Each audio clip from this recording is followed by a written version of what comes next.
Добрий день. У прямому етері телеканалу ТР, а саме програма «Бугунь» сьогодні. І я її ведучий Айдар Муждабаєв. Вітаю вас усіх. І я нагадую, що етер у нас прямий.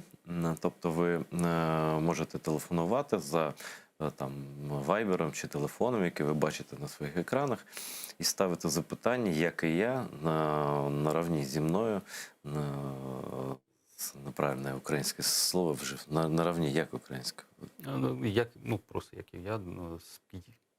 Так само, як і я. Так само, да. Ставити свої запитання моєму гостю Олександру Харі.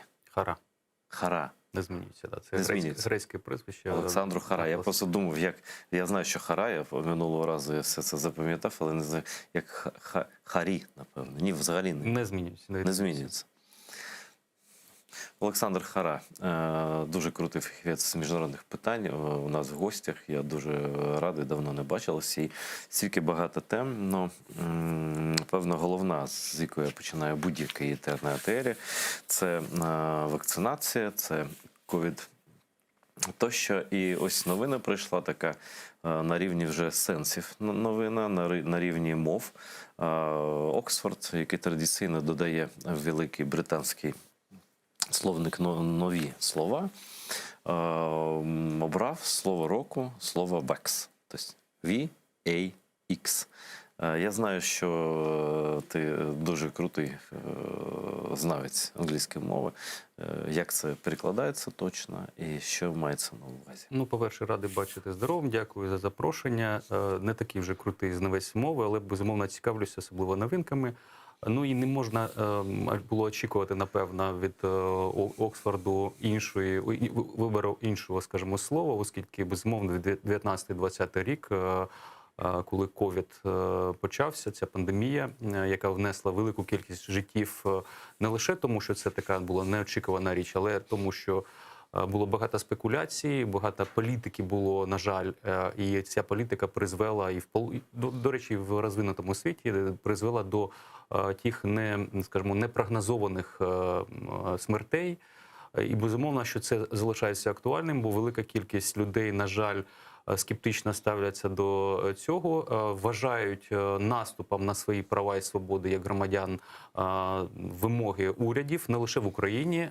Ви знаєте, що ці носіння масок, локдаун як такий, до речі, теж складно перекласти українською чи російською мовою, воно так просто запозичено на нами було. Безумовно, це слово, яке «вакс» з одним «ікс» на кінці або двома «іксами». Це скорочений варіант слова «вакцин». Так, вакцинація, вона, в принципі, вона каже про вакцинацію, вакцинування, або вакцинований. Тобто, в принципі, це різні можуть бути комбінації. І, безумовно, що воно показує те, що є важливим. Нема різниці, що, наприклад, в війнах чи від алкоголю, наркотиків, чи від автомобілів на дорогах гине більша кількість людей.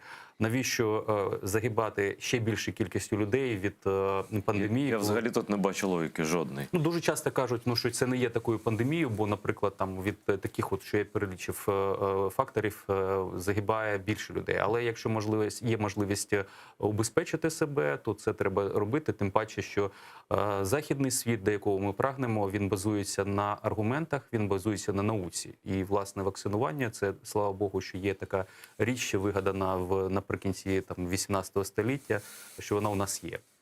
Слухай, Олександр, я просто шукаю, але поки що не знайшов повного, всеосяжної відповіді на питання, чому, коли ми були діти, ані в наших батьків, ані в нас, звісно,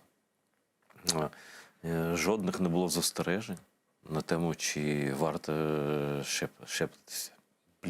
Ми ходили просто, це було природно. Ми ходили, ми вакцинувалися і жили далі. І я не пам'ятаю, щоб мої батьки, чи мої родичі, чи знайомі знайомих казали: ні, навіщо ти зробив себе цю вакцину? Ти що, помічений чимось, да? А чому зараз так? Що це за хвиля така? Ви знаєте, я просто не так давно був в Белграді і випадково потрапив на таку ходу, коли патріарх сербський православний пішов на службу, а потім прийшли оці з хоругвіями І там дуже було цікаво, по-перше, портрет Миколи II як святого, а потім такий список актуальних тем для них. І там було, значить, Косова Мітохія, зрозуміла річ, іммігранти, 5G і, безумовно, ковід. Тобто я так розумію, що на Луб'янці розробляють для православного світу підконтрольного Росії такі меседжі. І безумовно, що це спрямовано передусім на підрив урядів і суспільства тих країн, де, на жаль, оця зараза руського миру є. Чому раніше ми не задавали таке питання? По-перше, безумовно, ми жили в тоталітарній державі, і це просто було, ми не знали, які там побочні ефекти цього і таке інше. Друге, більш позитивне пояснення, що ми все ж таки жили в часи, коли оцей прогрес і наука, і заснована на науці Скоріше досягнення, друге, все ж таки. це було, безумовно, позитивом. Мракобісся менше було. Так, безумовно. І, наприклад, те, що було ці Т3 прививки, да, які нас щепили там з самого дитинства, вони фактично знищили такі там, типа віспа, туберкульоз і інші хвороби, які вбивали мільйонами по всьому світу. І, власне, це є позитив. До речі, так дуже цікаво, я там спілкувався з одним таксистом, бо таксист у нас це такий взірець нашого суспільства. І він казав, ну от мені примусили мої діти, а я взагалі не вірю в це. Я кажу, ну за радянських часів ви це робили? Так. А чому зараз? Ви що, не вірите, що Pfizer, який, скажімо, витрачає шалені кошти на дослідження, вони роблять гіршу і більш небезпечну вакцину, аніж Радянський Союз? Він каже, ні. Я кажу, так ви подякуйте вашим дітям, що вони це зробили, оскільки ви отримали найкращу вакцину, яка є. Безумовно, є побочні ефекти, але, скажімо так, вірогідність вмерти при вашому віці від побочних речей. По-друге, якщо, наприклад, ви ще не помрете, а будете жити там, але матиме якісь такі негативні наслідки, і втрату обоняння це найменше, що можна зробити. Бо, в принципі, цей ковід, він дуже схожий на біологічну зброю, оскільки він б'є по, скажімо так, найбільш проблемних питаннях нашого здоров'я. Бо більша частина людей загибає не тому, що є ковід і безпосередня його дія, але він є тригером цих незворотніх процесів, там, з серцем пов'язаним чи з якимось іншим речами. Онкологія. Да. Тобто я не кажу, це не теорія змов, я просто кажу, що його дія дуже схожа. Тобто вона б'є по найменш захищеним, по найбільш Це правда. Я просто пам'ятаю свої почуття, коли захворів. Я не хворів важко, але хворів довго. І перші дні я просто відчував, як він шукає слабке місце в мене просто. І в інших людях знайшов. У когось кардіопроблеми, там, у когось щось інше. В мене сам сон був дуже пошкоджений. Ну, просто я дуже погано спав, тут лише останнім часом більш-менш. Тобто довготривалі наслідки, вони такі, що краще піти, і ну нехай там в мене друг просто на моїх очах, він Pfizer отримав, і він десь добу, йому почувався погано, там температура тощо. Але він зрозумів, що все нормально. Але потім все, він прокинувся зранку, і немає проблеми, він почуває себе захищеним. Ще хочу додати, Олександре, ось останні новини. Українська правда повідомляє, що реанімації усіх госпітальних баз Чернівців, де лікують хворих на ковід, завантажені на 100%. Тобто все місця закінчилися. А я просто був у Буковині, і мені там місцеві відповідальні люди казали, це просто біда в нас, бо у нас майже всі храм Московського патріархату. І те, з чого ти почав, цілком логічно. І з цього витікає те, що ми бачимо в Буковині. Прекрасна земля, прекрасні люди, але хтось переконує їх, хтось не робити щеплень. І ось там просто трагічна ситуація зараз. Не знаю, що. Ну і тут ще є цікавий політичний теж момент. В якому сенсі? От нещодавно, враховуючи дипломатичне протистояння Росії і Сполучених Штатів, американці, по-перше, з квітня вони припинили видачу віз звичайних російським громадянам, виключно тільки дипломатичний. І друге, це нещодавне рішення перенести видачу імміграційних віз в Варшаву. Раніше в Києві було. Так, Варшава, Польща – це країна Європейського Союзу. Тепер для того, щоб росіянам туди потрапити, треба мати шенгенську візу. А щоб мати шенгенську візу, треба мати сертифікат, визнаний А це ЄС неможливо вакцинованим. через те, що Росія не визнає. І зараз як Путін шантажує Європу, я просто це чув. А давайте взаємно визнаємо, ви Спутник В, а ми ваші вакцини, бо напевно Путін там каже, має на увазі, що ось ви ж поставили цілу країну як заручники, вони не можуть в'їхати нікуди, ні в Євросоюз, там, ні в Сполучені Штати. І як думаєш, чим ти це? Нічим не завершиться, оскільки не може бути взаємного визнання вакцин. Це ж не взаємне визнання віз чи там якісь прав людини, інше. Да? Тобто, якщо буде доведено, що медична ця вакцина діє так, як вона заявлена, якщо вона дійсно не несе побочних ефектів або захищає людей, то безумовно це буде прийнято просто так, автоматично, незалежно від Путіна. Да, ані політичні якісь умови. Ну, дивись, як ковід розділяє світ просто. Ну, він розділяє світ, можливо, але він розділяє, напевно, світ на ті країни, які здатні зробити цю вакцину, тобто, я маю на увазі з наукової точки зору, потім виробити, а потім мати здатність вакцинувати своїх людей. От буквально на цих вихідних закінчилася Велика Двадцятка, так ось там було домовлено, власне, що розвинуті країни дають можливість, тобто фактично надають вакцини країнам, що розвиваються, і особливо тим, які не, скажімо так добре розвиті. До кінця цього року 40% населення планети має отримати щеплення, і до середини наступного року до 70% цей показник має бути доведений. І тут є гуманітарна складова, да? Тобто, в принципі, ми розуміємо, що Захід оснований на тому, що людина є цінністю. І тому вони дають безкоштовно, як і в Україні в тому числі, якусь кількість вакцин.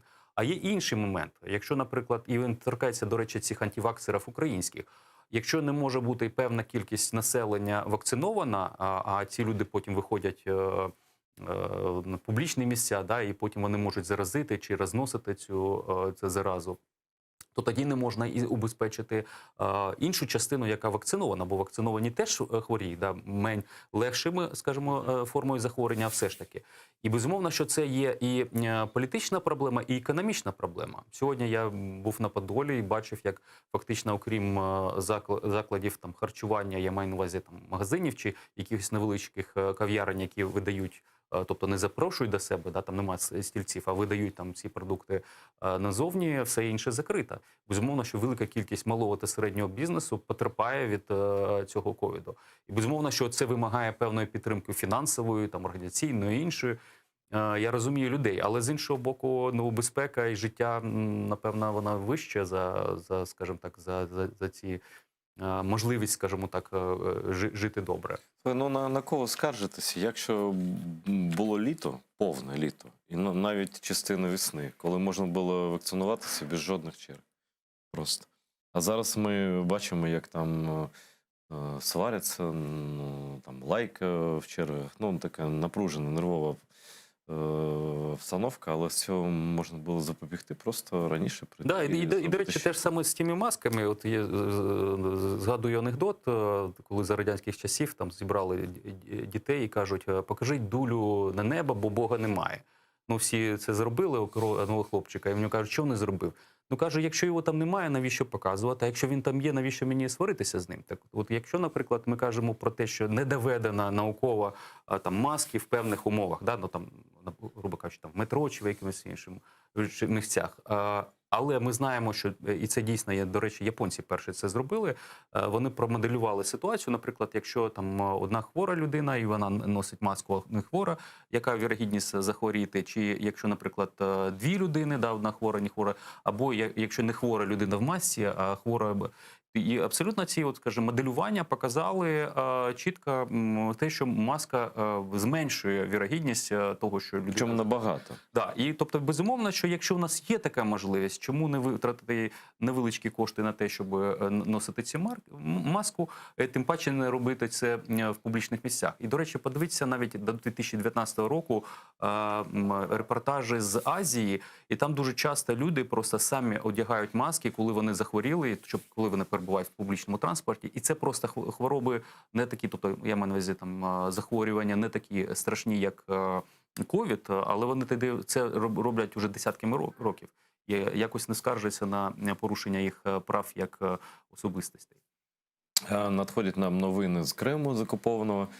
Ну, майже кожен день таке, але це наш обов'язок про кожного казати. Біля суду у Криму окупанти затримали десятки громадян.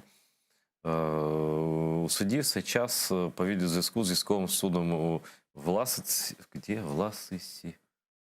Коротше, розглядається апеляція у справі червоногвардійської так званої групи Хізбут Тахрір. Серед 19 затриманих 7 жінок. Тобто вони вже там і жінок арештовують. Серед затриманих Сіт Осман Каралієв, Левер Меметов, Ульвій Алієв, Амітхан Умеров, Мустафа Сейдалієв. Я кожного назову, бо це гідні люди. Абдулмеджид Сітумєров, Ільдар Якубов, Ремзій Німітулаєв, Сейдамет Мустафаєв, Наріман Сіталієв, Расим Аметов, Куламет Ібраїмов, Зера Зейнеддінова, Соваде Бекірова, Сейтумерова Пакізе, Зарема Неметулаєва, Зуляра Ібраїмова, Софія Якубова і Ліля Люманова. Їх там заарештували, напевно, будуть лікати тощо. І ця хвиля репресій після Кримської платформи почалася. Так? Це прямий наслідок просто цього дипломатичного заходу. І ми ніхто не знаємо, що з цим робити. Ми це висвітлюємо. Ось на вихідних був мітинг, небагато людей було, але політв'язні колишні були. Це, здається, організував Олег Сенцов, за що Олеже велика подяка. Ось, але що робити? Ну, по-перше, дивна ситуація, логічна дивна ситуація. Да? Хізбут Тахрір і Меджліс кримсько-татарського народу є екстремістами в Росії, але Талібан, хоча поки що заборонене, дуже радо вітається в Москві, з ним розмовляють і навіть закликають західні країни розблокувати ці гроші, які афганські були заморожені. Безумовно, що окупація, незаконна анексія Криму – це є причина головна того, що відбувається там, а не якась екстремістська діяльність названих людей, або ті, які незаконно сидять в російських буцегарнях. Безумовно, що це буде продовжуватися, допоки є Росія, допоки вона купує частину українських територій.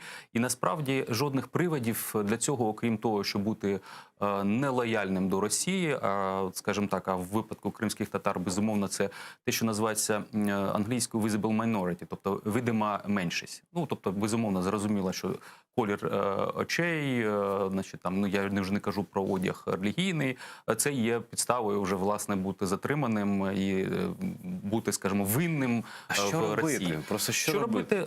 Це дуже складне питання, оскільки, насправді, Росія не є правовою демократичною державою, вона... Вони просто називають людей терористами, вони їх відносять до Хізбут Тахріру, який заборонили, і вони абсолютно штучно їх рахують як терористів. Вплинути зараз поки що ми не можемо. Але це не означає, що ми нічого не можемо робити з точки зору того, що, ну, по-перше, починаючи з дипломатичної чи політичної реакції, що ми маємо засуджувати такі дії Російської Федерації, ми маємо намагатися, бо, безумовно, ми не розуміємо, у нас немає представництва в Криму, я маю на увазі держава Україна, із зрозумілих причин, але, безумовно, що українські консула мають певні, скажімо, заходи вживати. На жаль, вони обмежені в своїх можливостях. Чому? Оскільки консул, він на території іншої держави використовує правову систему тієї держави для того, щоб захищати українських громадян. Консул працює в Ростові, де судять багатьох. Але, безумовно, Крим є чорною дірою, оскільки ми з зрозумілих причин не можемо мати там представництва, ми не можемо визнавати незаконну анексію. І, безумовно, що наші, скажімо так, правозахисники – це єдина надія, на яку ми можемо покладатися, бо вони можуть пересуватися, вони можуть знаходитися в Криму, вони можуть представляти інтерес наших громадян на тих територіях. Наступне – це, безумовно, дипломатичні кроки, тобто це засудження, це звернення до наших західних партнерів і в рамках міжнародних інституцій, і, безумовно, передусім правозахисної спрямованості. Безумовно, це намагання підштовхнути Захід до санкцій, до тиску на Російську Федерацію, бо це єдина мова, яку вона розуміє. І не в тому сенсі, що вони відпустять цих людей, а в тому сенсі, що вони будуть страждати, вони матимуть менше ресурсів для того, щоб озброюватися, щоб платити своїм карателям, там ФСБ, Слідственному комітету і іншим заробітні плати, для того, щоб у них було менше можливості освоювати, колонізувати Крим. Тобто це єдиний... Знаєш, мене що дивує? Це все зрозуміло. Мене дивує, що після Кримської платформи, ну там же ніби учасники підписали спільний документ, ну декларацію нехай, але після цього арештували людину, яка там була, Нарімана Джелялова, разом з ним ще двох, потім ще людей судять, ну тут безкінечно просто давно більше 100 людей. І чомусь я не чую спільної заяви учасників Кримської платформи. Тобто зібралися, посиділи, розійшлися, чи як? Просто чому не запрацював цей спільний механізм реакції, наприклад, на те, що відбувається саме в Криму? Ну, пояснення доволі логічне, але, безумовно, ми його не можемо сприйняти, що є різні інтереси, і навіть в тій же самій декларації підписаній жорсткої мови по відношенню до Російської Федерації не було, оскільки були країни, зокрема наші європейські, там, скажімо, які чубляться зараз, Німеччина, Франція, Німеччина, зараз про них поговоримо. От, власне, тому і не було такої мови, і тому навіть от зараз ці американці і німці домовилися розблокувати Північний потік. Зараз ми бачимо, що Росія використовує енергетику в якості зброї і по відношенню до Молдови, і інших країн, навіть самої Німеччини. Але якихось кроків, навіть публічних заяв ми не чуємо від Берліна. Бо вони не хочуть сваритися, вони не хочуть воювати, вони хочуть домовитися, знайти якийсь формат співіснування з Російською Федерацією.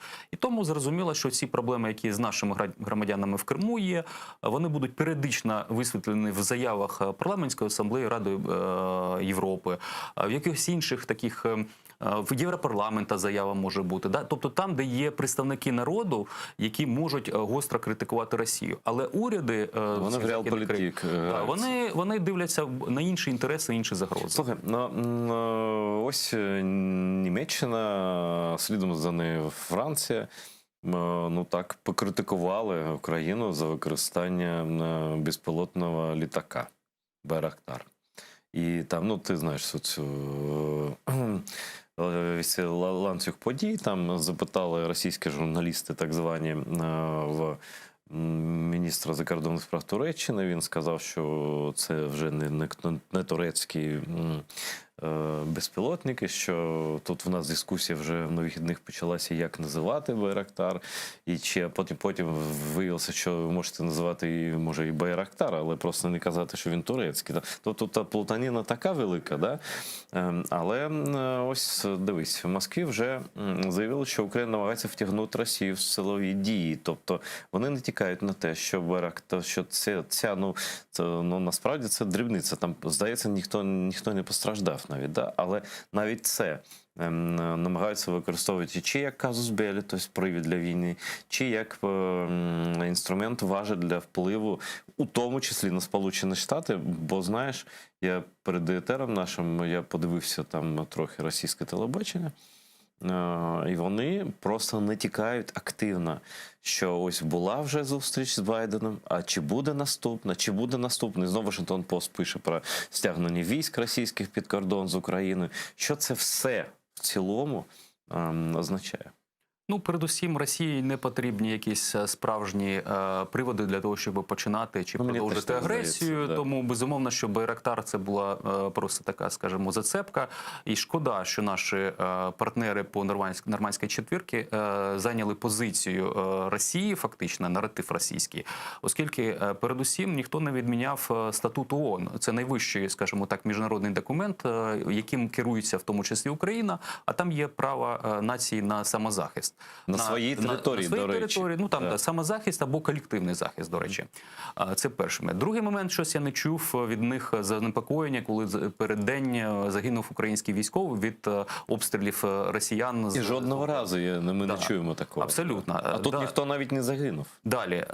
Фактично, що мені сподобалося в цій операції, коли ми застосували не бойовий, а учбовий цей снаряд, це фактично як роблять ізраїльтяни. вони кажуть, що товариші хамазівці, от у вас там в тій будівлі... Тобто там перший штаб, снаряд фішер. завжди летить, ну, умовно холостий, тобто Да. болванки металеві. Попередили, а потім, значить, знищили. І фактично ми таким чином показали, що у нас є цей засіб, у нас є воля, ми вміємо це робити, і ми будемо це робити, щоб захистити наших військових і наших мирних граждан.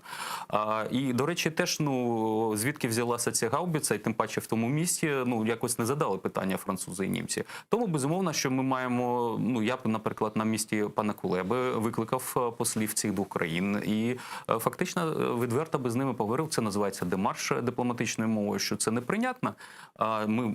І, до речі, щодо Німеччини, це окрема тема, це абсолютно, скажімо так, те, що мене непокоїть, і моя теза в тому, що фактично Німеччина, вона, скажімо так, відмовляє нам в праві і на самозахист, оскільки це було точно самозахист, і з другої точки зору на колективний захист, оскільки, власне, Франція і Німеччина були тими країнами, які заблокували отримання ПДЧ в НАТО на Бухарестському саміті 2008 рік, і потім буквально кілька місяців була агресія Росії проти Грузії. А зараз, з 2014 року, ми в стані агресії з єдиною метою повернення України в сферу свого впливу і, скажімо, перешкодити входженням України в європейський простір і євроатлантичний безпековий простір. Тому, безумовно, що ми не маємо на це дивитися як так якесь непорозуміння, ми маємо реагувати. Росія стягує ці війська і, до речі, ми ж забули, точніше, в цьому потокі подій, ми ж не кажемо, що вона не так багато і витягнула військ і засобів з квітня цього місяця, цього року, коли загострення попереднє було. Яке спричинило, власне, саміт Байдена і Путіна. Ну, мені здається, що в них вони зрозуміли, що це спрацювало тоді. Зараз ми повторюємо, використовують що? Байрактар, там неважливо, так? Але натиснемо, щоб Байден ще раз на колінах, як вони вважають, це будь-який мирний намір в їхній бік, вони сприймають як слабкість, як поразку, як так, ну просто давай, йди сюди, да. Постій тут на колінах передо мною. Чи вдасться їм шантажем таким?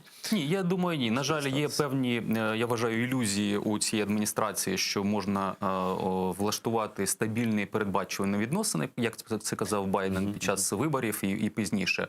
Це перший момент. Другий момент, їм здається, що є більш важливі речі, де росіяни можуть піти на, значить, там, якісь поступки. Це і кліматичні угоди. Ми бачили, як дуже посміхалися, значить, Керрі, колишній державний секретар, його старший партнер Лавров, а також представник Європейського Союзу. Також є кілька речей, які для американців дуже непокоять. Це і питання стратегічної безпеки, це, власне, скорочення озброєнь і контроль над ними. І друге – це кібербезпека. І тут вже йде діалог, він припинився в 2014 році.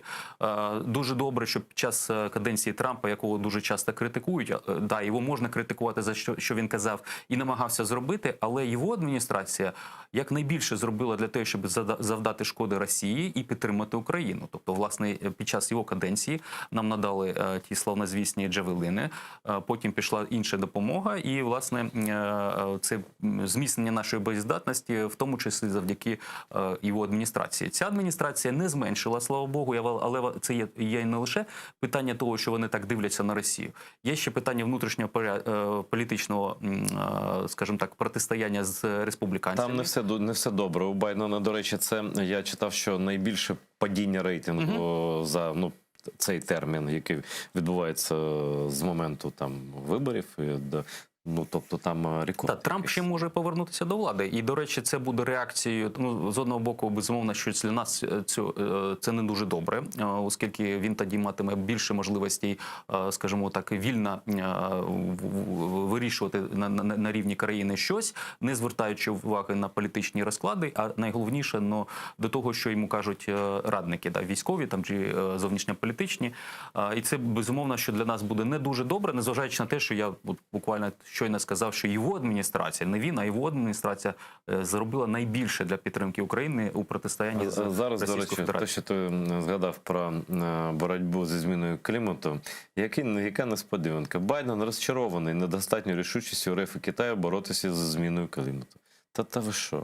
Та не вже. Ну так, сировинна економіка, Навіщо їм це? яка, в принципі, Їм навпаки потрібно і все інше. Тобто, ну, тут ще є питання, ну, дуже часто ті, хто прихильники теорії змов, кажуть, дивіться, по-перше, всі технології і найбільші корпорації, які займаються цими альтернативними джерелами енергетики, вони знаходяться в Сполучених Штатах, ну і на Заході в цілому. І, власне, обмежуючи викиди цих парникових, які створюють парникові гази, які СО2 і інше, вони, значить, будуть просто страждати, і тому от Китай обмежується в можливості розвитку.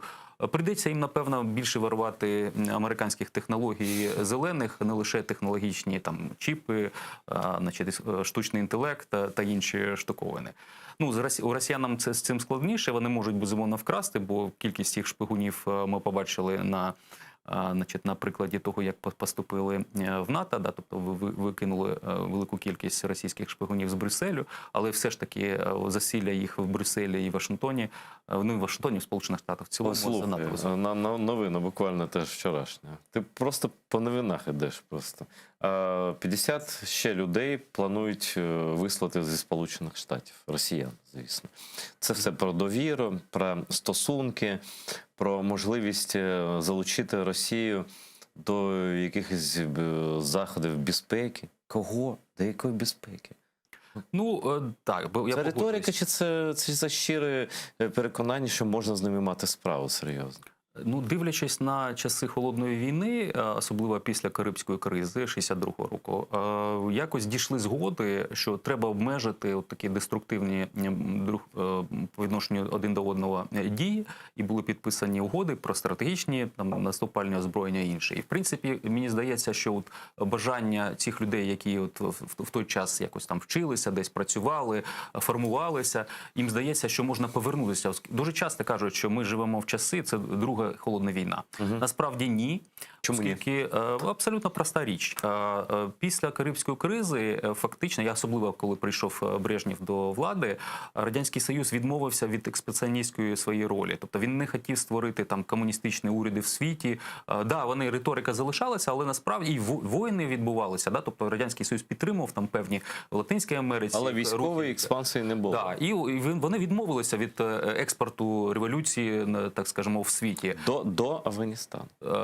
Да, ну але все те трохи І на цьому все інше. зламалося, до речі. На Афганістані все зламалося. Да, це велика була помилка. Так ось тоді Радянський Союз, вибачте, неправильно. Та правильно. Ні, це неправильно, бо ми теж були частиною, і наші хлопці воювали і в Афганістані, і в інших, да, і представники наших там політичної і військової еліт були частиною цієї імперії. Ну, питання в іншому, що Брежнєв, він фактично став такою статус-кво потугою, да, Радянський Союз при ньому. І вони не хотіли розширюватися, і їм потрібна була стабільність. І, до речі, оцей Гельсінський процес, який був, і заключний акт СБС 75-го року, коли, значить, разом з тими позитивними речами для Радянського Союзу їм прийшлося погодитися на права людини, да, як такий критерій. І що дало дуже міцний поштовх, і передусім, безумовно, в Україні, але й в інших республіках радянських, до цих процесів, які призвели до розвалу цієї імперії зла. Так ось, погодження на кордони Радянського Союзу було в обмін на погодження на права людини, на те, що толерувати треба з цим, і, безумовно, що це стало легітимною причиною критики західних країн, а точніше країн вільного світу проти Радянського Союзу. Так ось, зараз ми бачимо Росію іншу, це ревізіоністська потуга. І не лише по відношенню до України, і Путін пише там статті, потім... Ні, загалом, він же відверто каже, в Росії немає кордонів, ми маємо інтерес всюди. Я просто перед нашою програмою я спілкувався там в Патреоні у себе з жінкою, яка живе в Австралії, в місті Сидней. І вона каже, що там росіяни так само поводяться. Вони ходять без масок, вони ображають поліціянтів місцевих, які їм зауваження роблять. Вони на майках в них. Ну, я розумію, що це, і ти розумієш, що це таке. Да? Тобто, це російський світ, він глобален. І глобальний. І я не розумію, чому західні уряди ігнорують цю загрозу, а вона просто очевидна. Ну, на мій. Ну, є ті, хто побоюється, а є ті, хто розуміють взаємозалежність. От, наприклад, після 2014 року, коли були запроваджені велика кількість секторальних санкцій, постраждав, наприклад, там той ж самий товариш Абрамович. Але ця людина контролює більшу частину світового виробництва алюмінію, а вибачте, Боїнги там чи F-35 потрібні імпорт. І тому постійно було, скажімо так, він знаходився в санкційних списках, але було тимчасове призупинення дії по відношенню до його компанії. Да, йому прийшлося переоформити, формально віддати керівництво цими компаніями, але ми розуміємо, що в Росії і взагалі з росіянами це фіктивна річ, бо там може бути якась бабуся твоя володіти майном, але насправді безумовно, що ти керуватимеш. Тобто це є. Інше питання, це, наприклад, як той же самий Макрон, він бачить в Росії частину європейської цивілізації, у них спільна історія, і безумовно, що Росія велика є потуга, ну, як би ми до неї не ставилися, але це і 1/9 світу суші. По-друге, безумовно, що це економічна потуга, вона не така, як Китай, наприклад. Так, Китай, але все ж таки грає роль. Безумовно, що це країна, яка володіє 1500 боєголовок, боєзарядів стратегічних. Я вже не кажу про тисячі тактичних, ми навіть не знаємо скільки. Тому з нею потрібно рахуватися. Ну і є ілюзія, що цю країну можна залучити якось до вирішення глобальних питань від... Щось вона якось не залучається. Так, це вона створює проблеми або погіршує ті, які є, ну, наприклад, якщо ми кажемо про ну, скажімо так, кіберзагрози, да, вона створює, і вона є частиною, вона фактично використовує ці злочинні групування, да, і там, які діяли, вона діє під їх прикриттям за великим рахунком. Вони ж кажуть, ми ж не втручалися в американські вибори, це якісь там невідомі хакери. Ага. Ось, пропонують, до речі, цю угоду, і, на жаль, американці, здається, повелися на це, угоду про правила поведінки в кіберпросторі. Я хочу нагадати, що за радянських часів Радянський Союз пропонував Сполученим Штатам угоду про взаємне невтручання у внутрішні справи один одного. Я собі не уявляю, як КДБ з своїми активними заходами, з підривною діяльністю відмовили себе від цього інструменту проти Сполучених Штатів вільного світу. Це нонсенс, безумовно. Але от такі дурниці тоді відкинули, зараз на такі дурниці пристають американці. Ще одне зовнішньополітичне питання, може ми відійдемо трохи, а може це і в одному руслі лежить, не знаю. Проблема Саакашвілі, проблема Грузії. Чи ти спостерігав за перебігом виборів? Ні, Грузія трохи, я безумовно люблю цю країну, і багато друзів там є, і вона надзвичайно важлива, але ну, вона трохи не в фокусі моєї уваги. Зрозуміло. Тому я подробиць не буду питати. Я просто, ну, приблизно там 50 в першому турі. Це місцеві вибори, до речі. Для місцевих виборів це багато. А другий тур – це 49%, але їм був наданий статус такий, ну, умовний статус типу референдуму про довіру до влади. І там в різних містах, в різних там селищах майже всюди перемогла партія влади, яку багато хто вважає проросійською. Тобто владою, яка не використовує антиросійську риторику, не називає Росію окупантом вже давно. Ну, мені грузини тут просто казали про це, що вони давно не чули від своїх керівників просто згадки про окупацію. Хоча 20% як було, так і залишається. Тобто, на відміну від нашої влади, яка постійно про це каже, їхня влада – ні. Але навіть не про це. І навіть не про те, чи там було багато якихось там зловживань, фальсифікацій тощо, а про те, що зараз, просто зараз, громадянин України, як би до нього не ставиться Михайло Саакашвілі, перебуває у в'язниці і вже більше місяця він тримає голодування. І це багато, він п'є воду, звісно, але він вже схуднув, я не знаю, чи є таке правильне слово в українській мові, схуднув 20 кілограмів, як повідомляє його кохана Єлизавета Ясько, депутатка, яка там перебуває, до речі, в Руставі. Це криза? Як Україні поводиться у цій кризі? І що взагалі робити? Бо він, правда, ну, слухайте, він не хлопчик, так? І організм ми не знаємо, в якому стані. І просто будь-що може, наприклад, уявіть, що сталося найтрагічніше. От що він там помер, наприклад. Це взагалі чому ніяк не вирішується це питання? І як воно може бути вирішено? Ну, безумовно, його крок поїхати туди, це був такий, скажімо, провокаційний для тієї влади.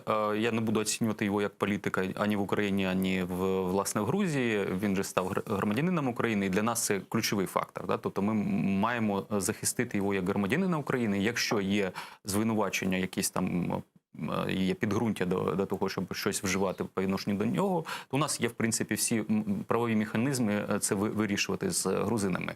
Я розумію, що це, скажімо так, молода демократія, як і ми, і там є певні вади, да, і ми можемо по-різному ставитися там до рішень суддів і, власне, влади, але, безумовно, що ми маємо його захищати будь-що. Тобто, в принципі, він громадянин України, і це для нас ключова річ. Да? Тобто, ми не визнаємо іншого громадянства, і ми маємо захищати. Це зрозуміло. Це так інше питання політичне, да. Ні, так це ключова річ. Це ключова річ. Безумовно, що ну, він є непересічною, скажімо так, людиною, і безумовно, що, скажімо так, можна було би про його звільнення чи зміни умов його утримання потрібно було би говорити там з нашими грузинськими партнерами. Я думаю, дипломатично, то поки що за зачиненими дверима, якщо це не матиме якогось результату, то тоді вже намагатися під'єднувати наших інших партнерів міжнародних, а також, напевно, вже і казати публічно.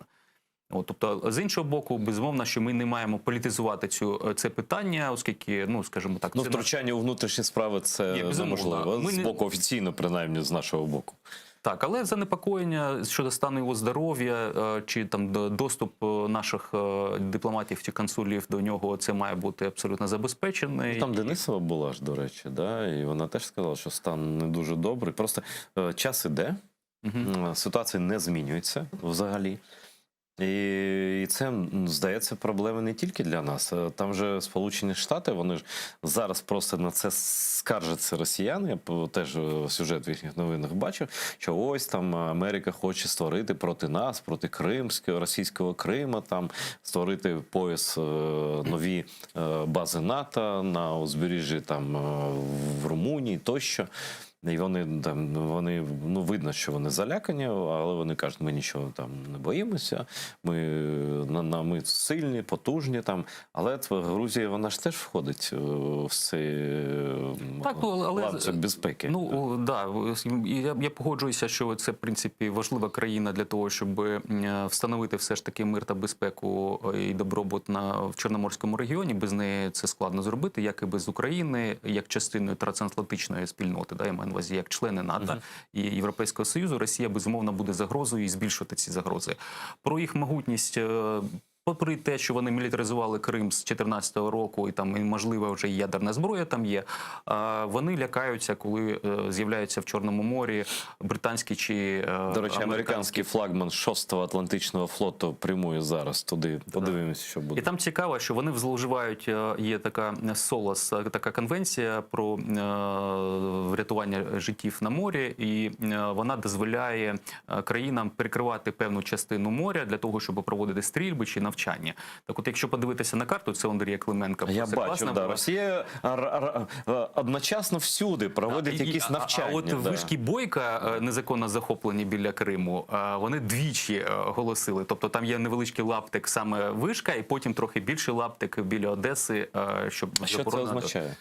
Ну, по-перше, це вони використовують такі механізми, як перешкоджання свободи судноплавства цивільному. Але формально ж вони все правильно роблять. Ні, не формально.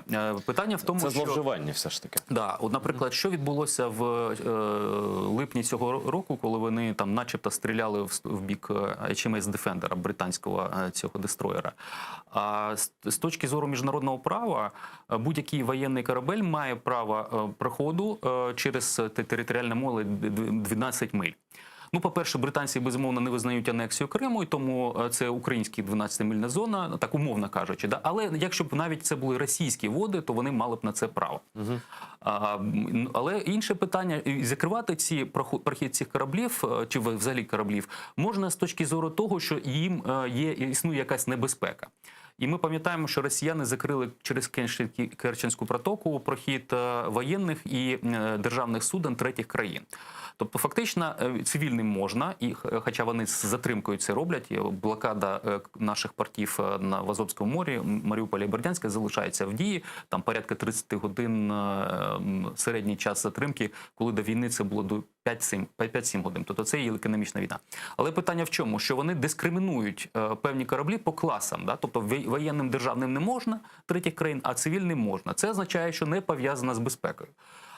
Також вони не можуть фактично закривати великі частини моря за оці 12-мільною зоною, оскільки це вільні для плавання всіх кораблів зони. І, власне, ми бачимо зловживання міжнародним правом. А з іншого боку, вони намагаються привчити інші країни поважати це, тому оскільки дійсно можуть бути якісь небезпечні речі, там чи щось прилетить. Другий надзвичайно важливий момент цієї тематикою закриття моря, за це відповідає центр, який знаходиться в Іспанії. І, на жаль, от вперше з часів 2014 року вони окреслили певний район як російські води, хоча насправді це українські води. І таким чином вони намагаються такими перекриттями довести думку, що вони контролюють, і це їх води. Ну, тобто, де-факто контроль. Да. Ну і що окупацію Криму ніхто майже не визнає, крім Нікарагуа, там, якихось там маленьких країн. Але по факту ми тут... Да, абсолютно і те ж саме, наприклад... Це політики сили просто. Безумовно. Демонстративної сили. Вони дуже схожі на китайців в цьому сенсі, оскільки їх вимоги щодо там території окупованих чи вод прилеглих, вони значно перебільшують те, що вони можуть отримати, якщо будуть використовувати Конвенцію ООН з морського права 82-го року. Якщо ви подивитеся, що роблять китайці в Південно-Китайському морі... Так само приблизно, абсолютно, ще гірше. Там 90% моря вони вважають своїми. Окупували фактично. Да, окупують вони, як і в Криму, мілітаризують, вони створюють штучні острови, мілітаризують їх і намагаються нав'язати свої правила гри. Вони фактично ігнорують рішення арбітражів. Наприклад, Філіппінам вони програли арбітраж, і фактично їх наслідків жодних. Історичні. Да, вони сказали, що вони не поступляться суверенітетом і своїми правами в цій частині. Ну, тобто ми спостерігаємо процес, коли міжнародне право просто відходить на другий план. І просто відверто кажуть, нам так хочеться, нам так зручно, це наша сфера впливу чи там інтересів. І все, йдіть. Так, вони це намагаються робити. І, на жаль, скажімо так, в тій частині, тобто в Тихому океані, Сполучені Штати, Британія і інші країни, от, ну, я маю на увазі передусім оці трійка, стратегічний союз, але й інші країни, вони кидають виклик таким твердженням Китаю. І там вони проходять, фактично, там, наприклад, в Тайванській затоці американські кораблі періодично проходять. Ну, це союз Америки, Австралії і когось там ще. Австралія і Британія. І Британії, да? Ну, я думаю, що Японія теж там безумовно, якось, Японія... Да? Вони протидіють там. Так, і там, скажімо, вони постійно це роблять, вони показують, що Китай не має права на ті води, на ті території, на то, скажімо... А чи буде так само в Чорному? У нас це поки що проблематично, і от, власне, британський, значить, дестроєр, а потім, а потім Нідерландів, наступного дня після того, як британці прийшли, вони показують, що в принципі міжнародного права, свобода судоплавства є ключовими і важливими, немає різниці де. Тобто і там Китаєм, тут з Росією чи з Іраном в Ормузькій затоці. І я, безумовно, хотів би бачити більше американських кораблів, які це роблять. І, безумовно, що певне загострення буде, але до війни точно не дійде з боку Російської Федерації. Я, до речі, нещодавно написав такий невеличкий матеріал з цього приводу і подивився на практику застосування цього принципу свободи судоплавства в Чорному морі під час Холодної війни. І там дійсно от наприкінці наприкінці 80-х років, ще до розвалу Радянського Союзу, були конфліктні ситуації, коли навіть навала була радянського прикордонного корабля на американський корабель. Після того була підписана спільна заява, яка фактично трактувала право американців на цей мирний прохід. Тобто там була просто трактовка положення Конвенції про морське право. Але, на жаль, поки що ця угода не задіяна. Тобто... Ось ми подивимося. Просто зараз таке підвищена,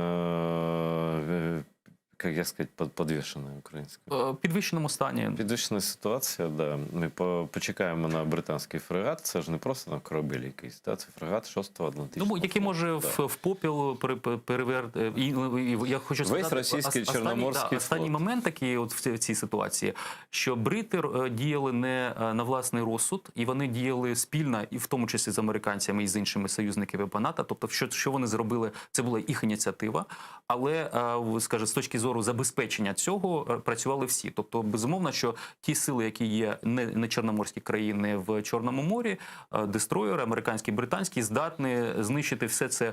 Аналогів нет, розміщені на території Криму. Ну і остання, напевно, тема – це Північний потік. І це триває вже довго. І все ж таки, як я розумію, Захід схильний до того, щоб поступитися перед Росією і відкрити цей газогін. Ось Україна має право вимагати компенсації від Заходу, якщо РФ припинить транзит газу, сказав євродепутат, колишній прем'єр-міністр Литви Андрюс Скубілюс в інтерв'ю «Інтерфакс Україна». Ну, мені здається, що компенсацію нам ніхто не сплачуватиме. Це перше. А друге, що це все вже, знаєш, як таке махати кулаками після бійка але це не означає, що ми маємо покладати руки. У нас є і моральні, і, я б не сказав би юридичні, напевно, дипломатичні важелі, оскільки заява спільна Німеччини і Сполучених Штатів, де вони зобов'язалися реагувати, якщо Росія використає енергетику в якості зброї. Я думаю, що аргументи Шрёдера, який сидить на російській заробітній платні від «Газпрому» і інших компаній, не є аргументом юридичним. Да? Він просто сказав, що це, що відбувається, це не є російською провиною, це там якісь ринки, якісь там події інші. Тобто Росія, як завжди, не винна в нього. Ось, але, безумовно, ми можемо про це казати. І, безумовно, що незважаючи на те, що ми трохи програли, і трохи ми, скажімо, публічно, напевно, ми казали про такі речі, що неприпустимо. Але, з іншого боку, ми не розглядали інших механізмів, щоб ми могли би отримати за нашу згоду, і нашу спільну згоду, не лише, то я маю на увазі українську, але польську, наприклад, да, оскільки поляки теж задіяні, і вони теж страждають, і деякі інші країни. Від того, що ми погодимося, що цей де-факто він вже був добудований, і де-юре буде запущений. Ми можемо з американцями розмовляти про ці речі, але я думаю, що цей Байден дав десь півроку, трохи більше Путіну. Ось термін закінчується. Вже це якраз це ж листопад. Да, я, безумовно, не вірю в те, що він відразу там такі шалені санкції або щось таке зробить. Щоб... Але щось, як за американською традицією, чи повинен президент, якщо він сказав про півроку, чи повинен він якусь заяву зробити, коли цей термін закінчиться? Ну, напевно, він не буде так от чітко ставити цей кінець терміну, але питання в іншому, чи він отримує те, на що він сподівався від росіян в інших напрямках, на інших напрямках. Я маю на увазі стратегічна безпека, кібербезпека, да, там і інші речі. Я впевнений, що ні, оскільки росіяни люблять процес, да?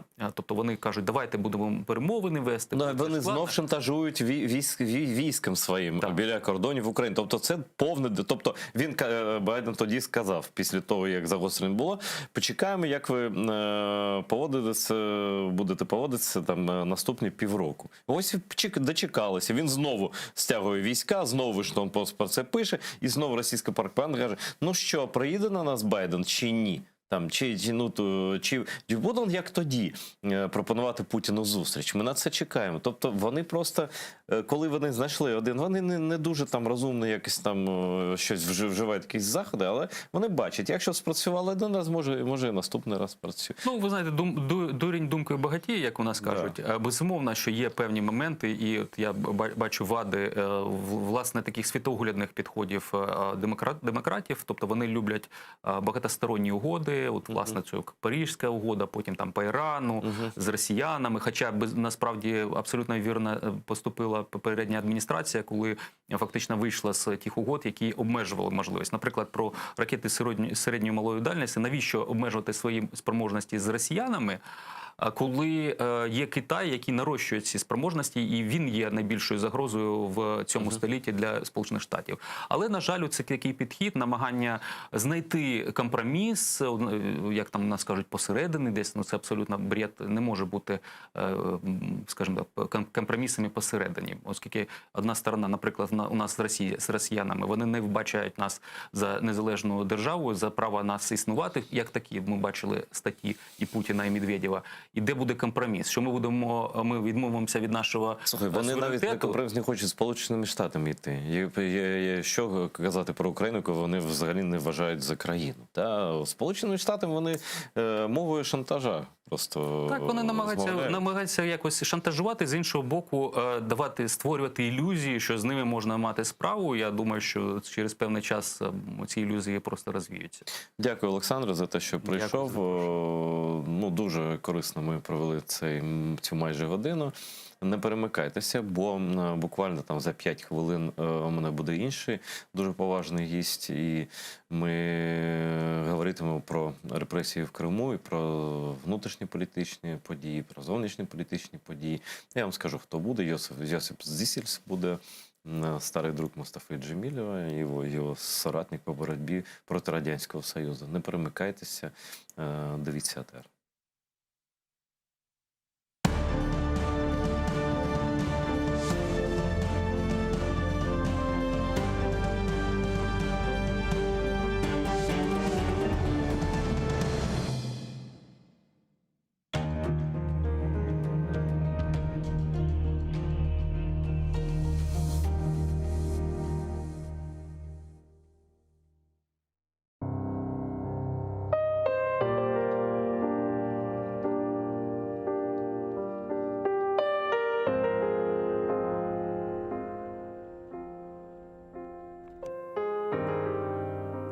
Қырым топрағы неже көрді, неже dayandı. Неже көз яш, қар дертлер башындан кечті. Неже татарның қанлары топраққа сынды. Қан тамчылары қараны алға чебірді. Ал топраққа түшкен қандан тереклер өсер. Ал топраққа басқан дұшман пешманлар етер. Ал топрақны тұтып алған сабасыны көрмес. Ал топрақтан Қырым татарының ізі сіренмес. Ах, ватаным, сорғы сорған жевап істемей. Әр шейдайым текрарланса, аят деңішмей. Кағытқа ятқан сөзлеріні девірлер сүртмес. Артта қалғанларны заман тоқтап беклемес. Огде ярық, шубесіз дырдайым қыш олмас. Озыну сайып санған инсан yolundan қалмас. Келір бар, ят байрақлар кечмішке батар. Мавы көкте, сары тамға, йылтырап янар.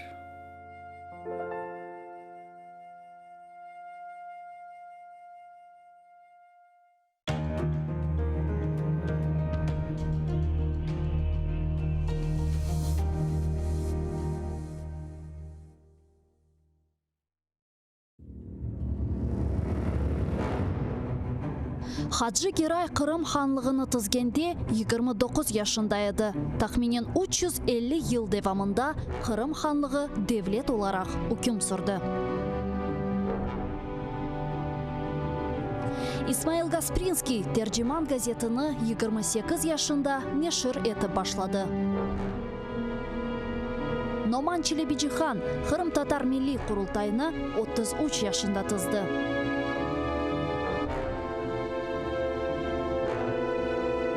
Бекир Чобанзаде 27 yaşında профессор olarak Latin әлифбесini Türkiye devletlerге teşviqat etті.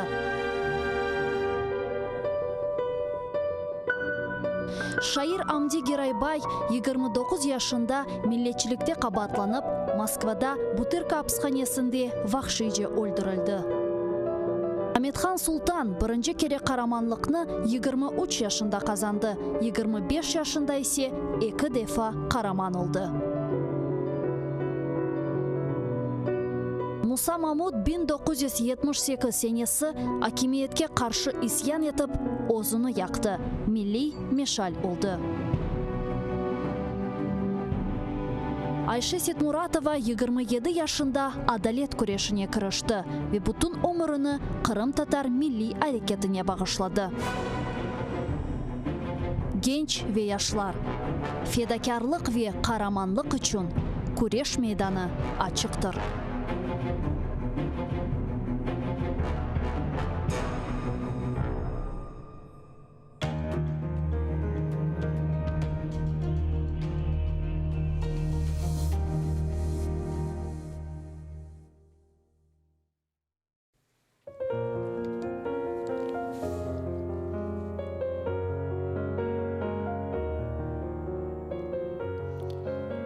Derенdir denizin suvunda kayık. Ne güzel adasın, mақтауға layık. Yüksektir dağların, serindir avan. Bilmeyim ne vakit, bakılır davan. Savar mı tumanım, başında çatırdağ. Korer mi o күнні, menim başım sağ.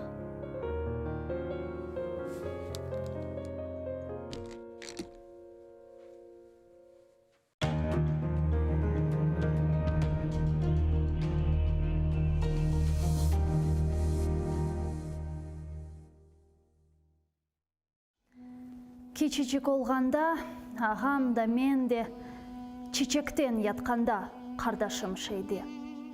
Құртқаға телі шал марама бергенде, бізім үшін ақ чеккен сен де келмедің. Өзіміз межалсыз, бабам да пек қарт. Yok екен азбарда араба ве ат, құмшудан бір тілім, отмекні сорап, ала алмаған бір қапым. Sen de gelmedin. Tek aylar değil de yıllar da geçken. Kart fakir babayım açlıktan ölgen. Sen de kart anayım 60'ta eken bizlerge koz tıkken. Sen de gelmedin. Artık uğur ve serbest olganımız vakit, hepimiz iş korup çalışkanı vakit. Aşağan hakkımız ak olganı vakit. Eskisin söylegen, sen de gelmedin.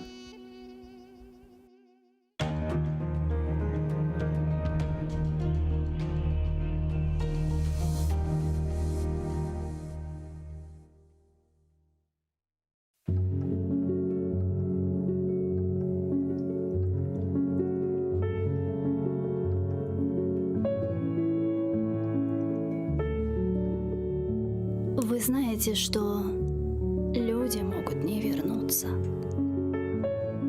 Зажав всю волю в кулаке, вас отпустить. И как-то утром с мыслями, но не о вас проснуться.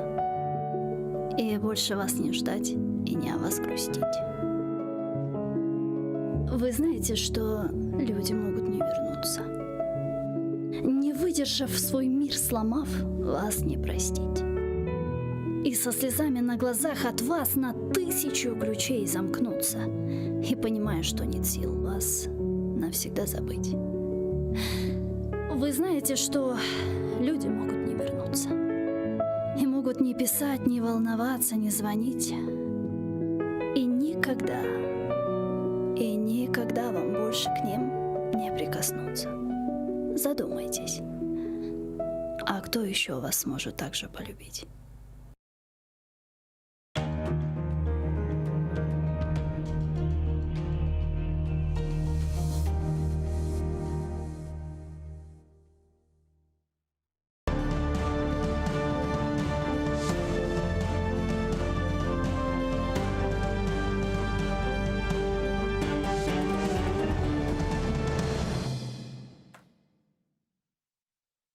І знову добрий день. У прямому етері програма «Бугунь» сьогодні. І я її ведучий Айдар Муждабаєв. Я вам обіцяв, що наступний гість буде дуже крута людина. І це правда, бо з нами на прямому зв'язку скайпом легендарна особистість, старий друг Мустафи Джемілєва, соратник по боротьбі з Радянським Союзом, дисидент, правозахисник, тощо, пан Йосип Зісіць. Пан Йосипе, вітаю вас. Салям алейкум. Ось нормальне привітання. Що скажете з висоти вашого досвіду життєвого про те, що відбувається з коронавірусом, з цими дебатами, чи варто робити щеплення, чи не варто? Чому там влітку можна було вакцинуватися, але черг не було, правда, взагалі я легко дуже вакцинувався, а зараз усі кинулися прививатися. Чому так в нашому суспільстві це працює? Ну, я не думаю, що є одна причина, чому люди не вакцинуються. Є цілий комплекс причин, і для мене важливо, що одна з основних причин – це глибока недовіра людей до дій влади, до дій некомпетентної влади. Бо, на мій погляд, а я вивчаю цей коронавірус у математичні аспекти цієї пандемії по 53 країнах вже з березня минулого року. Я бачу, наскільки погано Україна виглядає на тлі інших країн всієї Європи і навіть за межами Європи. Тобто, якщо взяти рейтинг з 53 країн, то у нас десь там посередині 4-го десятку міста. Я кожен місяць вивожу рейтинг, просто сьогодні ще не встиг, якраз новий місяць розпочався. Я думав, що через пару годин я буду мати цей рейтинг, і наше місце в цьому рейтингу буде ще гірше, ніж місяць тому. Таким чином, глибока недовіра влади будь-яким діям, закликам влади, вона зіткнулась тут з парадоксом певним, що якраз в цьому влада права. Як це не дивно для мене це казати, бо я дуже рідко говорю, що влада права, але у заклику до вакцинації вона безумовно права, бо нема інших можливостей системно перемогти епідемію в Україні без вакцинації тотальної. А в нас вакцинація там 16,5%, повна вакцинація, тобто 2 рази вакцинувалися. Це передостаннє місце в Європі. За нами тільки Вірменія, в якій там 13%. Всі інші країни, навіть балканські слабкі країни, навіть Албанія, там Чорногорія, Македонія, всі мають вищі удвічі-утричі більший коефіцієнт вакцинації. В такій ситуації я би ще влітку що зробив. І ми говорили про це, але ніхто ж не слухає. Що треба було доручити таку агітацію, пропаганду вакцинації не чиновникам влади, яким люди не довіряють. Подивіться на рейтинги довіри до різних груп. Наприклад, найвищий рейтинг мають волонтери і громадянське суспільство. Рейтинг довіри. Потім армія має великий, потім церква. А всі ці там президент, Верховна Рада і Кабмін мають мінімальні рейтинги довіри. І вони, все, що вони закликають, не приводить до дії людей. І треба було попросити, і я, до речі, не відмовився, я і так всюди, де я виступаю з приводу коронавірусу, я всюди закликаю людей вакцинуватися. Всюди. Якщо нема протипоказань проти вакцинації, і сурових, а вони визначені, це небезпека тромбозів або мікрокардитів, тоді треба вакцинуватися. Це, звичайно, вирішує врач, я не врач, Але я бачу по статистиці, що ми дуже відстаємо. Таким чином, треба було звернутися до церковних діячів влітку, не зараз. Зараз, я знаю, вони вже виступають, але вони повинні виступати не по телебаченню, вони повинні у тисячах храмів своїх агітувати віруючих за вакцинацію. Це вступає в певне таке протиріччя з такою дуже консервативною системою поглядів релігійних, яка покладається передусім на молитву. Тут можна навести багато прикладів. Але все одно, якщо все від Бога, то, звичайно, і вакцина також від Бога. Він дає людям знаряддя для того, щоб подолати оцей негаразд з епідемією. А знаєте, Йосипе, ви ж чули, напевно, да? Папа Римський, на відміну від Так. там когось, він просто встав і сказав у проповіді, що вакцинація – це любов. І якщо ось дуже добре, що ви постійно моніторите ситуацію, і тут помітно, якщо навіть позначити католицькі країни переважно, вони всі вакциновані. Перша – Іспанія, Італія. Це країни, ну, які вони зазнали багато там смертей від коронавірусу раніше, але і ми теж зазнали. Але ж Я бачу зараз на комп'ютері, який переді мною, де ви ваше відео, я бачу, і себе. В мене якраз таблиця рейтингів, і я можу просто сказати, в якій країні скільки провакцинувалося. давайте, дуже цікаво, дуже цікаво. Ну, от, наприклад, в мене починаються з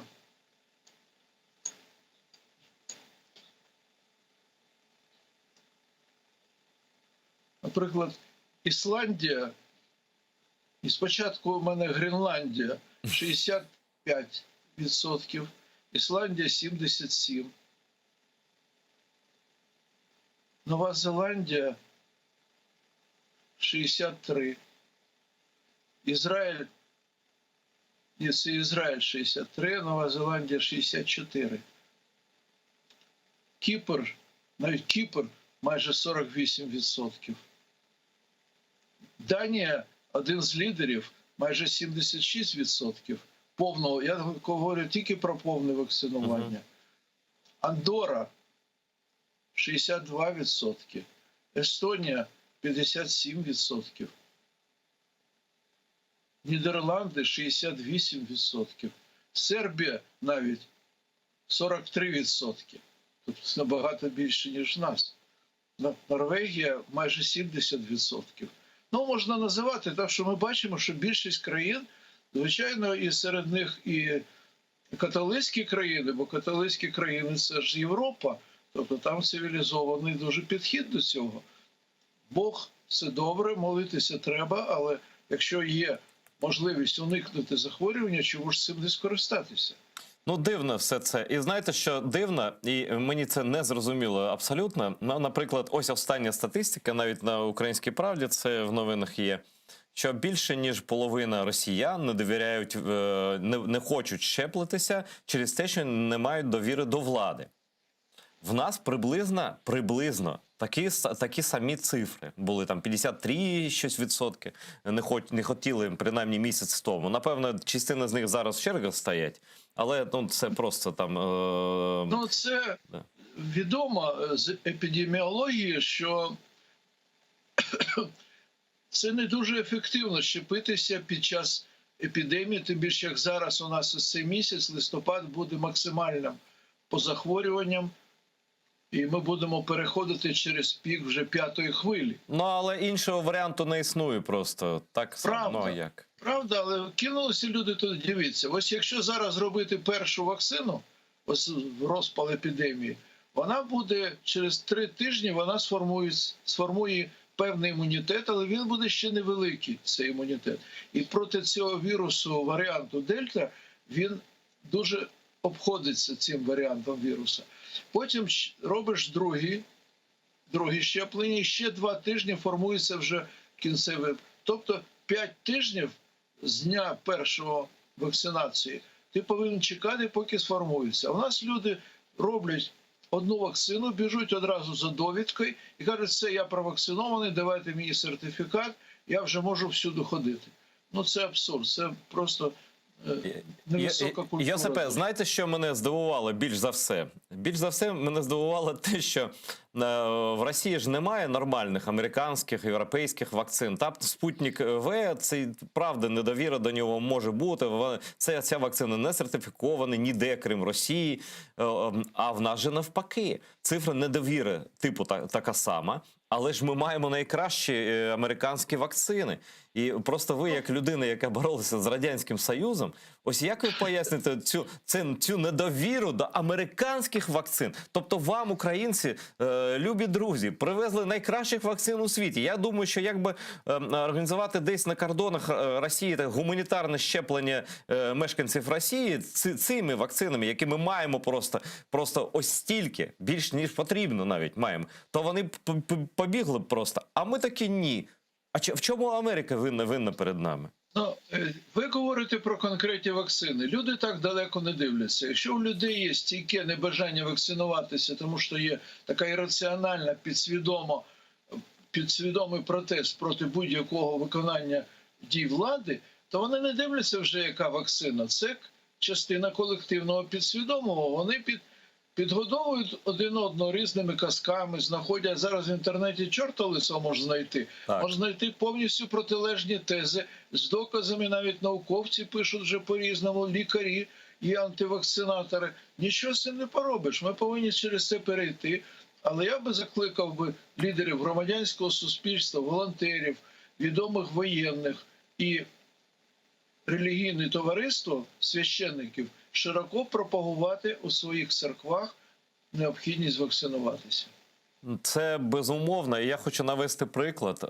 Ось, знаєте, інформаційний вплив і хвороба – це дуже круто, дуже тісно пов'язані речі. Ось приклад ваших чудових, рідних Чернівців, так? Просто це європейське місто, і там дуже Буковина, це взагалі я не буду пояснювати, да? Це ваша батьківщина. Але там, ви ж знаєте, активно працює, там більшість храмів – це храми Московського патріархату. І ось статистика. Просто я ж бачив їх, які з хрестами та хоругвями ходили тут хрещатиком, такі бабусі-дідусі, але такі нові, красиві плакати за 1000 гривень. Ні щепленню, ні вакцинації, ні порушенню прав людей. І ось ми бачимо результат. Напевно, це якось пов'язано, вам відніше. Реанімація усіх госпітальних баз Чернівців, де лікують хворих на ковід, завантажені на 100%. Я знаю це. Я бачив ці дані якраз. Дивіться, в Чернівцях дуже неоднорідне релігійне такі розділення. У румунських селах більшість ви праві церков Московського патріархату. Здається, більше 100 приходів – це церкви Московського патріархату, але це в румунській частині області. В українській частині області все ж таки більше ПЦУ. Але я не знаю, я не вивчав спеціально це питання, але думаю, що через Московський патріархат може свідомо розповсюджується небажання вакцинуватися. Абсолютно, я вам доповідаю. Я трохи слідкував за цим, так? І до мене теж приходили такі тролі. До речі, вони зазвичай обвішані українською символікою всі. Там і прапор і український, і ми за свободу, за право людини, тощо. Але наративи такі, то просто розповсюджує. Бо там, наприклад, просто в коментарях з'явилася людина, яка не каже прямо «не вакцинуйтеся». Їхнє завдання зробити, щоб сумніви люди мали безпідставні. А підстави такі. І він, троль цей пише. Ось от в одному офісі в Києві вакцинувалися всі Pfizer двічі, але потім всі захворіли. І всі в тяжкому стані. Ну, тобто, відверта брехня. Ось зараз, я хочу процитувати, теж ви послухайте, це Ігор Кондратюк, відомий шоумен і така дуже притомна, патріотична людина, ви ж знайомі, напевно, пише: Альтернативи вакцинації під час пандемії не існує. Ефективність вакцин доводиться вченими-вірусологами та лікарями-фахівцями. Ось ще одне дослідження щодо цих вакцин. Я тут просто російською, я так само російською скажу, цитата. У переболевших ковидом людей вероятность снова заболеть им в последующие полгода в 5 раз выше, чем у людей, которые привились от коронавируса инфекции МРНК вакцинами и ранее не болели ковидом. Это выяснили исследователи Центра по контролю и профилактике заболеваний США. Значит, после анализа данных более 7 тысяч госпіталізованих з ОРВІ людей, отчет опублікований, недоступен. Тобто всі ці розмови, я вже перехворів, тому мені не треба робити щеплення, це теж від лукава. Це теж звідти йде. Ось на мою повну просто переконання, на моє більшість таких наративів іде звідси. Причому, що та сама РПЦ, ті самі тролі в Росії пропагандують, навпаки кажуть, ідіть, робіть щеплення. А для українців інші тези. І вже ми просто повідомлені ж були в пресі, що фабрику тролей накрили десь в Харкові, да, яка займалася Україною, працювала на розвиток пандемії в Україні.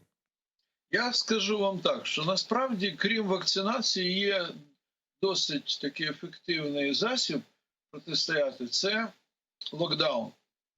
Але оскільки у нас рішення приймаються не медиками, а політиками, то у нас не включаються локдауни. Останні передостання хвиля і ця хвиля локдауну не включалися. Тому дуже велика кількість втрат і тяжких випадків. Локдаун все ж таки він дуже впливає на фізичну дистанцію між людьми. Люди менше пересуваються, менше виходять із дому, менше ходять у місця масових, там, де багато людей збирається. І це збільшує середню дистанцію між людьми, і це впливає також на розповсюдження віруса. Але у нас ані вакцинації не було, ані локдауну не було. І хоча експерти казали, давайте і вакцинуйтеся, давайте включайте червоні зони скоріше. У нас жодна червона зона не була включена вчасно, всі з запізненням. Ось Київ сьогодні в червоній зоні, а це треба було робити раніше. Тепер цей адаптивний карантин, який пропагувала влада, це просто абсурд. Не може бути адаптивного карантину, якщо вільне спілкування між різними регіонами України. Якщо люди переїжджають туди-сюди, то вирівнюється кількість інфікованих за рахунок того, що інфіковані люди переміщаються. Якщо б ізолювати одну область від інших, можна було б так робити цей адаптивний карантин. А так, як робиться, нічого не можна зробити. Я взагалі вже не бачу можливості, ось вже другий рік закінчується цієї епідемії в Україні, при такій недовірі до влади, при тих помилках вона помилялася в усьому, що треба було робити для протистояння з ковідом. Крім першого разу включення локдауну. Вони включили його вчасно, здається, 18 березня, але вони його 2 місяці не виключали і налаштували людей проти локдаунів. Тепер, якщо навіть включиться, люди все одно слухатися не будуть. Тобто помилок влади було дуже багато. І я не знаю, хто за це буде відповідати. Бо ми платимо людськими життями, потім наслідками від тяжких випадків перебігу епідемії, будемо платити іще роками. І хто за це відповість? Знову чекати, поки поміняється влада, і наступна влада буде думати, а як зробити санкції проти попередників. За те, що вони так боролися в лапках з пандемією. Ну, це така хибна мета, що надіятися на те, що наступна влада щось буде робити з попередньою. Напевно, наступна влада має робити життя громадян краще, і все. І це єдине завдання. Це входить також в комплекс питань, які буде стояти перед будь-якою владою, яка прийде. До речі, чи ви бачили, пане Йосипе, останні дані соціологічних опитувань? Ну, нібито так. Кмісовський бачив, там ще Центр Разумкова зробив. Я неуважно не дивився його. Ні, ось останні вам по президентським виборам можливим. Тут цікаво те, що антирейтинг... Я побачив, що Зеленський випередив по антирейтингу Порошенка. Рівний, плюс-мінус рівний рейтинг. Да? Тобто це показує, що будь-яка влада вона не застрахована від антирейтингу. І це ж тільки в Порошенка ж цей антирейтинг вже довго вже тягнеться, а тут два роки. Так, владі вдалося останні ось там 7-8 місяців трохи уповільнити падіння рейтингу різними заходами, які вони робили, але вони їх робили також популістські. Ось ці там санкції, наприклад, проти там крадіїв законів, проти Медведчука і інших. Ну, по-перше, це не дуже законно, і правозахисники казали, що, звичайно, Медведчук заслуговує на санкції, але якщо ти робиш їх помилково, і був конфлікт у нього, у Зеленського, з Конституційним судом, який досі не вирішено. І це все, звичайно, просто уповільнює падіння рейтингу. Удалося трохи втримати його, а тепер знову, як і передбачалося, що восени буде далі падіння рейтингу. І ми бачимо, що і по Київський міжнародний інститут соціології, коли провів по партіях, то вперше вже Солідарність випередила. Ну там плюс-мінус, там же все в рамках похибки статистичної. Так, я знаю, але це вперше за ці 2 роки. Ну, це, знаєте, це може когось там радувати, але я думаю, що просто спільна недовіра до всіх – це не дуже добре. Я просто, ну, якщо лідер президентських умовних там перегонів має зараз там скільки, зараз скажу, 18, ні, так. Ну, коротше, 26%, так? Ну, це мало. Тобто, це серед тих, хто визначився. Так, тобто тут є простір для фантазії будь-яких. І будь-який популіст з будь-якою риторикою може розглядатися як можливий кандидат. Ну, це... Відома приказка. Можна один раз обманути усіх, але можна багато разів обманювати одну людину. Але не можна без кінця обманювати всіх. Так і тут. Вже ми маємо 2,5 роки популістської влади. І, звичайно, люди вже бачать, що в основному це брехня. Всі їх обіцянки, всі їх методи, які вони влаштовують, вони ж нічого не виконують з того, що обіцяли перед виборами. І все, що вони чехарду роблять там з міністрами і ось цими санкціями так званими, це все не рятує їх. Це просто трошки притримує падіння, але все одно він наступає, низький рейтинг. Ну, слухайте, ось сьогодні теж новина така, що Медведчук, якого абсолютно правильно треба переслідувати за його антиукраїнську діяльність, да? Але він придбав ще один телеканал. І просто замість тих, які були заборонені, він намагається зробити ще один, а потім, ми знаємо, канал «Наш» працює, ще там один якийсь канал. Тобто вони як така птиця Фенікс, да, певно. Тобто тут треба або робити так, щоб це ніколи не повернулося, або, ну я не знаю, як от ось на вашу думку має влада працювати проти російської пропаганди? От так, ну, серйозно, якщо. Ну, воно мене не нагадує птицю Фенікс. Все-таки птиця Фенікс – це позитивний образ. Це не нагадує цю гідру, якою відрубаєш голову, замість неї виростає нова. І це скоріше схоже на гідру. Це перше. По-друге, дивіться, я ж все ж таки, бекграунд в мене правозахисний. Можна робити, воювати із пропагандою, із п'ятою колоною, але тільки на основі закону. Треба було не соромитися, а коли почалася війна, прийняти відповідне законодавство на час воєнних дій, використовувати його саме заради боротьби, заради виживання, заради відстоювання незалежності України. Я за це. Але ми ж бачимо, що ця влада не здатна була. Навіть і попередня влада була не здатна на радикальні дії. Наприклад, у 2014 році, ось коли росіяни захопили Крим і розпочали війну, я одразу сказав, ну все, це війна. Це означає, що ми відійшли так далеко від Росії, що вона вже не має іншого засобу, щоб нас привернути до себе, крім війни. А що це означає? Я ж все ж таки людина вже не молода, виховувався на гаслах совєтських. Все для фронту, все для перемоги.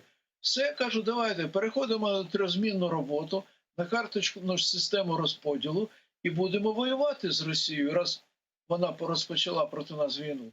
Але хто на це був здатний у 2014 році? Жоден політик не міг таке запропонувати людям. Бо люди хочуть відпочивати навіть під час війни. Я інколи жартую, коли домовляюся домовлятися по справах там на суботу, на неділю. І кажуть, то буде ж вихідні ж це. Я кажу, які вихідні під час війни? Не може бути вихідних під час війни. І це не жарт. Дійсно, у нас війна, і ми просто зобов'язані в ній перемогти. Ну, Хоч це, вона знаєте, і гібридна. як в тому анекдоті, да? Тут шабат, а тут не шабат. Да? Тут війна, а в нас тут не буде війни. І цей популізм, як минула влада, теж вона намагалася відгородити населення від війни, тобто ілюзію таку створити. І коли Петро Олексійович почав нагадувати про те, що йде війна, там більше вже сказав, яка війна. Ну, ми про це давно вже не чули, так? І ми ніби нормально живемо. І гірше не буде нічого. А потім обрали нову владу. Нова влада так само боялася спочатку казати правду. Зараз більш-менш почали казати правду. Але все одно, ну, популізм – це така хвороба, вона гірша за коронавірус. Бо я не знаю, як це перемогти. Це не дорік нинішній владі чи минулий, це просто така хвороба, яка ну, дуже небезпечна для України. Ну, популізм – це хвороба не так влади. Влада просто використовує популізм, коли відповідно населення може повірити у байки, у неправду. Якщо б було дуже скептично налаштоване населення до будь-яких людей при владі, якщо б вони не вірили обіцянкам, а вірили б тільки вчинкам, тільки роботі, тільки результатам конкретних дій, тоді би було і менше би популізму, бо тоді би політики не приходили б до популістських дій, бо їм би ніхто не повірив. А оскільки люди вірять, все ж таки у нас там, грубо кажучи, там 30% хочуть на захід, щоб Україна йшла, 20% хочуть, щоб в Росію вона поверталася, а 50%, наскільки я розумів, взагалі байдужі, куди буде рухатися Україна. Вони живуть сьогоднішнім днем, вони байдужі, і саме вони здатні повірити в усі небилиці, які їм розповідають політики.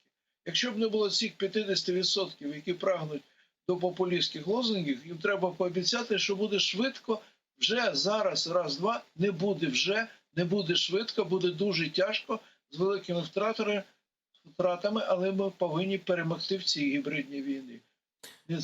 Незважаючи ні на що. Я хочу поставити вам запитання саме як колишньому політв'язню, дисиденту і людині, яка ну просто знає, що таке в'язниця і що таке бути політичним в'язнем.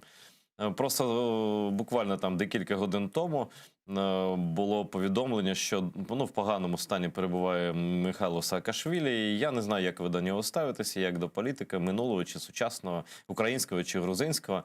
Але як це виглядає в суто з точки зору правозахисту? Що робити? Що зробити нашій владі? Що може зробити влада Грузії, щоб не погіршувати ситуацію? Як ви думаєте? Це непросте питання. Бо я Саакашвілі знаю, я з ним знайомий. Я був запрошений на обидві його інаугурації. І те, що він робив в Грузії, спочатку мені подобалось. Тобто темп реформ був швидкий, я не звик до такого в Україні. Але потім я побачив, що ці реформи робляться з великим порушенням законів. І тут я, як правозахисник, не міг з цим погодитися, бо все, що ти робиш, навіть позитивне, з порушенням закону, потім повертається проти тебе. Це залізний закон. Не можна хороші справи робити порушенням закону. А він так робив, його вся команда так робила. І тому, як він пішов, коли він виїхав з Грузії, через декілька років майже все повернулося назад. Всі позитивні досягнення щезли. Ну, кажуть, що поліція ще тримається і не корумпується. Але все ж інше вже далеко позаду. Так це ж був позитивний приклад для нас. Але ми соромилися говорити, що він порушує закони. А я це бачив, я бачив, як з людьми він обходиться. Причому не просто там з якимись там крадіями чи так званими олігархами. Багато викладачів вишів були звільнені не на законних підставах, коли проводилася реформа освіти. Але це все не важливо. Тепер він в'язень. Звичайно, я як колишній політв'язень, звичайно, солідарен з усіма, хто по політичних мотивах може бути запроторений до будь-якої в'язниці. І не важливо, що там в нього, як. Важливо, що він зараз знаходиться в в'язниці, в нього тяжкий стан здоров'я, і ми звикли завжди, коли люди, політичні в'язні, починають голодувати, ми завжди ставали на їх бік, так чи інакше, бо це наша солідарність дисидентська була.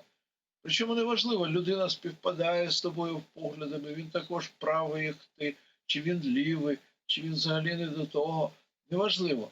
Солідарність повинна бути і треба допомагати людині, яка знаходиться в такому тяжкому стані, в таких умовах, як зараз знаходиться Саакашвілі. А інше вже потім. Зараз треба врятувати його життя, а потім вже розбиратися незалежним судом, якщо взагалі такі є. Ми знаємо, у нас такого нема. Я думаю, і в Грузії не дуже такі є. Але тільки незалежний суд може дати оцінку. Якщо навіть колишній президент, а ми знаємо, що колишні президенти попадають у в'язниці, навіть у демократичних країнах. Ну нічого, якщо людина порушила закон, і на нього нема пом'якчуючих таких обставин, щоб його не переслідувати, то навіть колишній президент повинен бути в в'язниці. І в Ізраїлі ми таке бачили, і в інших країнах. Але це потрібно, щоб розбирався суд. Не журналісти, не політики, а суд. Пане Йосипе, я хотів продовжити на тему, яка вам дуже близька. Вона всім насправді близька, але деякі люди не часто про це замислюються, а ви постійно. Про ідеологічний вплив Росії, такий, скажімо так, гібридний. Я чекав на 80-річчя трагедії в Бабиному Яру, щоб подивитися, що буде далі. Я читав уважно, звісно, те, що ви писали, те, що там інші люди казали про інтерес російських олігархів тут. І для мене просто ці 80-річчя це розставило всі крапки над «і». Я просто побачив, як вони приїхали, по-перше, сюди. Вони почули, напевно, що влада, в цілому наша влада, там і міська влада, і державна влада, і там уряд, всі погоджуються з їхньою участю там, у цьому проєкті. І відразу, як це все закінчилося, вони призначили, крім того, що там керівник художній росіянин, навіщо, чому в інших країнах не таке? Чому в Україні саме росіянин має бути художнім керівником? Це відкрите питання досі. Але потім вже цей керівник, пан Крижановський, ми знаємо, що там відбулося, він знайшов десь в Америці людину, яка ненавидить відверто Україну, причому робила це публічно. Людина, яка на прізвище Ульянов, таке, як анекдотична історія, да? І його дистанційно призначили керівником медіа, яке належить проєкту Ярмедіа, так зване. І звідти просто разом всі співробітники звільнилися після цього, а ця людина почала розповідати якусь маячню, яка просто не має жодного, я навіть цитувати не хочу, що він там писав про це медіа, про що вони будуть підтримувати всіх, там, незалежно від поглядів. Там просто це, я не знаю, яке це ставлення взагалі має до Голокосту, просто взагалі не знаю. Але, на мою думку, я так думаю просто, не знаю, яка ваша думка, дуже цікаво дізнатися, що, перш за все, ці олігархи, ці російські бізнесмени, вони залякані можливими американськими санкціями через те, що вони, фактично, вони залежать від Путіна, і це гроші Путіна, не їхні гроші. Просто Путін будь-який час може сказати «стоп, іди сюди», як він казав, просто прикладів багато, да? І їхня мотивація – це фактично купівля індульгенції за рахунок цього меморіалу. Може, це жорстко звучить, але чи це правда, чи ні? Що ви думаєте про це? Ну, в основному ви все вірно кажете. Я би навіть жорстче б сказав, бо я воюю з цим проєктом. Ну, скоріше, я підтримую український проєкт меморіалізації, але водночас роблю спротив російському проєкту вже 6 років.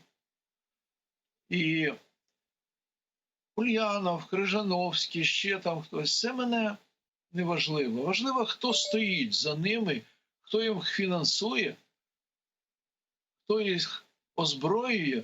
Я навіть пожартував, яка мені різниця, хто командує батальйоном російської піхоти на Донбасі?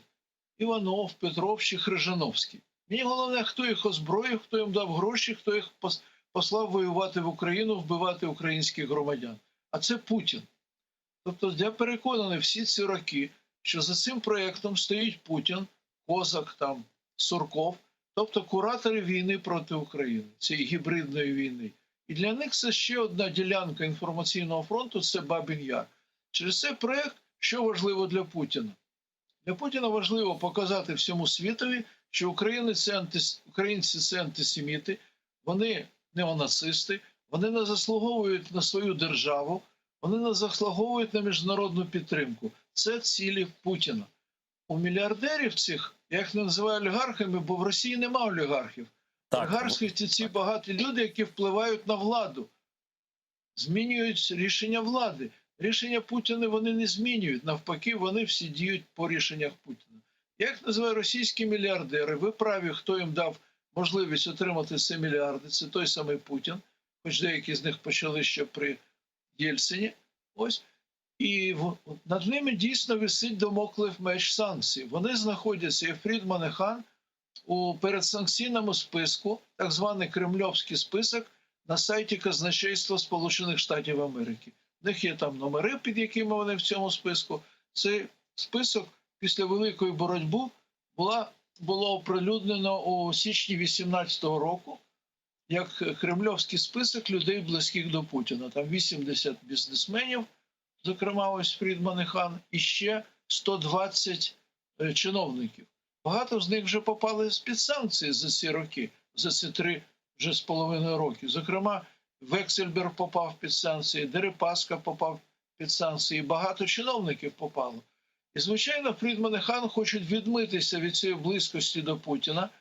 І цей проєкт для них один з засобів, як їм відмитися від Путіна. Подивіться, як ми чудово робимо, українці нам заважають, вони не здатні нічого зробити, а ми так чудово, ми стільки грошей сюди принесли, і так все красиво робимо, бачите, яка красива синагога.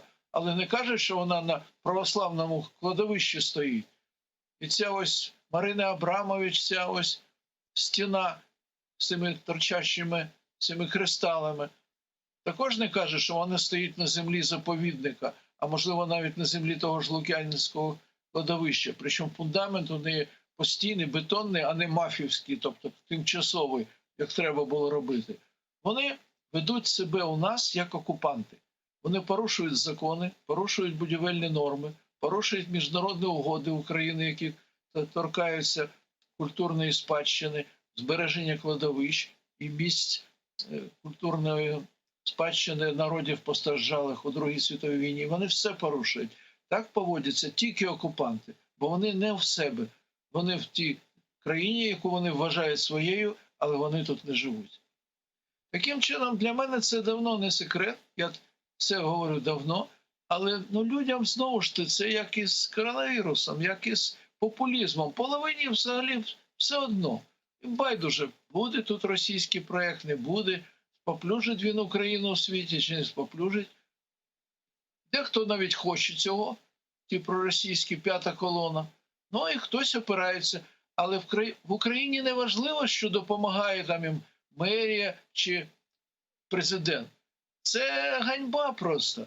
В Україні важливо, на чому боці стоїть громадянське суспільство. Ми бачили це по Майданах. У нас Майдани вирішують, тобто громадянське суспільство вирішує, який небажаний сценарій для України і як зупинити цей небажаний сценарій для своєї держави. А те, що думає там Януковичі різні чи Зеленський, яка нам різниця? Все одно вони підуть, а ми залишаємося тут жити і будемо розхльобувати те, що вони нам залишили у спадщину. Скажіть, будь ласка, пане Осіпе, а як ви думаєте, ось конкретно просто спрогнозуйте, як може пошкодити, принаймні зовнішній політиці України люди, які керують зараз меморіалом Бабин Яр? Ну, що ви маєте на увазі? Хто керує меморіалом? Ні, як конкретно? Ось просто я небезпеку бачу. Ті молодші офіцери, які тут керуються, яка різниця, що вони і як роблять? Головне, хто за ними стоїть. Ні, хто це ж ідеологічна направляє. диверсія. Це ж ідеологічна диверсія. Як вони можуть зашкодити? Будь ласка. Угу. По-перше, вже в інтернеті є багато дуже матеріалів про це, що українці самі не здатні побудувати меморіали. А ми ось, росіяни, це можемо зробити. І гроші дамо, і найкращих фахівців знайдемо, і ми ось це робимо тим, що запрошуємо там відомих скульпторів. Тобто це вже принижує Україну. Але вони ж не говорять те, що знаємо ми. Що насправді це вони заважають здійснюватися українському проєкту. В українського проєкту є будинок, де була колишня контора єврейського кладовища. І вона була передана у заповіднику, і там повинен був бути музей пам'яті жертв Бабиного Яру. І міністр Ткаченко у цьому вересні, який прийшов, повинен був відкривати цей музей. Чому його не побудували? Запитайте. А я вам скажу чому. Бо, незважаючи на те, що у бюджеті на цей рік було закладено 60 мільйонів гривень на закінчення реконструкції цього будинку і влаштування в новому музеї, 60 мільйонів – це не так мало для України. Жодної копійки протягом цього року не дали. Шмигаль тримає цей бюджет, бо їм керує Андрій Єрмак, і він не дає жодної копійки на цей проєкт. Тобто вони притримують український проєкт, а світу кажуть, дивіться, українці нічого не можуть зробити. От ми можемо зробити. Це дуже підступно. Ви знаєте, це я зауважу одну деталь. Хвилинку, я закінчу. А цей будинок вони тиснуть, і Єрмак їм допомагає, щоб цей будинок було передано російському проєкту. Цей будинок держава вклала вже більше як 30 мільйонів гривень в його реконструкції. І є тиск Шмигаля на фонд держмайна віддати цей будинок російському проєкту. Але він нічого не хоче підписувати, бо це незаконно. Ота Фоменко, що була заступник міністра, заступниця Ткаченка, перший заступник міністра, вона була проти передачі цього об'єкту російському проєкту, бо це незаконно. Вона доводила в Офісі президента, що це порушення українських і міжнародних законів. Що вони зробили? Вони її звільнили. Ось так працює російський проєкт. Вони вміють тиснути, вміють. Да. Про це можна розповідати годинами. Я ж кажу, вони окупанти і поводять себе як окупанти.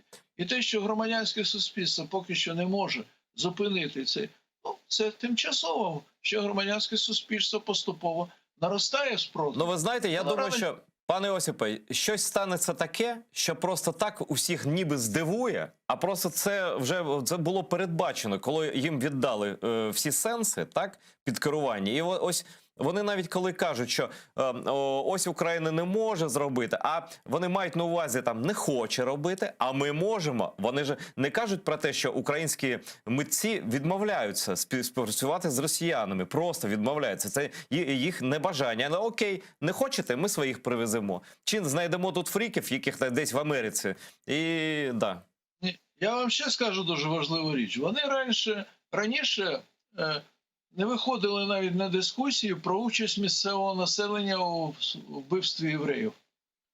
А тепер раптом під 80-річчя співпали деякі моменти, і я не вірю в те, що це випадкове співпадіння. У Крижановський в своєму інтерв'ю, Сергій Лозниця в своєму фільмі Так. на 1+1 у ток-шоу було промовлено, що українці також приймали в цьому участь. Але це брехня.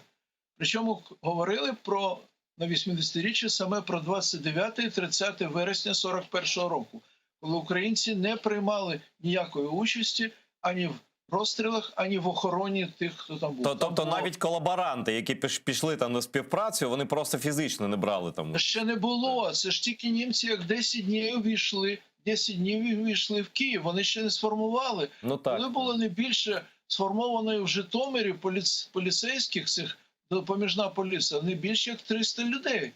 Вони не могли просто приймати участь. І є свідчення, навіть судові свідчення у Німеччині, в Дортмунді, в 60-ті роки, коли судили оцих учасників команд інзацгрупи 4А. Вони свідчили, що крім них і 2 німецьких воєнних поліцейських батальйонів нікого більше не було в Бабиному Ярі у ці дні, 29 і 30 вересня. Так що і Хрижановський, і Лозниця, і інші, які зараз піднімають це питання, вони вирішили, що вже час прийшов звинуватити українців у цьому. Ось вони це роблять. Так що ось це не так все просто. І Ви це кажете, як просто. вони будуть впливати? Вони будуть нав'язувати таку точку зору, що українці також до цього причетні. Хоча Хрижановський спочатку сказав, ну їх, нібито вони не приймали участь, але вони стояли в оточенні. Ось, наприклад, ці 2000 воєнних німецьких поліцейських, які стояли в оточенні, один батальйон приймав участь і в розстрілах також, не тільки інзацгрупа. А другий стояв дійсно тільки в оточенні. Ну, знаєте, пане Йосипе, для мене навіть ось їхнє формулювання, яке багато разів повторювалося і, напевно, ще буде використовуватися про деякий український голокост куль. Тобто словосполучення «український голокост» – це взагалі нонсенс. Його просто не було, тому що України не було. Так? І це просто вигадка, просто це така брехня, просто це справжня диверсія. Але останнє запитання, яке я хочу поставити вам, воно стосується навіть не історії, тут усе більш-менш зрозуміло. Я просто помітив, як після того, як панове мільярдери путінські прибули сюди офіційно, були представлені, були там долучені до всіх цих подій. Як активно почалася рекламна кампанія російського, ну він українська юридична там якась організація, але Альфа-банк почав просто, він належить же, звісно, кому, так? Не вам, а нікому з українців, так? Почали рекламну кампанію дуже активно. І у мене просто таке питання. А ось з точки зору національної безпеки. Ну, наприклад, ми ж знаємо, що ці всі колишні олігархи, навіть коли, якщо вони були до Путіна, вони ж пройшли процедуру верифікації, да, після того на вірність Путіну, на вірність режиму. І вони всі перевірені, вони під повним контролем Путіна, і вони виконують завдання, які він поставить. Я просто знаю, як це відбувалося з певними справами. Ну, наприклад, як за рахунок олігархів купувалися чемпіонат світу з футболу, Олімпійські ігри, тощо. Тобто він дає завдання, а деяким олігархам колишнім, тобто його людям людям з грошима, він дає завдання підтримувати так звані ДНР, ЛНР, Бабаков, наприклад. Ми знаємо такого. І як можна таку в нашу фінансову систему запускати банк, який належить людині Путіна, який співпрацює 100% з Путіним, він не може там не співпрацювати. А якщо завтра Путін скаже, передайте, він не особисто, передайте пану Фрідману, що він має фінансувати те і те в Україні. Що це може бути? Партія, медіа, група кілерів, я не знаю що. Але це ж просто питання національної безпеки. От що ви думаєте про це? Ну, навіщо абстрактно говорити? Ми їх піймали, ловили вже за руку. Я вам розкажу таку історію, небагатьом розповідав про це. Наприкінці минулого року дехто з відомих учасників партії ОПЗЖ, є прізвище, передали гроші праворадикальним групам в Україні. Ми отримали таку інсайдерську інформацію, отримали підтвердження це.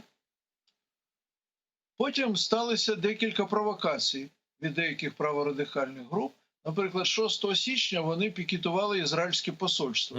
Ввечері, коли нікого не було, просто відпрацьовували тупо гроші. Чого вони хотіли? Щоб Ізраїль визнав Голодомор. Добре, ми всі цього хочемо.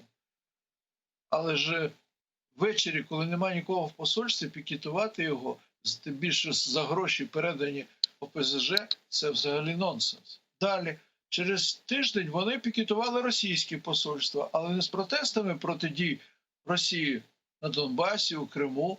Вони пікетували його проти Навального, що Навальний такий самий імперець, як і інші росіяни. І це все за ті самі гроші. Потім до нас дійшла інформація про те, що дехто шукає серед цих правих радикалів, і відповідно за ті гроші, що були передані, виконався на підпал синагоги у Бабиному Яру. Вона ще не була побудована, тільки була запланована. А вже почали шукати на підпал. І я тоді написав листи в Міністерство внутрішніх справ, Службу безпеки України про те, що нам вдалося взнати. Оскільки ми громадська організація, ми далі не можемо з'ясовувати. Це потрібні інші можливості. На жоден лист я не отримав відповіді. Коли я запитав, а де відповідь? А ви що, просили відповідь? Ви написали, ми взяли до відома. Тільки з СБУ сказали, що ми провели профілактичну роботу, все буде гаразд, ніхто нічого підпалювати не буде. Але бачите, як вони працюють? Так що це не домисли, це те, з чим ми маємо справу. І ми маємо справу, просто я скільки тут живу в Україні, ну ви все життя можете згадати багато провокацій, які були дуже дивними, виглядали дуже дивно, дуже штучно. Ну, там напад на польське консульство у Львові чи щось там подібне з угорським представництвом. Да? Тобто прості українці, звичайні, нормальні, будь-які, навіть неважливо, які в них погляди, там, націоналістичні чи інші, вони не підуть підпалювати, просто в нас так не влаштований менталітет в Україні. Не підуть, тобто це фінансування, це програма фінансування. І тут просто банківська система українська, наті вам, отримайте. Російський банк в українській банківській системі. А то нам ВТБ не вистачало, і не вистачало ще Сбербанку. Да. Це не зовсім, здається, так. Я не дуже добре знайомий з банківською справою, але всі банки в Україні – це українські банки. Так. Тобто Формально так. мати банк, материнський банк, він російський Альфа-банк, але не може він відкривати відділення, але він може зробити український банк, який так само називається, а він буде інвестором в цьому банку. Тобто різниця невелика, але для того, щоб обійти закон з цього приводу. І так вони і роблять. Ну, що ми говорити? На війні, як на війні, це гібридна війна, вона є і в економіці, і в дипломатії, і в пропаганді, і в всіх підступних діях різних, і в Бабиному Ярі, на жаль, вона є. І те, що на фронті, навіть коли затища деякі, а в інших ділянках війна далі розповсюджується. І останнє, що я хотів вас запитати, просто новина дня. У Москві заявили, що Україна намагається втягнути, це цитата, Росію у силові дії. Це після використання Байрактару. Як вони ж намагаються знову спровокувати, ну тобто примусити Байдена зустрітися з Путіним. Я просто дивився російські канали.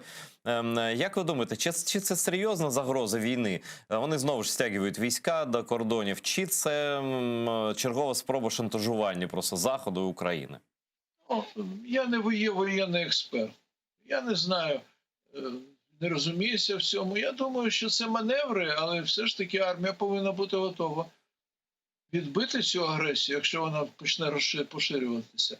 Вона може поширюватися не тільки на Донбасі, вона може йти з Криму через той адміністративний кордон, вона може йти з Придністров'я, бо там є контингент російської армії, і що зараз дуже погано, вона може йти з Білорусі. Бо ми посварилися із батьком також. Він може нам зробити такий подарунок. Ну, батько, він нікому не друг, в принципі. І він людина, яку світ не визнає президентом, тут зрозуміло. Просто, наскільки відомо, я там розмовляв з фахівцями воєнними, бо я не є їм. Для широкомасштабної агресії потрібна дуже ретельна підготовка, і вона в сьогоднішніх умовах розвідкою дуже чітко робиться, навіть не українською, американською, іншими, НАТО, з супутників і так далі. Ось, наприклад, коли тоді попередня була загроза, нібито було накопичення військ Росії, Але фахівці помітили, що не були розгорнуті польові шпиталі. І це протирічить правилам підготовки до війни. Не можна починати війну, якщо у прифронтовій зоні не розгорнуті прифронтові шпиталі.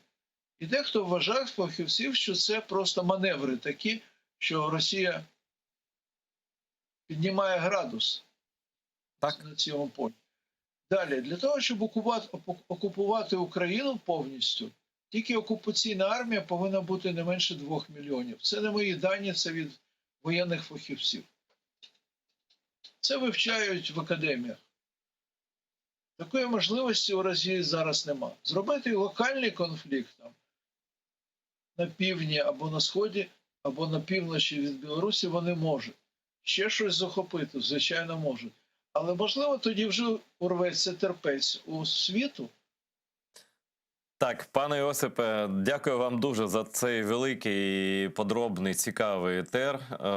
Бажаю вам не хворіти, як і всім, хто нас дивиться зараз. З нами був Йосип Зісельс, навіть представляти людину зайве в даному випадку. Я нагадую, що ви, кожен з вас, наших глядачів, чи на окупованих територіях, чи на вільній території України, чи будь-де, хоч в Австралії, де нас теж дивляться, я це дуже добре знаю, і всіх вітаю, хто за кордоном живе, навіть так далеко.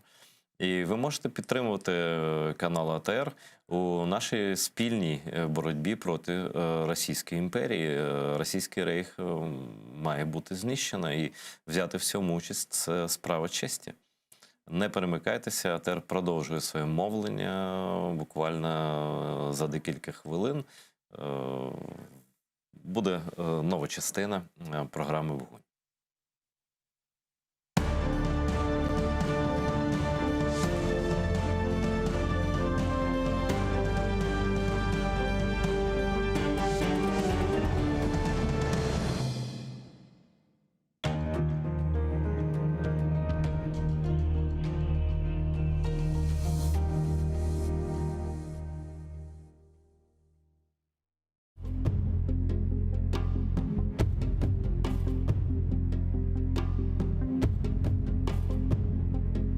Gönlüm hasta, gözüm donuk. Yaşav soğuk, ölüm soğuk. Yazım, şiirim, fikrim bozuk. Hiçbirinin gereği yok. Vesselam. Бар diler bizge kele. Bülbül yırlay, güller küle. Hayvanlar kul kişilerge. İnanmayman hiçbirine. Vesselam. Filan batır, tüvent korkak. Ahmet hırsız, Mehmet'e bak, nasıl kirsіз, nasıl appaq. İnanmayman, hepsi alçaq. Vesselam. Biri sevgen koz yaş töke, biri bilgen kop laf ete, biri batır, kotek seve.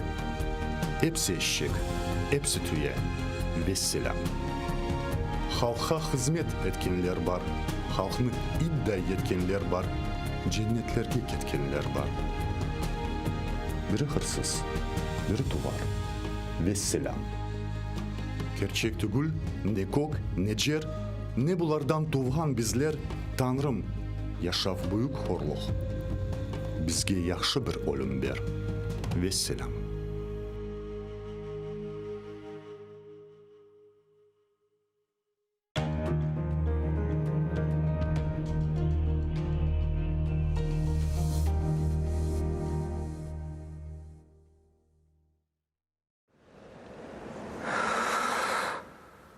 Ишітесіңіз ма?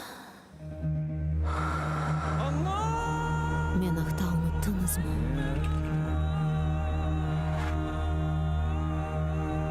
Мен мұнда. Бұл менің топырағым. Менің қырымым.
Бисмиллахир-рахманир-рахим.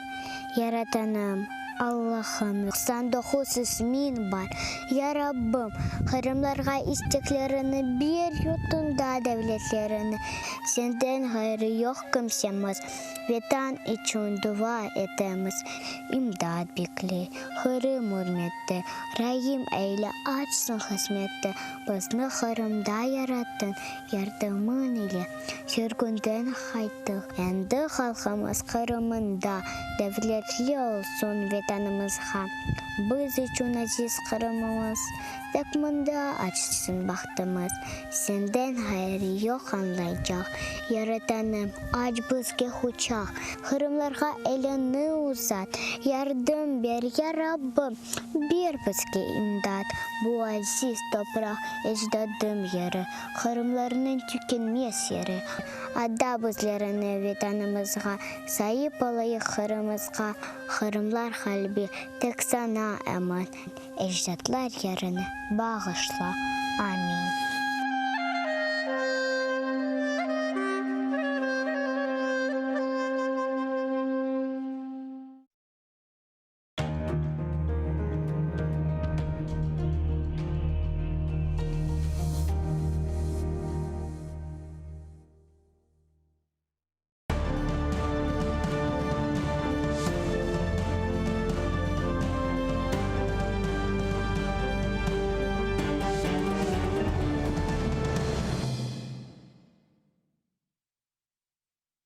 Салям алейкум, хайрлах шамлар. Добрый вечер. В эфире телеканала АТР. Вы смотрите информационно-аналитическую программу «Бугунь». В студии для вас работаю я, Гульсум Халилова. И следующие 4 часа в этой студии с гостями мы обсудим основные новости и события сегодняшнего дня. Я напомню, что мы работаем в прямом эфире на экран ваших телевизоров. Режиссера периодически выводят номер телефона, так что вы можете звонить к нам абсолютно бесплатно по Вайберу. +3 80 67 63 46 130. Можете присоединяться по скайпу. atr.tv – это наш адрес. Звоните, задавайте ваши вопросы. Нам важен ваш голос. Не забывайте подписываться на наш YouTube-канал. Там мы вещаем как в онлайн-режиме. Вот прямо сейчас и выкладываем самые интересные фрагменты из наших эфиров. Выкладываем практически все наши программы в записи. И, наконец, поддержать телеканал АТР вы можете, подписавшись на наш Patreon. Линк режиссера периодически выводят на экраны. Вы можете пройти по ссылке, выбрать уровень поддержки, стать частью большой крымско-татарской семьи АТР. Это будет помогать нам продолжать работу на информационном фронте. Я рада представить гостя нашей студии. Это народный депутат України, фракція «Слуга народу» Олег Дунда. Вітаю вас, пане Олеже. Вітаю, пані Гульсун, вітаю всіх глядачів. І ще раз долучуся до заклику пані Гульсун. Підтримуйте АТР за лінком на Patreon. Дякую дуже, пане Олеже. Я предлагаю наш эфир начать с топовой основной новости с темы коронавируса. Кабмин? Нет, коронавируса. Это, да, пандемия коронавируса. Мы видим, как растет в Украине, к сожалению, количество заболевших коронавирусной инфекцией. Мы видим, как растет количество смертности. Да. Но и при всем при этом сегодня Киев в красной зоне, введен жесткий локдаун. Как вы считаете, что не так с вакцинацией? Почему такой маленький коэффициент вакцинации среди украинского населения? Почему люди не вакцинируются? Ну, смотрите, эта ситуация, которая есть на сегодняшний день, она абсолютно прогнозируема. То есть о том, что будет происходить именно таким способом, и вот то, что происходит, ну, мне лично, например, было понятно еще было в конце весны. Я напомню, тогда кричали о том, что где вакцины, как вакцины. Вот да. Вакцины у нас более чем хватает, точек вакцинации у нас более чем достаточно. Более того, вакцины у нас разные, как в супермаркете. Приходишь к семейному врачу и можешь выбирать какую-либо вакцину, но народ не идет. И это было прогнозируемо еще в первом полугодии, потому что по всем соцопросам люди у нас по ряду причин вакцинироваться не хотят. И что ты с ними не делай, вот они не хотят, они по принципу авось и так пройдет. При прочих равных условиях они предпочитают не идти вакцинироваться. И поэтому имеем то, что имеем, там уровень вакцинации порядка 17-18%. Но при этом в Украине уже давно нет проблем с вакциной, да, нет проблем с доступом к вакцине, но при этом, как вы думаете, вот почему все же люди не хотят вакцинироваться? Вот в чем основная проблема? Это не только наша проблема. То есть не надо говорить о том, что украинцы, они какие-то особенные, у них такое отношение к вакцинированию. Давайте посмотрим, например, на страны Западной Европы, которые в той же Польше не особо горели желанием вакцинироваться. Или на ту же историю с Францией, где выходят 100-тысячные митинги противников вакцин. Ну, давайте даже в другую историю пойдем. Всегда в любом обществе, и в западном в том числе, большое количество, относительно большой процент людей, которые верят в плоскую землю. Это факт, к сожалению, медицинский. Что это есть? Ну, никто не запрещает верить людям в то, что они верят, как таковое. Надо смотреть, каким образом этот вопрос решался, именно с вакцинированием вопрос решался в странах Западной Европы. Можно за основу взять, например, Францию или Чехию. Там еще 4 месяца назад принудительно сказали о том, что в всех публичных местах, в транспорте, в театрах и так далее и тому подобное, чтобы попасть на публичное место, ты должен предъявить паспорт вакцинации. Да. Крику было, боже ты мой. Но, тем не менее, они имеют на сегодняшний день уровень вакцинации порядка 60%. В среднем по странам Западной Европы. А Естественно, они болеют. Тут как бы вопросов нету, но нагрузка на медицинскую систему, она не такая. А как вы лично считаете, это не ограничивает права людей, не дискриминирует ли это? Не ограничивает, ну не вопрос. Там же поступили просто. Не хочешь вакцинироваться, никто не заставляет. Это твое решение. Как ты хочешь это делать? Тогда иди, пожалуйста, и получай каждые 2 дня тест на отсутствие заболевания. Почему из-за тебя должны страдать твои соседи?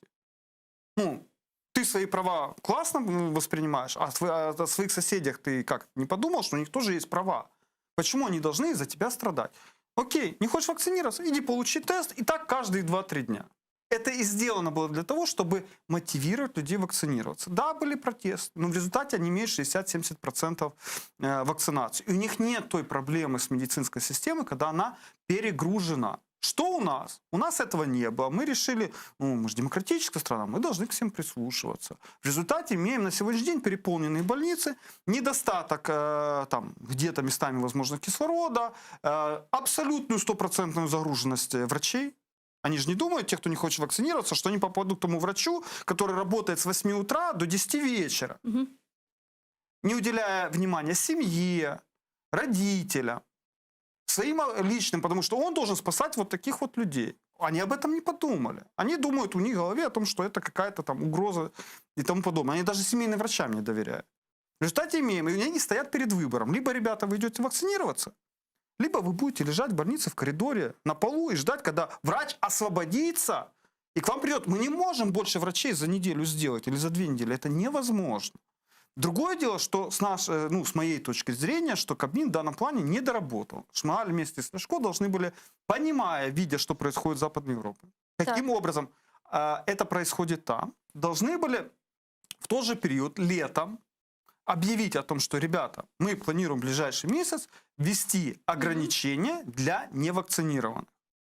Поэтому готовьтесь и вакцинируйтесь, либо будьте готовы каждые 2 дня получать соответствующий тест. В результате мы бы, вот этот кризис, который имеем на сегодняшний день, мы бы его сбили, его бы не было. У нас была похожая ситуация на Европу. Нам нужно кратно увеличивать количество вакцинированных, как таковое. Мы это время проспали. Ну вот честно, вот Шмыгаль, Ляшко об этом не подумали. Хотя было понятно, что это будет важная проблема, как таковая. Но надеюсь, то, что происходит на сегодняшний день в центрах вакцинации, когда люди толпами пошли вакцинироваться, я понимаю, это неудобно. Но это вопрос вашей, в смысле людей, украинцев, здоровья и жизни. Они должны это осознать и понять. Я по-хорошему, я вообще каждого, кто не хочет вакцинироваться, провел бы по больницам, сказал, выбери, пожалуйста, в коридоре себе место, где ты будешь лежать. Это же делают не для того, чтобы тебе хуже сделать. Это старается сделать тебе же лучше. Пойми, пожалуйста. Вот буквально вот таким словом. Это вопрос, даже, окей, ты на себя наплевал, но ты можешь заразить своих детей, своих родителей, соседей. Ты о них даже не подумал.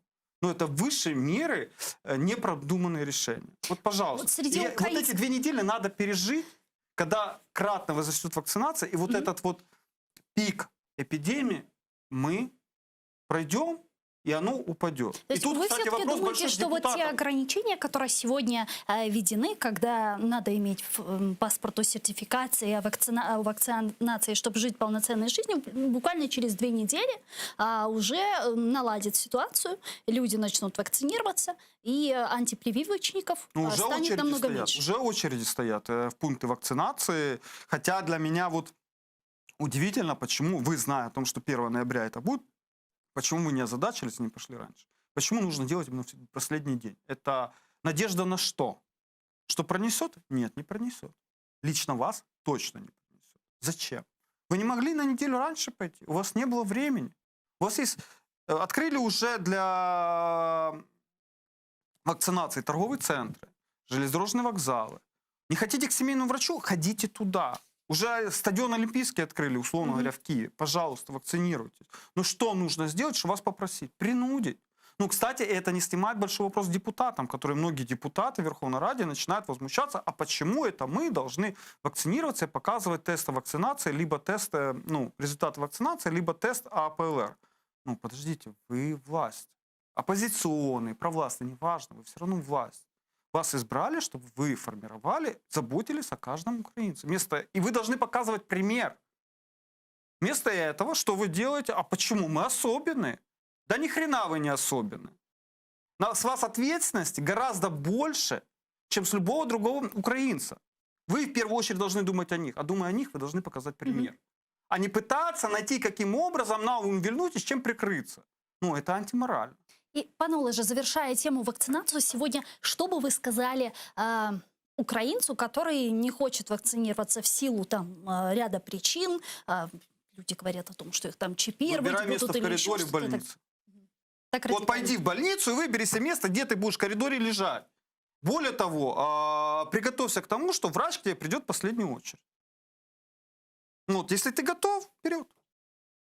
Мы вас услышали, дякую. Давайте перейдем к следующей не менее важной теме, к теме Крыма, к теме репрессий на территории оккупированного полуострова. Сегодня полиция снова задержала 19 крымских татар возле суда в Симферополе. Среди них есть и женщины у здания Крымского гарнизонного военного суда в Симферополе, где сегодня по видеосвязи с военным судом во Власихе рассматривалась апелляция по делу красногвардейской группы Хизбут Тахрир. Снова прошли массовые задержания слушателей из числа крымских татар. И я озвучу фамилии тех, кого задержали. Каралиев Сейт Осман, Меметов Дилявер.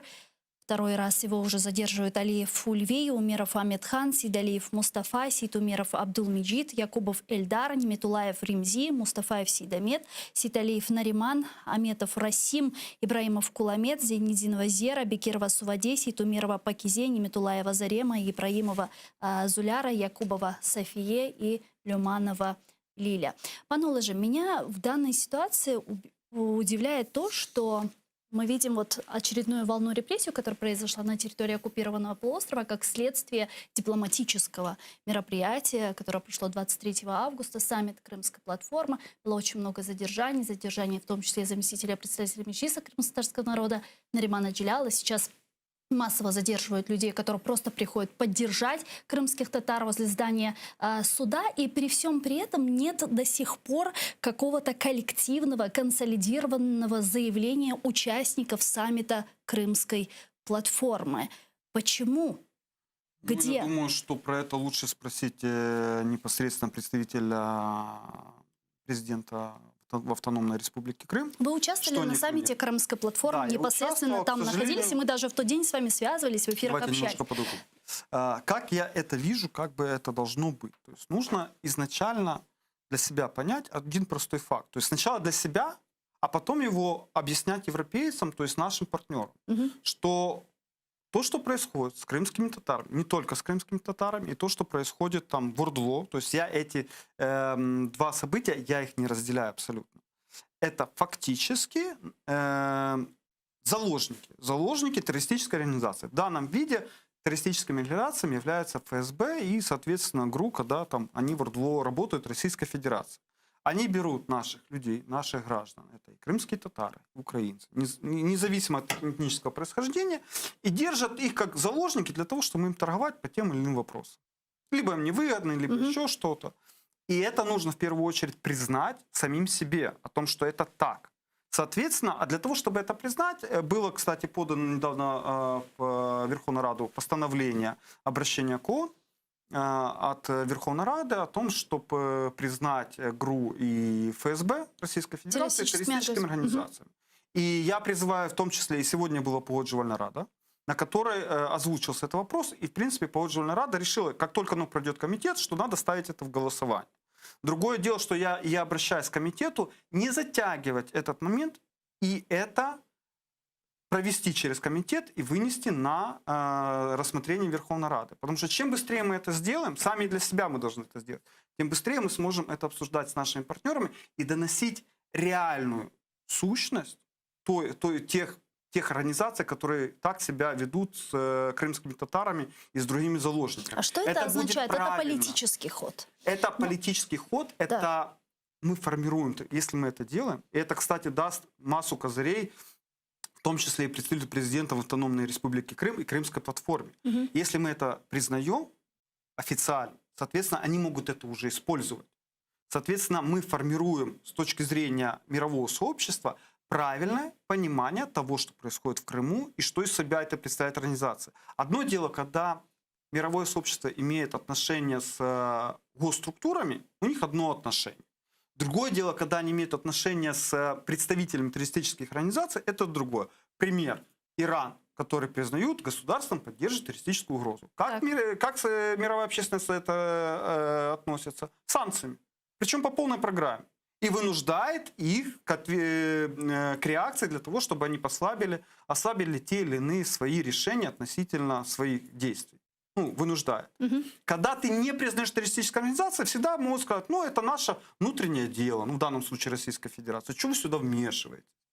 И, соответственно, другие страны к этому относятся. Это должен быть первый ход, на чем мы сделаем. Без этого, к сожалению, мы ничего там сделать не можем. Абсолютно. Потому что Российская Федерация будет всегда отвечать, наше внутреннее дело, идите гуляйте.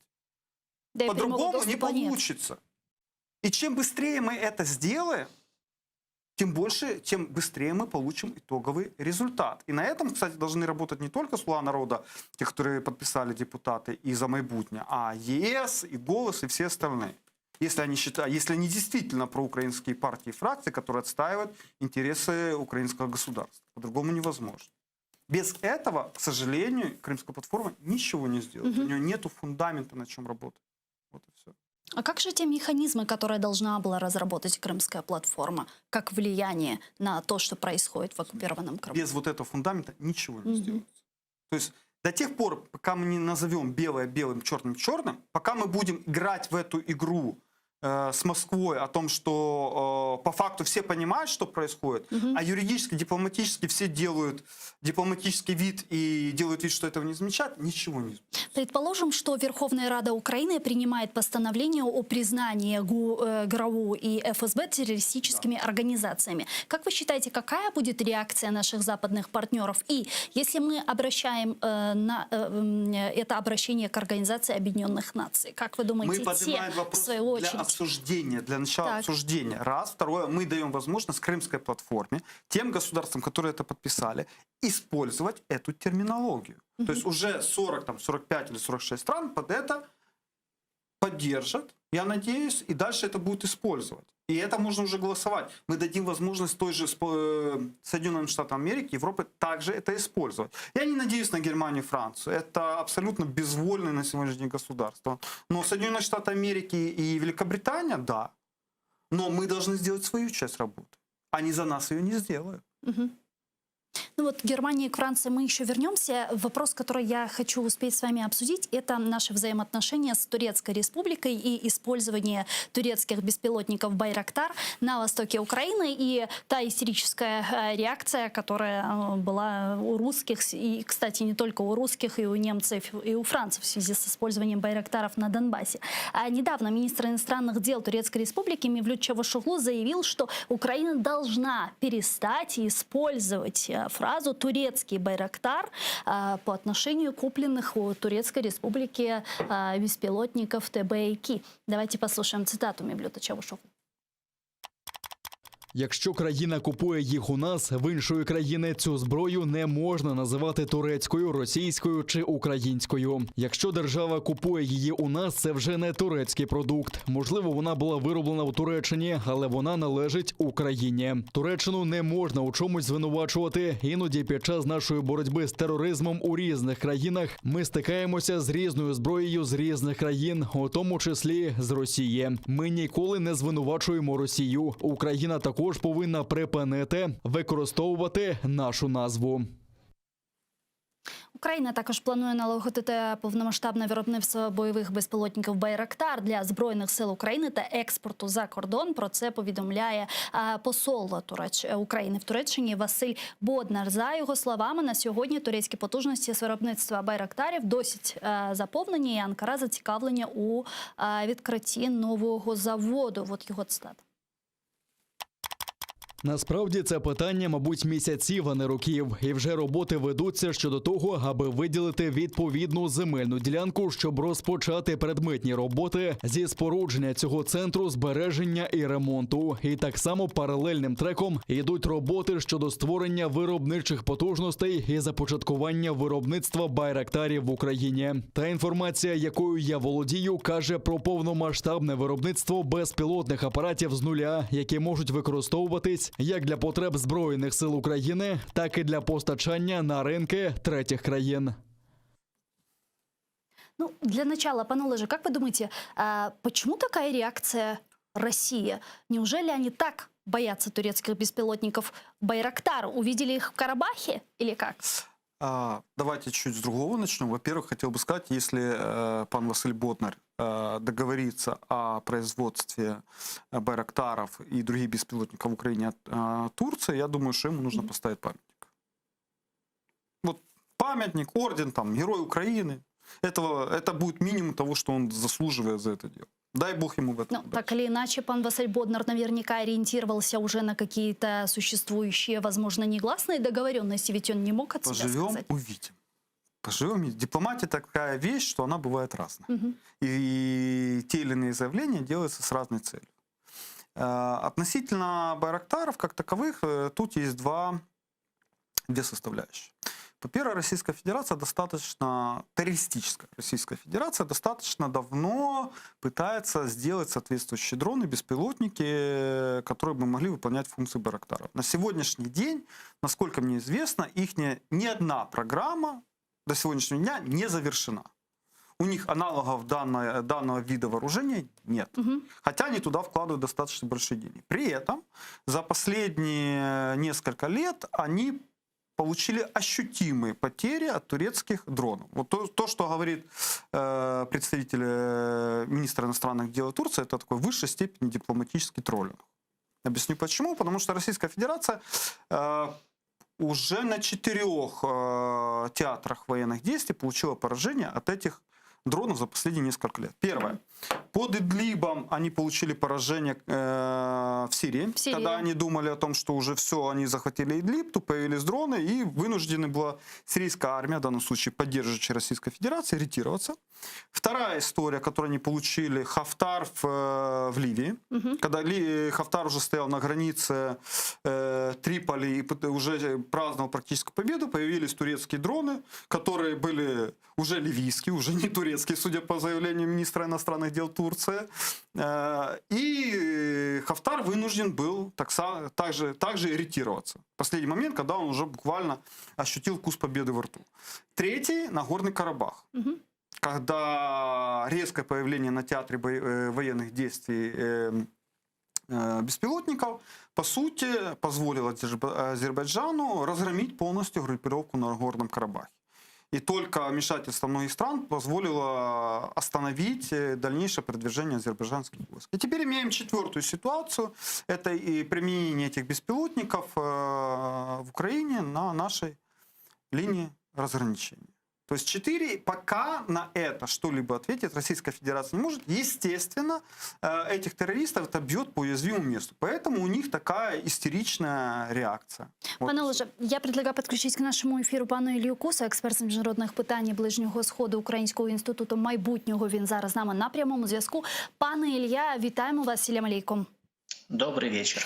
Добрый вечер. Пан Илья, насколько, на ваш взгляд, вот такие новые и современные технологии могут поменять баланс сил в регионе, в данном случае на востоке Украины? Не поменяют. А раскройте, пожалуйста, почему? Ну, партия беспилотников не может поменять военный баланс.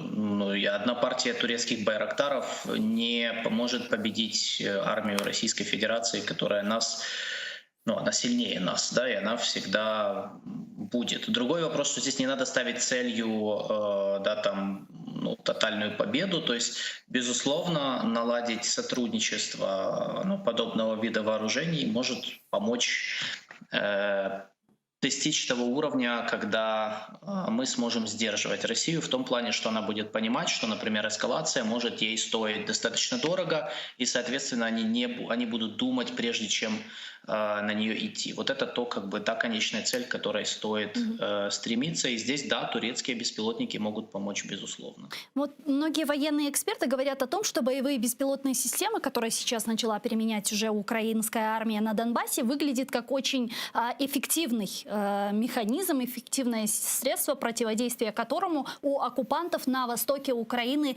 нет. Возможно ли, как вы думаете, что это приведет к эскалации ситуации, и Россия еще более активно начнет подключаться, поддерживаться и даже вводить авиацию?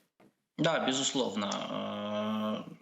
Конечно, для них применение подобного вида вооружений может стать оправданием для того, чтобы перебрасывать туда, на оккупированные территории, тоже свое вооружение, свои системы ПВО, там, да, усиливать свою группировку войск, возможно, да, на территории оккупированного Донбасса, например. Тем более, что в заявлениях российских представителей после вот этой вот истории с применением беспилотника звучали же заявления, ну так, пока что они прямо об этом не говорили, но они намекали на то, что, мол, вот смотрите, это же нарушает якобы Минские соглашения, мы тоже можем что-то такое придумать. Раз Украина может, то и мы тоже будем усиливать свои военные мощности и свои, как бы, силы на этом направлении. Поэтому, да, я считаю, что подобные инциденты, они могут стать подспорьем для дальнейшей эскалации. Кстати, вот по поводу Минских соглашений, а действительно использование таких беспилотников нарушают ли эти Минские соглашения? Если там такой пункт, просто я его не видела, не читала и не замечала. Да, формально нарушает, но мы же понимаем, что Минские соглашения, то есть сама Россия давно уже не выполняет и, в общем-то, нарушает их с первого дня. То есть там вообще, ну, как бы они не один даже пункт нарушили, в том числе, кстати, по поводу отведения своих войск, потому что они же до сих пор их используют время от времени. Начиная с того, в общем-то, что они же в этом, вот когда применили наш беспилотник, то они же его применили в ответ на огонь со стороны, с той стороны, да, поэтому им будет, скажем так, формально, то есть их позиция применения Байрактара, оно не существенно не меняет вот этот вопрос, кто там виноват, кто нарушает Минские соглашения, потому что, ну, русским будет сложно это использовать, они сами их нарушают. Другой вопрос, что им, в общем-то, этот инцидент его будет достаточно просто, чтобы оправдать потом, ну, то есть сказать, что, вы видите, это было, и таким образом мы тоже можем там помогать. И, ну, чтобы выровнять военный баланс сил, если они почувствуют, что он каким-то образом это угрожает. Но просто здесь нужно понимать, что еще позицию Турции.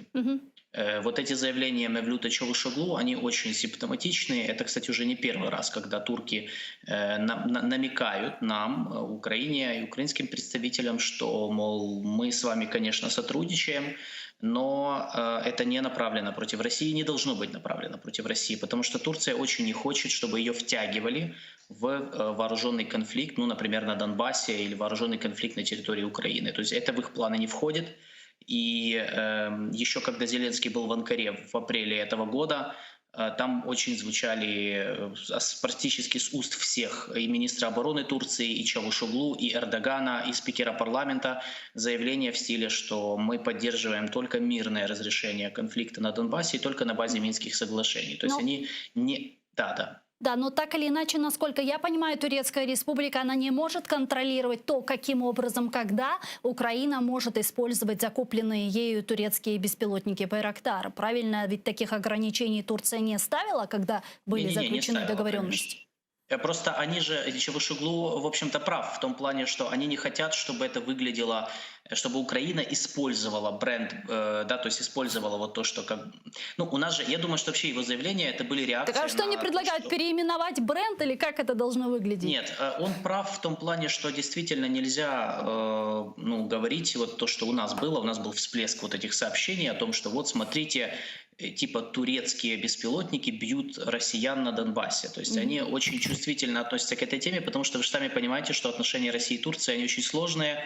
Они, конечно, не союзники, но между ними выработался за последние 7 лет определенный баланс, равновесие, которое они хотят сохранить. Это очень принципиально важная позиция, которую вот в Украине не всегда понимают, что Турция не заинтересована в эскалации с Россией пока что, на данный момент. Им это не нужно, особенно учитывая их конфликт с Западом, который сейчас только обостряется из-за того, что у Эрдогана не клеится разговор с Байденом и с Европейским Союзом.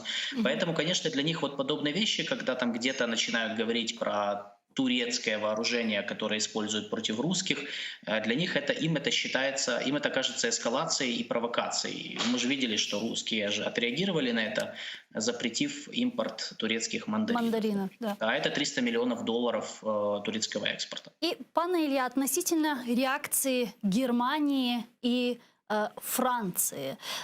Если бы мы не знали о том, что Германия и Франция постоянно декларируют о том, что они поддерживают территориальную целостность Украины, то сложилось бы впечатление, что они беспокоятся об оккупантах на Донбассе. Нет, я вот как раз, кстати, не разделяю вот эти вот мнения части нашего общества, которые посчитали это чуть ли не предательством. Вообще я не очень понимаю, почему у нас в последнее время из европейцев делают чуть ли не каких-то там злых людей, которые там хотят нас сдать. Они ничего нам не должны. Их заявления, вот эти вот типичные, вот то, что было в МИДе Германии и Франции, это типичное отображение их позиции относительно мирного урегулирования на Донбассе. То, что они хотели сказать этим заявлением, они категорически выступают против любой эскалации. Они боятся того, что может начаться новая война. Они ее не хотят. Если вы помните, какая была реакция европейцев во время эскалации в апреле со стороны России, да, когда было нагнетание, то, в общем-то, там то же самое было. По сути, они не хотят дестабилизации ситуации в Украине, потому что они считают, что их роль как посредников должна заключаться в том, чтобы любым способом не допускать дестабилизации. То есть, мол, если они не могут решить этот конфликт, а, видимо, пока к урегулированию речь не идет об урегулировании, то хотя бы удерживать его в состоянии таком квазизамороженном, в котором он находится сейчас. И только на это были направлены их заявления. То есть я в этих заявлениях не увидел никакой поддержки боевиков или России на самом деле. Дякую вам дуже, пане Ілля. Чох сагулно, що наше время підключились к нам в ефір. Ілля Куса, експерт з міжнародних питань Ближнього Сходу Українського інституту майбутнього, був з нами на прямому зв'язку. Пане Олеже, действительно, как вы думаете, военно-техническое сотрудничество между Украиной и Турцией может очень негативно каким-то образом в ближайшей перспективе повлиять на отношения между Турцией и Россией? Ну, у них правильно, у них достаточно специфические отношения, но несмотря на эти специфические отношения, Турция ничего не мешала использовать свои беспилотники и в Нагорном Карабахе, и в Ливии, и в Сирии буквально недавно. Поэтому я не вижу, почему они не могут использоваться в Украине. И очень удивительно отправлять вооружение в Украину, а потом удивляться, почему оно использовано на линии разграничения. А для чего на Украине еще нужно? Где его использовать? Где еще, скажите, регион, где Украина может его использовать? Но только на линии разграничения с террористами в ОРДЛО, больше других нет. А говорить о том, что не озвучивать, ну так, а почему нет? Вот везде все СМИ говорили о том, как на Нагорном Карабахе, как замечательно отработали турецкие беспилотники. И никаких проблем у Турции с этим не было. Относительно отношений, ну так, надо быть немножко слепым и не замечать, чтобы не заметить, как Турция потихонечку продвигает свои интересы в Закавказье, не обращая внимания или обращая очень слабенько внимание на Российскую Федерацию, как они там поджимают по полной программе. Ну, это же происходит, это факты. И поэтому, более того, хочу сказать, Соединенные Штаты Америки буквально недавно заявили на днях о том, что призвали всех там, своих партнеров и союзников по НАТО разморозить поставку вооружений Украине. Без ограничения. Летально, в том числе, Турция входит в НАТО. Поэтому я не вижу, какие проблемы для отношений с Украиной и Турцией эта история приведет. Другое дело, что можно согласиться, что применение и наличие у нас беспилотников, оно не повлияет, действительно не повлияет на военные силы и на военную ситуацию в Ордлоне. Потому То что есть карабахский сценарий в ближайшее время на Донбассе нереален? Нет, разница очень большая, потому что в карабахский сценарий это там, по сути, горные районы, где аулы, где не так много населения. А теперь представьте военную операцию в Украине, там, например, в Предместе или даже в самом городе Донецке или в Луганске. Это сколько погибших и среди военных сил, а в первую очередь среди гражданских. Ну, это невозможно себе представить, как такое. И как минимум только по этой причине какого-либо на сегодняшний день военного решения этого конфликта не существует. Пока. Что будет дальше, через пару-несколько лет, ну, поживем и видим. Я уверен 100%, что Российская Федерация в таком виде, в котором она есть, она недолго продержится. То есть ее в ближайшее время нужно ожидать ее ослабления, у нее ожидает большой такой период турбулентности, связанный со сменой лиц, со сменой властной парадигмы. И в каком виде она закончит этот период, никому не известно. Вполне возможно, она не будет даже территориально в том составе, который она есть. И это будет окно возможностей для Украины. The Washington Post пишет о том, что Россия снова начинает стягивать войска к границам Украины наподобие того, что происходило весной этого года, ссылаясь на свои источники. Давайте послушаем их цитату.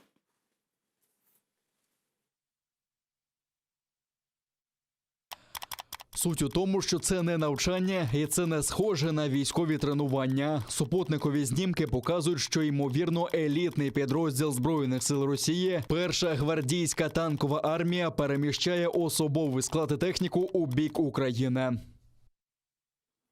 Сегодня также глава Министерства иностранных дел России Лавров заявил, что Россия якобы наблюдает попытки украинских властей создать провокационную ситуацию и втянуть Москву в силовые действия. И уже, собственно, есть реакция Министерства иностранных дел Украины. Там сказали следующее. Именно поэтому наше государство постоянно предлагает шаги для сдвига с места мирного урегулирования. А Россия игнорирует их под разными предлогами. Призываем Россию, наконец, прекратить мыслить категориями войны, ожидаем добросовестное выполнение ею договоренности саммита лидеров нормандского формата, достигнутых в Париже в декабре 2019 года. Если мы говорим о том, что Россия снова занимается бряцканием оружия, снова стягивает свои войска к границам Украины под видом учений и так далее, то чего сейчас на данном этапе пытается этим добиться Россия? Или это месть снова за те же беспилотники «Байрактар», которые были использованы на Донбассе? Ну, Москва в любом последние 10 лет, в любой ситуации использует классическую террористическую технологию.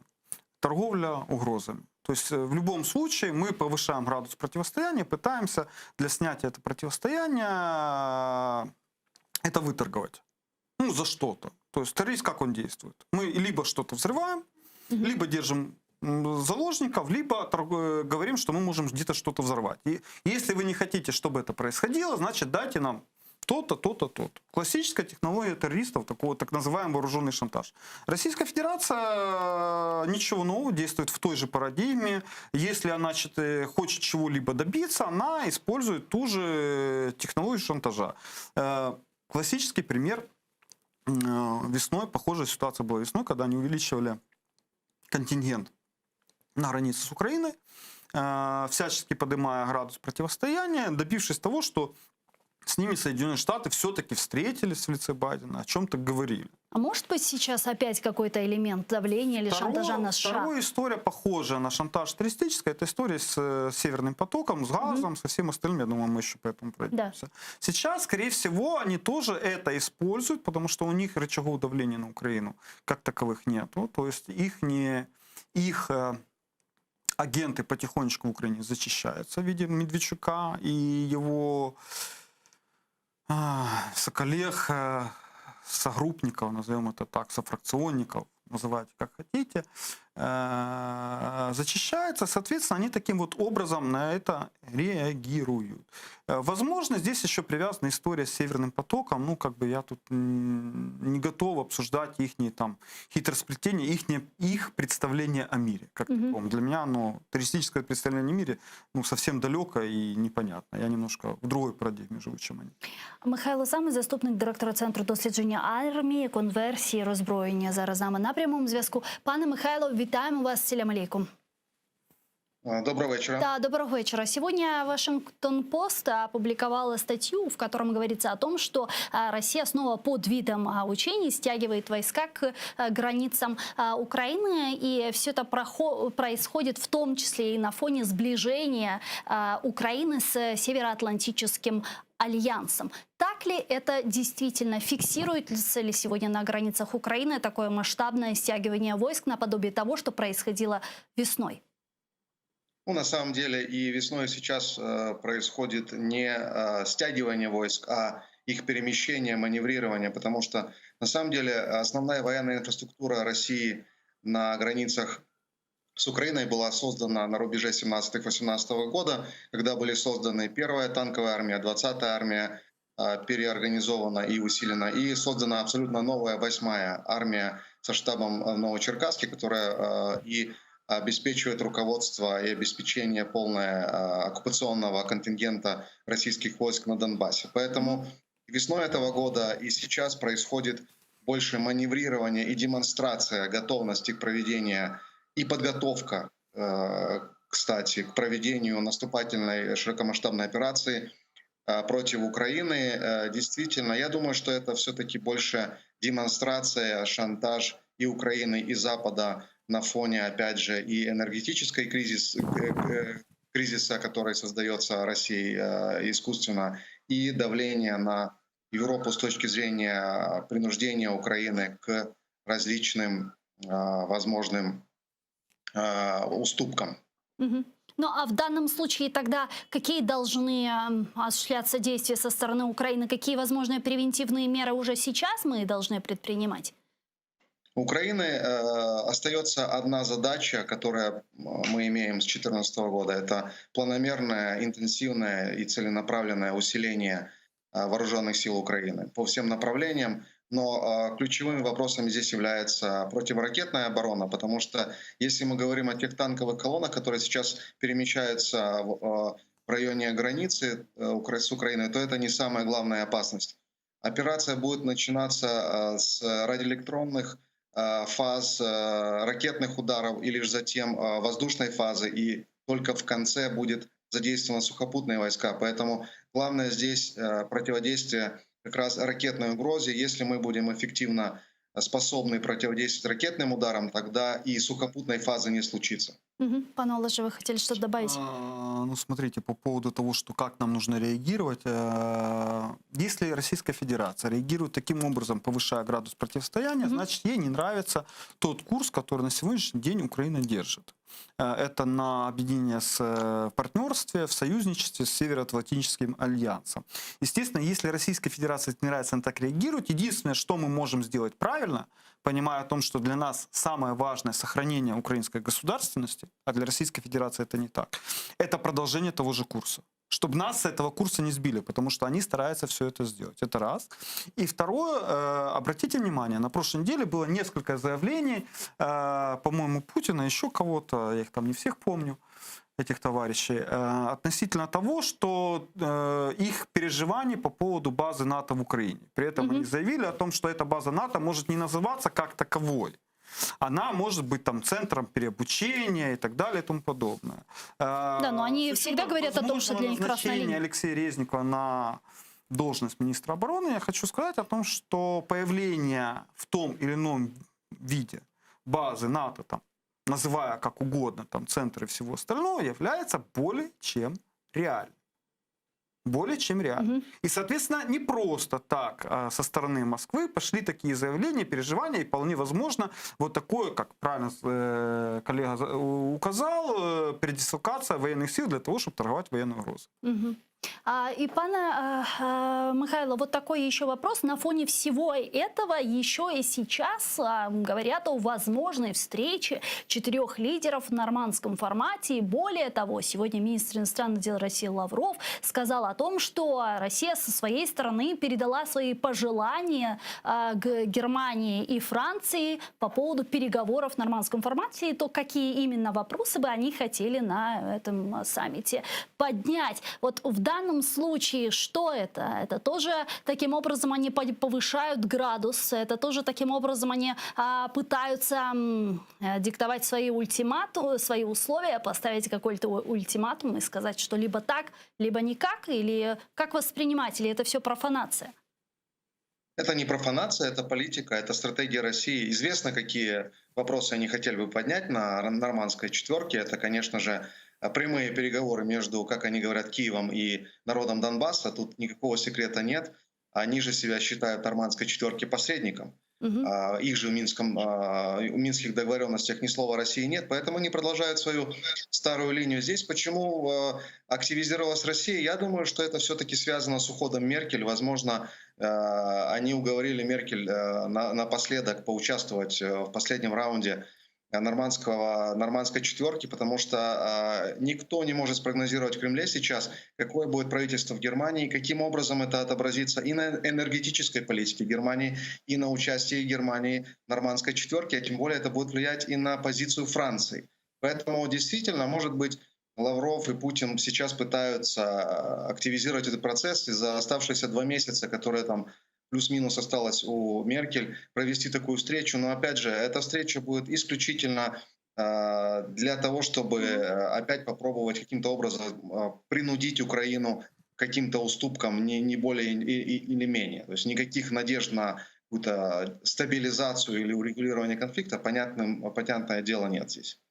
Дякую вам дуже, пане Михайло. Чухсагон, що на наше время і підключились к нам в ефір. Михайло Самий, заступник директора Центру досліджень армії, конверсії, роззброєння, був з нами на прямому зв'язку. Пане Олеже, я просто пытаюсь представить, как может состояться эта встреча и какие вопросы сейчас на данном этапе можно поднимать на этой встрече. Самое важное, можно ли что-то решить сейчас на этой встрече? Смотрите, я б сказав, що це питання на сьогоднішній день, про нього говорити дуже зарано.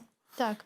Потому что, смотрите, это всего лишь дипломатические игры. То есть мы уже там месяц или 2 говорим о том, начиная там с августа, и в том числе там представители Франции и Германии, говорим о том, что и в Соединенных Штатах давайте проведем нормандскую встречу.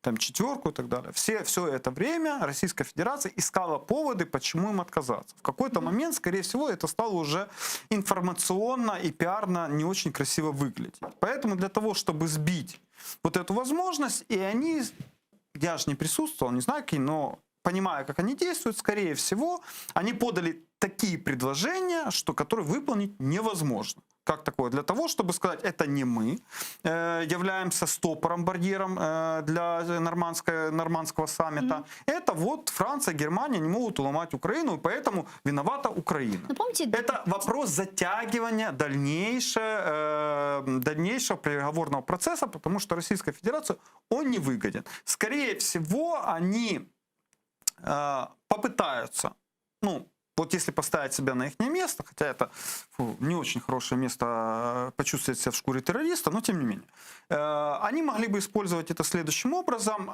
выторговать о том, что хорошо, мы проведем нормандскую встречу, только давайте оттуда вытянем вопрос нормандской встречи газового Северного потока-2. Кстати, то, что было в 2019 и после этого году. мы встретимся.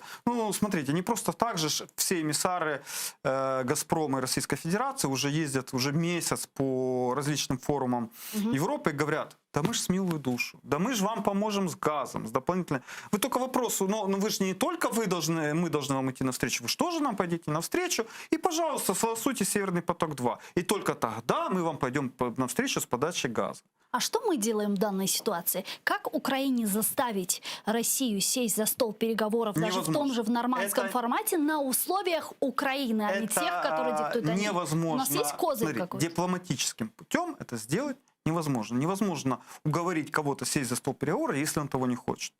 Единственный вариант это сделать – это примус. В нашей ситуации это единственный вариант, вот то, что эксперты указывали, это вопрос увеличения своей обороноспособности. Это так называемая база НАТО в Украине, где-то под Харьковом, где-то вот там вот. Увеличение поставки летального оружия в Украину, для того, чтобы можно было использовать в том числе и беспилотники. И только таким образом, понимая о том, что у Украины достаточно сил, не обращать на возможную военную угрозу с Российской Федерацией, либо военная операция Российской Федерации придет к таким потерям невосполнимым Российской Федерации, что это просто невыгодно и невозможно сделать. Только в таком случае, когда будет сохранен баланс сил, восстановлен баланс сил, скажем так, поднят баланс сил, тогда уже на равных основах можно провести нормандскую четверку. Все остальные встречи в ближайшее время, даже если они и будут, они будут ни о чем. Как таково. К сожалению. Тема газа, которую мы с вами уже неоднократно касались, но я хочу остановитися на ній подробніше. Сполученим Штатам Америки потрібно накласти санкції на оператора Північного потоку-2 на той період часу, поки Російська Федерація не припинить маніпулювати потоками газу для досягнення політичних цілей. Про це заявив голова правління НАК «Нафтогаз України» Юрій Вітренко. Я пропоную його послухати.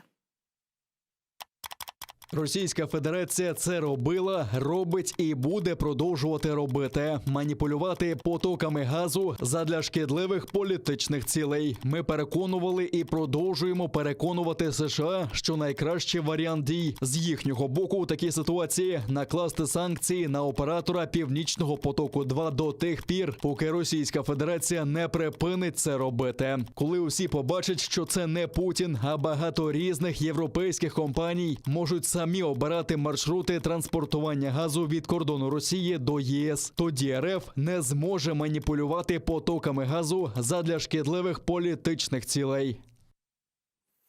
Також він заявив, що якщо Росія припинить транзит газу територією України, то це розв'яже їй руки в питанні повномасштабної війни. Зараз з нами на прямому зв'язку Геннадій Рябцев, експерт з енергетичних питань. Пане Геннадію, вітаємо вас. Салям алейкум. Алейкум ассалям, витаю вас. Пане Геннадий, согласны ли вы с той тезой, что в случае, если прекращается транзит газа через Украину, это развязывает руки России для полномасштабного вторжения в нашу страну? На мой взгляд, нет каких-либо предпосылок для того, чтобы транзит российского газа через территорию Украины прекратился. Существует контракт, по которому ежегодно через Украину будет следовать по меньшей мере 40 миллиардов метров газа. Эти объемы уже проданы на европейском континенте. Они поставляются в рамках средних и долгосрочных контрактов. То есть это не то, что «Газпром» бегает по Европе и кричит, кому нужен газ. Эти объемы уже проданы.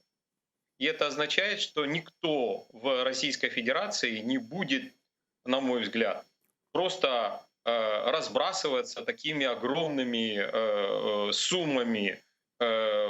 Ради чего? Ради тех потерь, о которых говорил предыдущий ваш собеседник.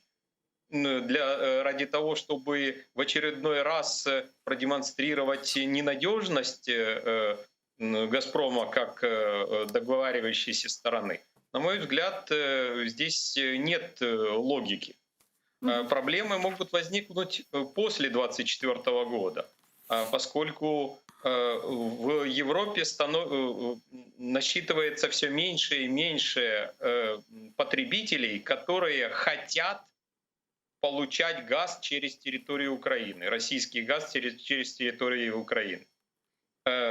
По моей информации, существует очень большая усталость от вот этого постоянного нагнетания обстановки вокруг Северного потока-2, вокруг транзита российского газа через Украину.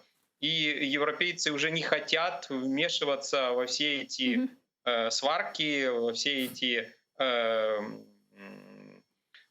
проблемы, которые существуют в российско-украинских отношениях. Поэтому самое главное для Украины — это первое обеспечить поставки газа, в том числе внутренней добычи, в первую очередь внутренней добычи для украинских потребителей, разделив транзитную часть от распределительной части газотранспортной системы. И второе, если мы действительно хотим продолжать сотрудничество с европейскими потребителями газа, то найти, во-первых, партнера для совместного управления газотранспортной системой Украины, например, в Германии, в Австрии, в любой другой стране, которая заинтересована в сохранении украинского маршрута, и подписать соглашение с европейскими поставщиками, чтобы набрать объем больший, чем обещанные нам Российской Федерацией 15-20 миллиардов кубометров после 2024 года. Вот это, если мы решим эти две задачи, то очень много подозрений в отношении будущего Украины и будущих отношений между Украиной и Россией снимется. Пане Геннадию, у нас в студии пан Олег Дунг, да, народный депутат Украины, фракции «Слуга народа». Он хотел бы добавить несколько тез к вашим словам. Ну, у меня несколько вопросов. Я так понимаю, пан Геннадий – это эксперт в газовом рынке. Я правильно понимаю? Так. Да. Ну, тогда я вам несколько вопросов задам, на которые вы должны знать ответ. Скажите, пожалуйста, вот вы говорите о том, что Россия не будет выкидывать просто так большие суммы. Скажите, пожалуйста, сколько Российская Федерация вложила миллиардов в газопровод «Северный поток-2»? 19 миллиардов долларов. Это только подводная часть, а надземная доставка газа Нет, все общие. Значит, вы как минимум не осведомлены. Поднимите, пожалуйста, отчеты «Газпрома». С надземной частью, с доставкой газа до Выборга общая себестоимость проекта составила больше 100 миллиардов. Вопрос, зачем Россия, имея транзит через Украину, который Российской Федерации стоит 1,5-2 миллиарда, скажите, пожалуйста, а почему это Российская Федерация 100 миллиардов выкинула на ветер? Они же, по вашему мнению, не раскидываются деньгами. Никто не собирается выбрасывать эти средства. Во-первых, посчитайте, пожалуйста, экономику. 1,5 миллиарда годовой транзит. Сколько нужно времени для того, чтобы эти деньги отбить? 100 миллиардов. Вы народный депутат? Да. Кто вы по образованию? Я экономист-финансист. Замечательно. Занимайтесь экономическими вопросами. Еще раз, то есть ответить вы на это не можете. Дальше. Вопрос вы по меня Венгрии. Не слушаете. Объясните, пожалуйста, как могло быть так, что стоимость транзита газа через турецкий поток может быть дешевле, чем транзит газа через украинскую территорию, при том, что турецкий поток «Южная линия» составляет по своему километражу раза в 3 больше транзит, чем через Украину. И заключает туда не только, через Украину это только Украина, Россия, Украина, Венгрия, а южная часть имеет Россия, Турция, Болгария, Сербия, потом Венгрия. 5 стран. Объясните мне логику. Возьмите, откройте Google Maps. Так я вас прошу открыть. Посмотрите, где идет транзит, по каким странам. И посчитайте, насколько короче Северный поток. Вы серьезно? И сколько у нас транзит через Украину идет по километражу? Безусловно, если говорить о Северном потоке-2, то нет, мы говорим, подождите, на Венгрию, вы плохо слушаете. На Венгрию идет через Турцию по южной ветке. Километров. По южной ветке, Геннадий, по южной ветке на Венгрию идет. Не говорите о Северном потоке. Вы даже не знаете, как Венгрия получает газ. Ну, вот это у нас такие эксперты. 3,5 миллиарда кубометров газа. Еще раз, протяженность южной ветки на Венгрию сколько? Венгрия получает 3,5 миллиарда кубометров газа. Еще раз, протяженность ветки не сколько получает? Длина ветки сколько? 1 миллиард кубометров газа через Берегово. 1 миллиард кубометров газа через хорватский терминал в Крке. А остальное на спотовом рынке закупает. Еще раз, по тому контракту, который Венгрия недавно заключила с «Газпромом», какая протяженность ветки через Южный поток? Сколько? Алло, пане Геннадию, чуете? Так, у нас, видимо, какие-то проблемы со связью. Мы попробуем еще раз набрать пана Геннадія. Да, пане Геннадію, зараз чуємо вас, будь ласка. Алло. Так, к сожалению, у нас... Вы слышите меня? Да, вот сейчас слышим. Слышите меня? Да. Алло. Те условия контракта, которые были предложены Венгрии, обеспечивают поставки на ее территорию 3,5 миллиарда кубометров газа по цене намного ниже, чем та, которую бы Еще Венгрия раз, платила. каким потоком поставляется газ в Венгрию? Транзитом через территорию Украины. Еще раз, они подписали контракт, по которому газ идет по Южному потоку, по турецкому потоку. Скажите, пожалуйста, насколько отличается южная ветка от ветки через Украину по протяженности? Если по протяженности, то Ну, вы же говорите, я должен на Google Maps посмотреть. Скажите, пожалуйста. турецкий поток плюс Балканский поток длиннее ветки по Украине через Берегово на 500 километров. Так вы же только что сказали о том, что мне нужно смотреть на Google Maps. Алло, что это, пан Геннадий? Да, я думаю, что пан Геннадий ответил все же на ваш вопрос. Длиннее, но при этом почему-то газ дешевле. Но, пан Геннадий, и последний у меня вопрос. Потому что транзит через Украину дороже, чем транзит через Турцию и Балканские страны. Вы серьезно страны. это? Да. То есть протяженность длиннее, а транзит дешевле? Потому что ставка транзита через территорию Украины выше. И какая чем ставка транзита по этой территории? Вы понимаете, что в данной истории... То есть вы понимаете, что в данной истории «Газпром» в убыток транзитирует этот газ на территорию Венгрии через Южный поток? Опять же, это вопрос тому, каким образом. Я так считаю. Возвращаясь все же к транзиту газа, Северному потоку, пан Геннадий, вот у меня один единственный еще вопрос остается по этой теме. Скажите, а вообще зачем в условиях войны с Россией нам пытаться сохранять транзит с Российской Федерацией? Можем ли мы вообще отказаться от какого-либо транзита от России после 2024 года и тем самым исключить все эти проблемы и просто увеличить добычу газа у себя в стране и диверсифицировать свою газотранспортную систему? Я неоднократно об этом заявлял и говорил, что меня удивляет, когда Украина говорит... Украинские политики говорят о том, что нам необходимо сохранять эти отношения с государством-агрессором. И меня удивляет, когда в том числе народные депутаты выступают за сохранение этих самых отношений, за получение средств из Российской Федерации. При этом сначала они говорят о том, что у нас военные действия с Российской Федерацией, а затем о том, что нам необходимо не только сохранить транзит, но еще и увеличить его.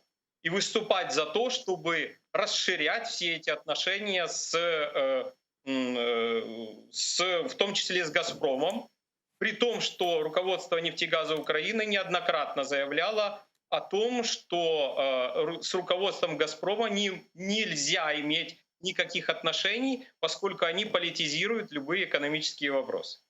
И поэтому самым главным, на мой взгляд, и самым правильным решением будет увеличение добычи газа до завершения транзитного контракта до 2025 года, более рациональное использование газа экономикой Украины.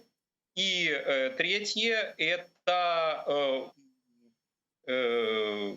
разделение магистральной и распределительной части украинской газотранспортной системы, поскольку это нынешнее состояние ГТС состоит в том, что любое снижение давления в транзитных трубопроводах может привести к тому, что возникнут проблемы с обеспечением газа украинских потребителей в южных и восточных регионах Украины. Дякую вам дуже, пане Геннадію. Часу на наше время і підключились к нам в ефір. Геннадій Рябцев, експерт з енергетичних питань, був з нами на прямому зв'язку. Пане Олеже, у нас вот буквально 3-4 минуты до завершения нашего эфира. Да, все же, последний вопрос я бы хотела также адресовать и вам.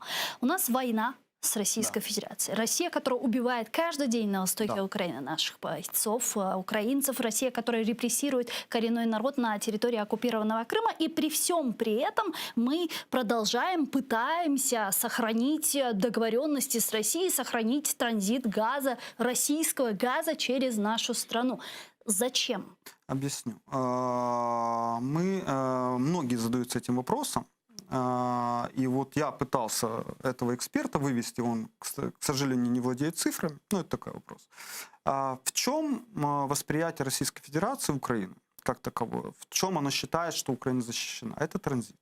То есть уже достаточно давно, лет 15 назад, Москва определилась о том, что Украина нужна Европе как транзитер газа. У нас было несколько газовых войн, и когда Европа становилась на защиту Украины, потому что они считали, что замерзает. Российская Федерация, понимая о том, что они хотят лишить Украину государственности, сделать свои провинции, они хотят выбить из-под нее союзников. И в их понимании, если Украина перестает быть таким транзитером газа, соответственно, Европе Украина неинтересна. Ну, постольку, поскольку. И она закроет на глаза. И прав в данном случае Ветренко, когда говорит, что это развязывает руки. Что делает Россия? И они это делают уже достаточно давно. Они обходят Украину со всех сторон. Они, то, что эксперт, оказывается, не знает, ну, надо ему, наверное, почитать отчеты «Газпрома», там четко написано о том, что они за любые деньги делают обходные пути вокруг Украины. И вкладывают туда сотни миллиардов долларов США, чтобы это сделать. Чтобы в любой момент, когда они это сделают, эти обходные пути, они заполнят это газом, и с их точки зрения Украина станет неинтересна, потому что Европа будет получать газ по другим транзитным путям. И, соответственно, у них развязываются руки, они могут заходить в Украину. Для нас, понимая это, для нас транзит газа через Украину – это не вопрос доходов. То, о чем, кстати, говорил там Порошенко и так далее, они постоянно говорили, мы потеряем доходы. Это глупость, это нельзя было говорить. Это вопрос безопасности Украины. Это наш... Назовите это защитный То есть это, возможно, предотвращение российских агрессивных действий? Конечно. Это они пытаются выбить от нас союзников и партнеров европейских, чтобы мы были неинтересны. За счет этого, так как они понимают. Единственный вариант нам от этого защиты, понимая о том, что газопроводы уже сделаны, как таковые, это вопрос времени, когда они запустятся, это правда. Вопрос того, что мы должны подписаться с странами Запада, с странами НАТО, открыть базу, военную базу у нас на востоке Украины, чтобы она вместо газопровода стала нашим защитным амулетом там. Это единственный вариант. И подписаться с партнерскими соглашениями и союзническими соглашениями со странами НАТО на поставку летального вооружения. И, соответственно, и плюс к этому еще сподвигнуть их на инвестиции в нашу газодобывающую отрасль. Только это нас в ближайшее время, если мы 2-3 года это сделаем, нас может защитить от планируемой агрессии Российской Федерации. Если, естественно, там что-то не станется с руководством Российской Федерации в ближайшее время. Зрозуміло, и это нужно дуже. понимать. А те, кто говорят вот это то, что говорят, они играют, по сути, на руку Москвы. Они говорят, ну это всего лишь экономика, больше ничего. Когда они это говорят, они говорят для того, чтобы сказать, ну окей, там Украина что, она там плачет, ей не хватает экономика, ну скинем ей $1 миллиард, и пускай утрутся. Вот это их позиция. Они играют на стороне Москвы. Вот такие у нас эксперты, к сожалению. Дякую вам дуже, пане Олеже. Чохсаглон, что приехали к нам в студию, ответили на наши вопросы. Народный депутат Украины, фракция «Слуга народа» Олег Дунда был гостем нашей студии. Я с вами не прощаюсь. Мы сейчас прерываемся буквально на 5 минут, а после вернемся в эту студию и продолжим наш эфир уже на крымско-татарском языке. Не переключайтесь. Куршкенча.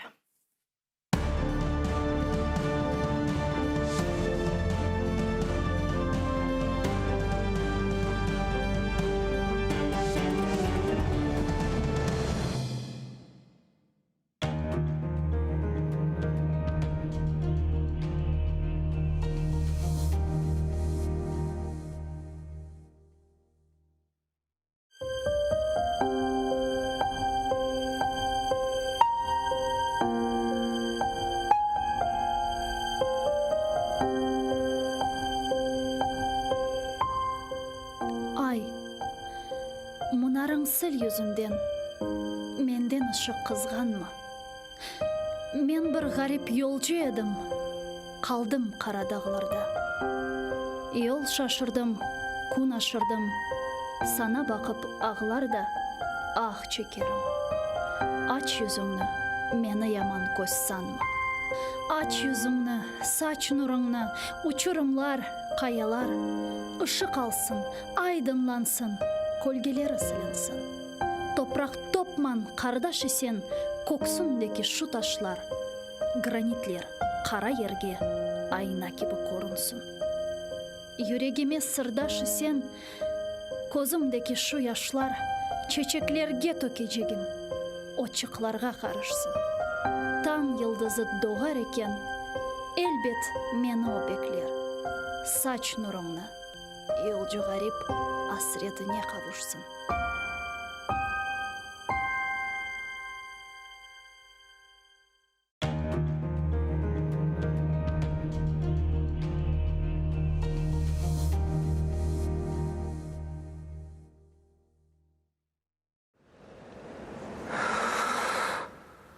Ишітесіңіз ма? Мен ақтау ұмыттыңыз ма?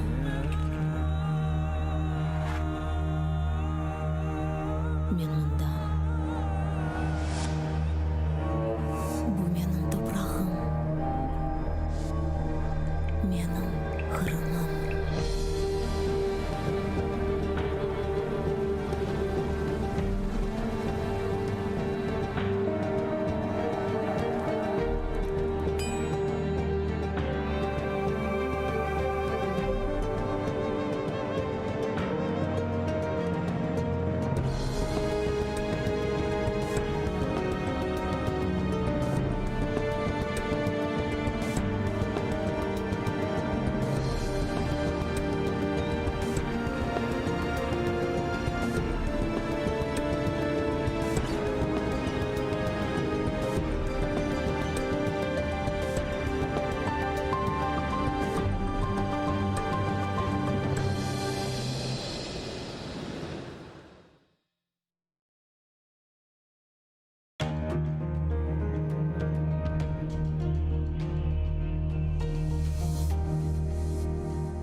Қырым топрағы неже көрді, неже dayandı.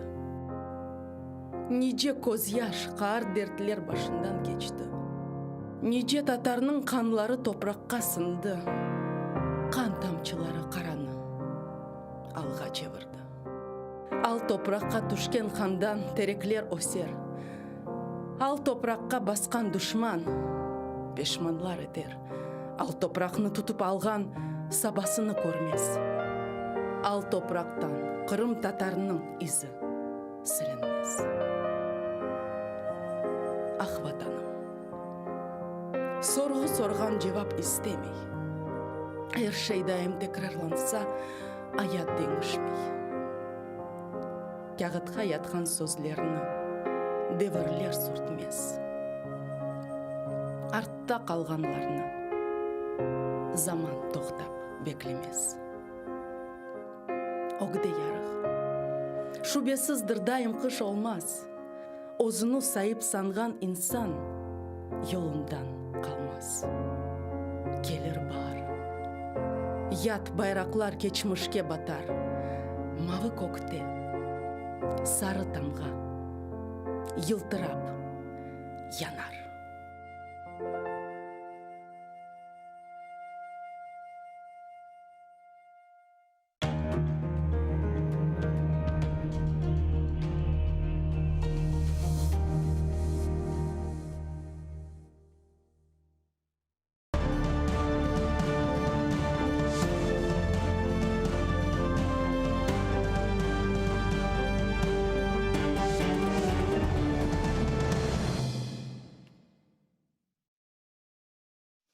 Селям алейкум, хайрлық шамлар.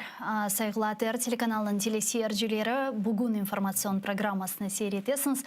Студияда сіздер үшін мен Гүлсім Халилова чалшам ве бойле эки афталық бір тенефюстен sonra сіздеріні студияда селямламақтан, бұл яйынларда болынмақтан, yüz берген адиселерні, хаберлерні, мұсафирлернен музакере етмектен чоқ мемнюным, чүнки ақиқатенде вақыт кече, заман кече ве не язықке işgal етілген Қырымда вазиет Украина етрафында içerisinde yüz берген адиселерінің бойле бір көзелешкеніні, бірде бір позитив, музбет адиселер yüz бергеніні көрмекте зорланмақтамыз. Қырым ишғалы девам еткені себебінден, ама алда информацион жебеде алып барған күрешімізге бұл савашқа дайыл олмақ, бір тарафтан да бұл күреште алып барған фаалиетлеріміздің файдасы олғанны бірде-бір шекілде көрмек, айдынлатмақ, бұл бізлерге үміт бермекте. Мен шуну қайдетмеге істер едім ки, сайғыл арқадашлар, хаберлерге, мұсафирлерге кечмезден евел бұл 2 апталық тенефюс içerisinde коронавирус хасталығына оғырағаным себебінден яйынларға чықып оламадым. Яйынларымызда сізлерінен лаф етіп жүз берген хаберлеріні мұсафирлерінен музакире етмеге имканлар пейда олмаған еді ве өзімнің тәжірибеме таянарақ шуны қайд етмеге істер едім ке, лютфен бүгінгі шарайтлерде коронавирус хасталығы не язық ке тарқалғаны вақыт, коронавирус хасталығының чешет түрлі штамлары пейда олғанынен хасталанғанларының миғдары оскені, өлгенлерінің миғдары оскені вақыт өзімізге мұқайт олайық. Зира өзінің тәжірибенде коронавирус хасталығы не олғаныны ис еткенін, бұны хаста олып кечіргенін вақыт анги бір марас олғаныны да яқшы анламақтасын. Мисал оларақ мен өз тәжірибемде бұны яқшы огрендім, білдім ве әркеске сағлық селеметлік телемеге істерадым ве шу сұрада қайдетмеге істерадым ки лютфен. Бүгінке шарайтлерде көреміз ишғал етілген Қырымда коронавирус иле хасталанған ватандашларымыздың ве инсанларының миғдары осе. Әлбетте ки ишғал жерлерінің статистикасына güvenmek инанмақ мүмкін дегілдір.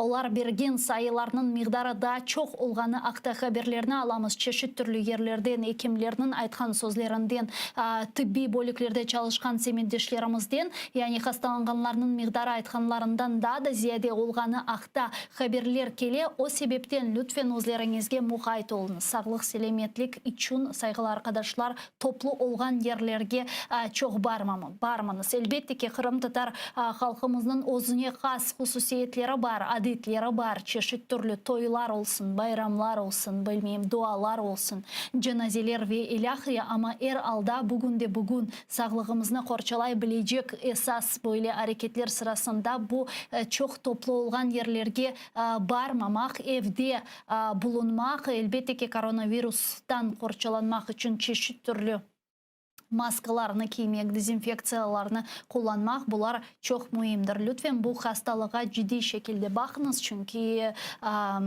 бұл хасталық бір чоқ инсанларынан ве сағлық системасына да чоқ зарар берген ве бұл хасталықны кечірген соңра біле чешет түрлі сағлық иле проблемлерні яратқан бір шейдір. О себептен мен әркес рижа етем евде бұлынмаға, чоқ топлылық ерлерге бармамаға, көргенімізге көре соңки вақытлары коронавирус халқымыз içerisinde чоқ белі инсанларымызны алып кетті.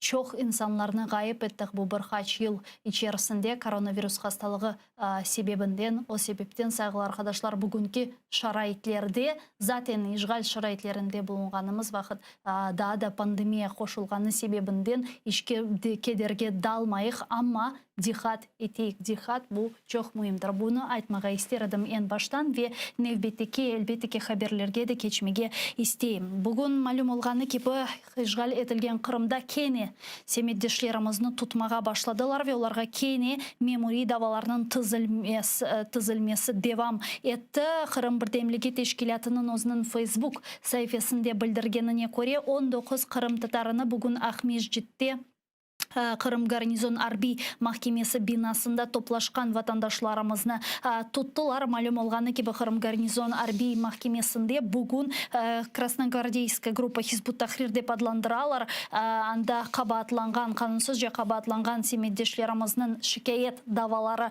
бақылған еді ве бұл шикает даваларына дестек етмек үшін семеддешлерімізге дестек етмек үшін топлашқан ватандашларымызға қаршы кене тұтуқлама акцияларына алып бармаға башлады. Созде укук корчалайчы органлары инсанларны тутып, ерлі полис бөліклеріне, Ахмежитнің ерлі полис бөліклеріне алып кетмеге башладылар ве бұл сефер қадынларны да туттылар. Алынған малюматларымызға көре. Мен бүгін тұтылған семетештеріміздің адларыны ве сой адларыны сеслендірмеге истередім, чүнкі оларының әрбірі сербест инсандыр, ичбір қабаты олмаған бізім Қырым татар халқымыздың садық евлятларындандырлар. Каралиев Сейт Осман, Меметов Дилявер бейінді бір қач кере оны тұталар. Кечкен сеферде тұтқан еділер.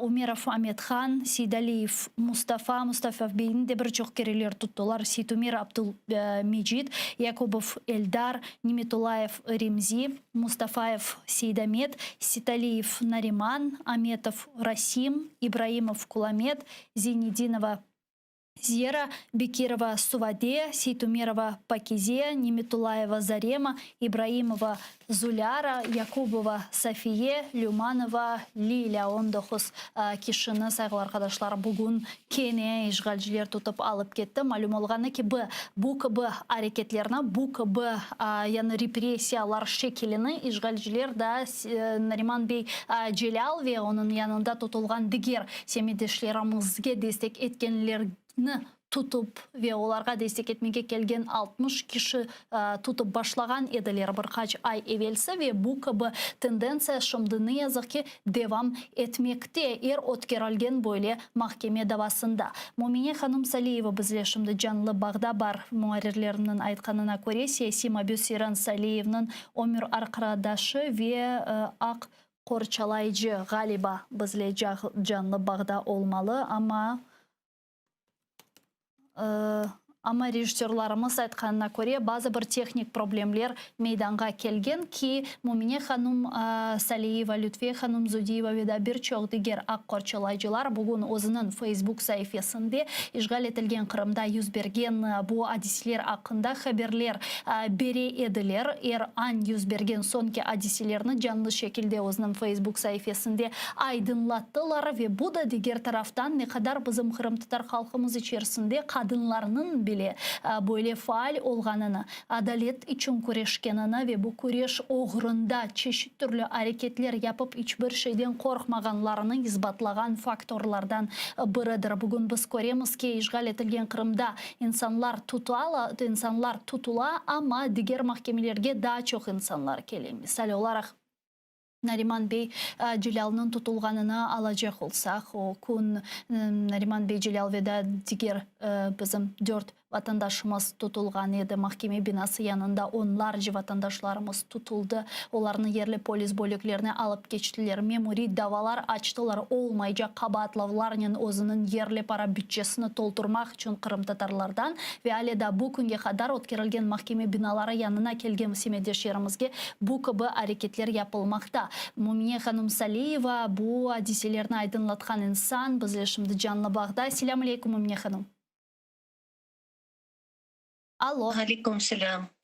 Момине ханым, тариф етіңіз лütfen бізлерге тапсиятлы же бүгін кене не олды Ахмежитнің Арби гарнизон махкемесі янында топлашқан семедешерімізні тұтып башладылар. Сіз ве дегер берген хаберлерге көре, мұны тапсиятлы же бұл адиселерінің насыл юз бергені ақта тариф етіңіз lütfen.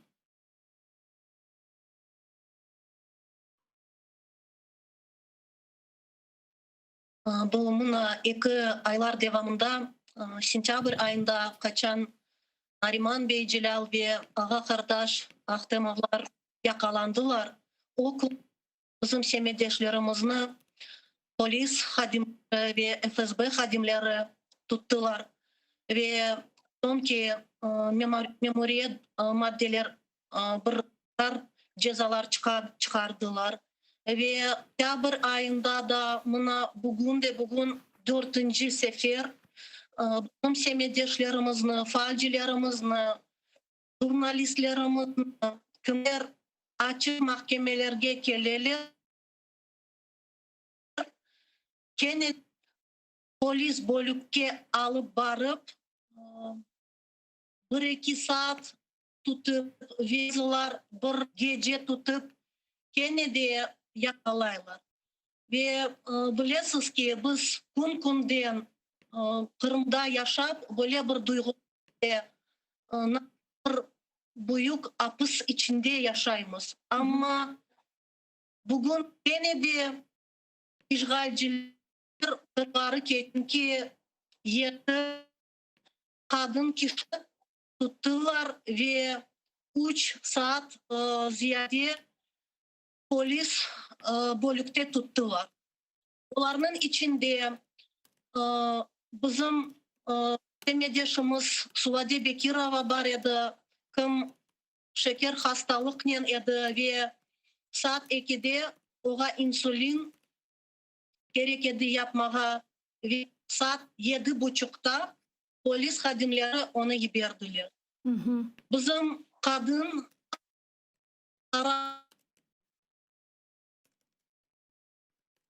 arkadaşları var idi, 3 kişi. Cuma Harbi mahkemeye onlarına 17 yıldan 12 yıldan 17 yıla kadar ceza verildi ve onlar bugün geldiler, öz destekini göstermekte.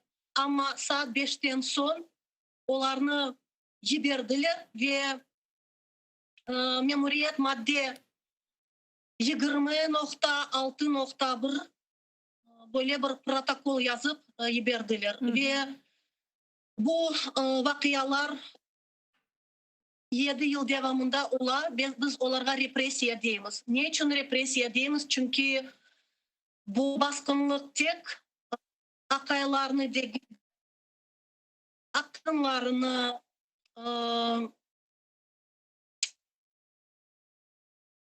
bizim kartlarımızı, ballarımızı her kişini tiye.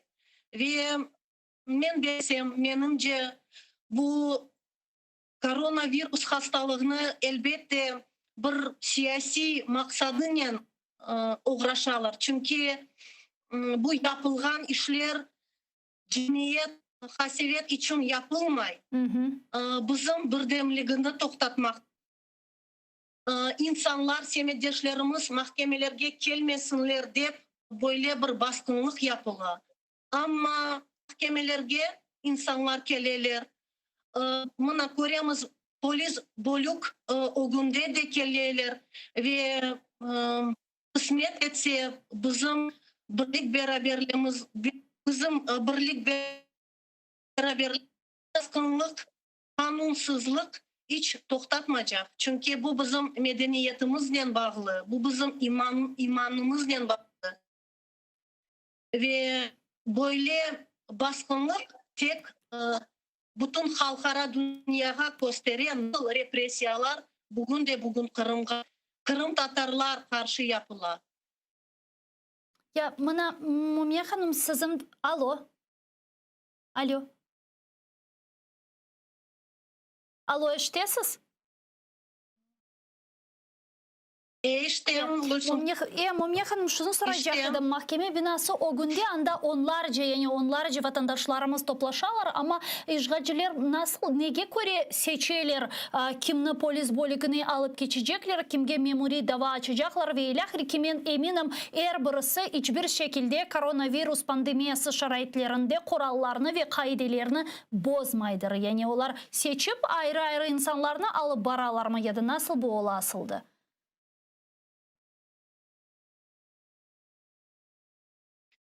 Başlatan polis hadimleri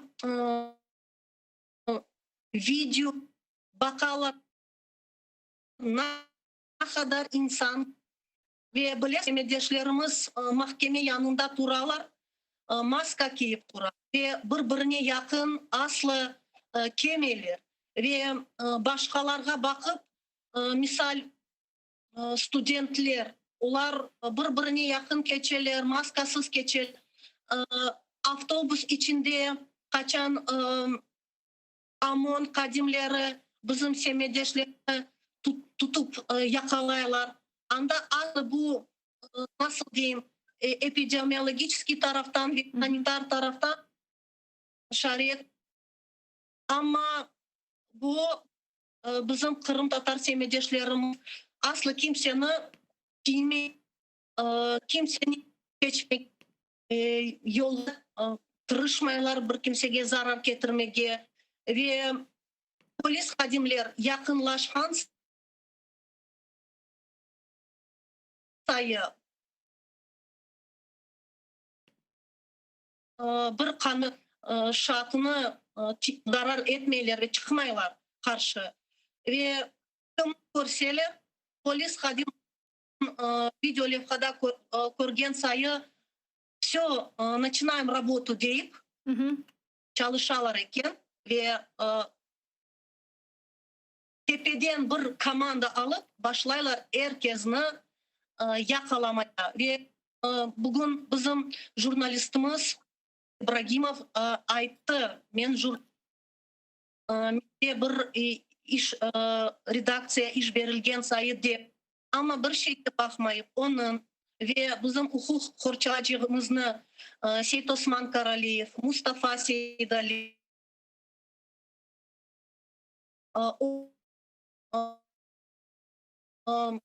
avtobüste yakalaylar. Dilaver Mehmetov bu Kırım Birdemliğin koordinatörü bugün 2. sefer gene de onu yakaladı. 2 sefer onun için kara ceza verdi. Ve bugün 3. sefer. Ki böyle falcılığımızı insan atmayın. Ve aslı bu faal olan atmayın. Çünkü başka insanlar kim siyasinin aslı okumaylar bunu koyar da turar. Onlar da kurar. Ya mına Mumya Hanım da şunu soracak edim. Asıl da göremiz ki sonki 2 ay devamında, sonki 2 ay içerisinde bu gibi işgalciler işte kullanmaya başladı hareketlerini. Zaten pandemiyanda 2,5 yıldan beri var ama sadece sonki 2 ay içerisinde hapishane binası o günde toplaşkanlarını tutmaya başlaylar ki bundan evvel de birçok kereler bizim her daim zaten vatandaşlarımız mahkeme binaları o günde toplaşa. Mına sizin fikrinizce ne için aynen şimdi ne denişti? Olar yani represiyalar dalgasını, yani represiyalar formatını işlep çıkaralar. Bilmeyeyim, daha çok endi topluluk yerlerden insanların toplaşmasından korkalar ya da belki de buna bütçesine para toplamak için şimdi kütlevi şekilde böyle tutulmalar yaparlar. Kırım Tatarlardan paralarını toplamak için, bütçege doldurmak için. Buna ne için sizin fikrinizce sonki 2 ay içerisinde bu gibi represiyalar formatı meydana geldi? Doğru aytasız, buna 2 yıl başladılar kemeleri kapatmaya ve aslı insanlar, jurnalistler kim geledi mahkemeye kırıp olamadılar. Ve böyle şekilde işgalciler dediler bir informasiya çıksın diye. Ama ondan siyasi mahpuslarla koranlarga konuşuvlar vermey.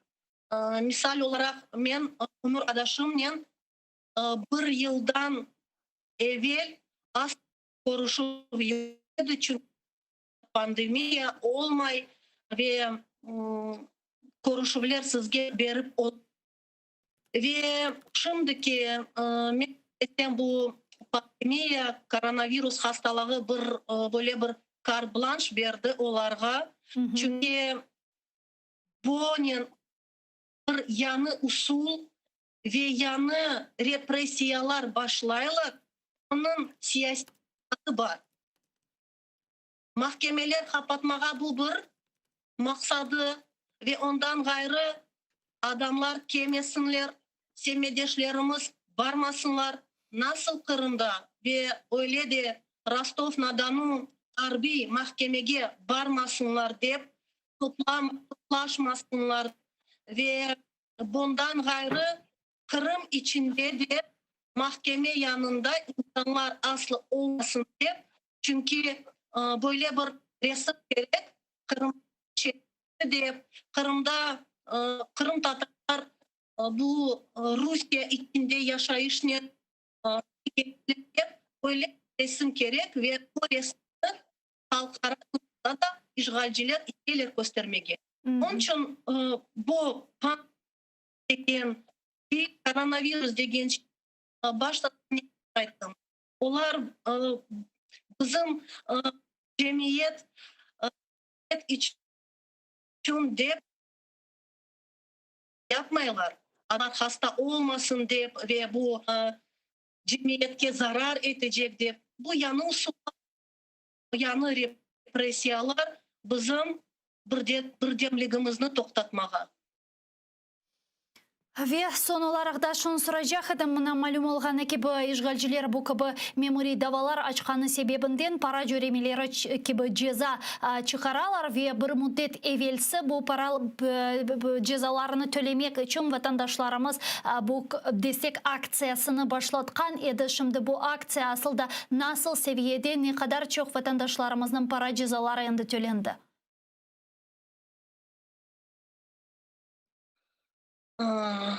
Mına şundaki Kırım vakitne saat 7 geçe, Ukrayna vakitne saat 8 saat sınırında da saat 7 geçe bizim semede da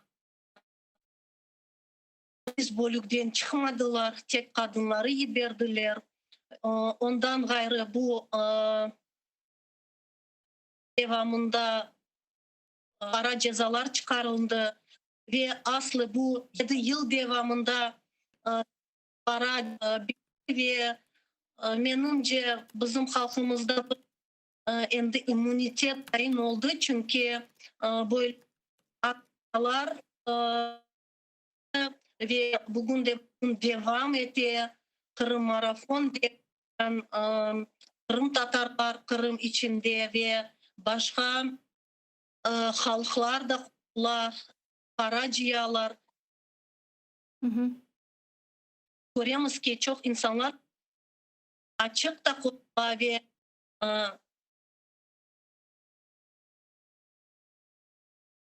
böyle gizli de koşularlar.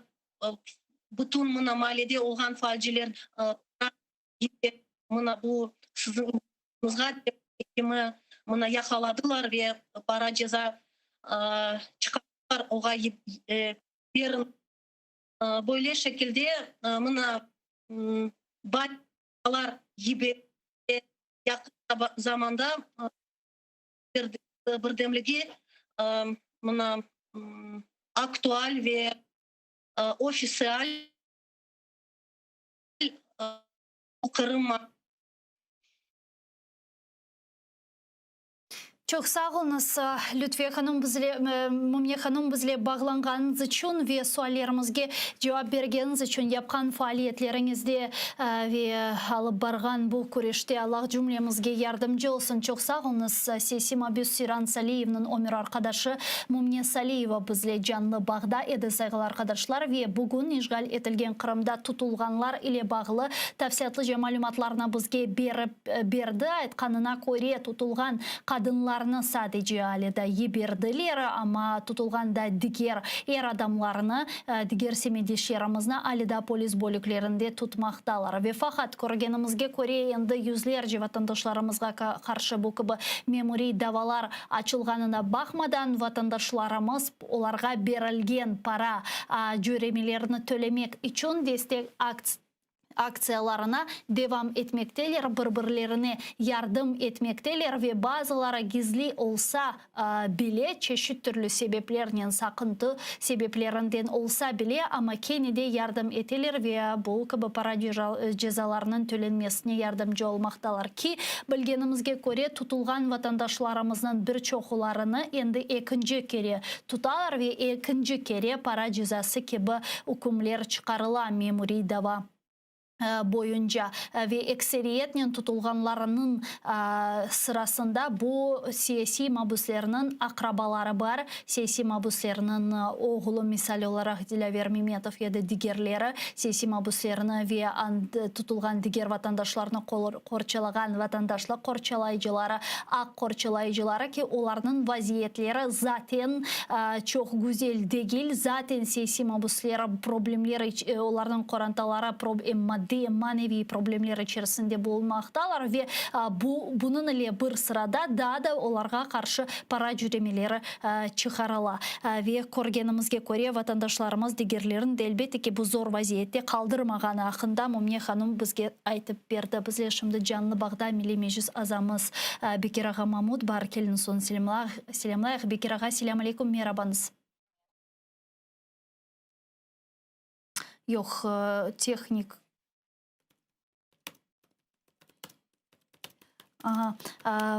Muayirlerinin aytkanına göre daha bağlanıp olamadık. Teknik gene de problemleri var. Aslında Kırım'dan bağlanganımız vakit, er vakit bu gibi problemlerle karşılaşamız ama bu bizgeni yıldırmayı dep aytmağa mümkün. Bekir Ağa Mahmud galiba bizge şimdi koşulacak. Kelin son selamlar. Beraber Bekir Ağa, selam aleyküm, merhabanız. Alo. Selam aleyküm Bekir Ağa. Aleykümselam. Aleykümselam. Bekir Ağa, şimdi biz Mumne Hanım Saliyevaның bugün kene tutulgan 19 vatandaşımız hakkında laf ettik. Olarga anlaganımızga göre kene bu sanki koronavirus şaraitlerinde kurallarını bozganlara ile bağlı memuri davalar açacaklar. Mına sizin fikriniz bu sanki 2 ay içerisinde biz göremiz bu gibi yani represiyalar formatını mahkeme binası o günde toplaşkan semedeşlerimizin tutkanlarını. Bu yanı bir usul mu işlep çıkaralar? Bilmeyim, yerli bütçeni mi toldurmağa isteyler? Ya da asıl da endi hiçbir şekilde toplanmamaları için bu koronavirusunu siyasi cihetten kullanarlar. Ne denişti sizin fikrinizce ki sonki 2 ay içerisinde böyle kütlevi şekilde memuri davalarının açılganını göremiz? Siz şimdi sual verecek olup O'zingiz uch cevap verdiniz. Men sayam birincisi de, ikincisi de, üçüncüsü de ve o sıranı devam edecek olsak da 4. ve 5. sebepler de tapılabilir. Olardan keliniz bir tırışayıq en mühim çeşitin kaydetmege, belgilemege. Elbette biz onu başından aytıp kelemiz. Bu represiyaların maksadı halkımızın en faal, en böyle itiraz bildirgen ve özün bu grajdan mevamını numayiş etmege sakınmagan, korkmagan ve vatandaşlarımızın böyle adaletsizlik pancasından kurtarmak için göstermek maksadının sokakta daha doğrusu mahkemeler yanına çıkmak, toplanmak ve bunun öz itirazını bildirmek bu elbette hakimiyetke bayağı bir kolaysızlıklar getirmekte ve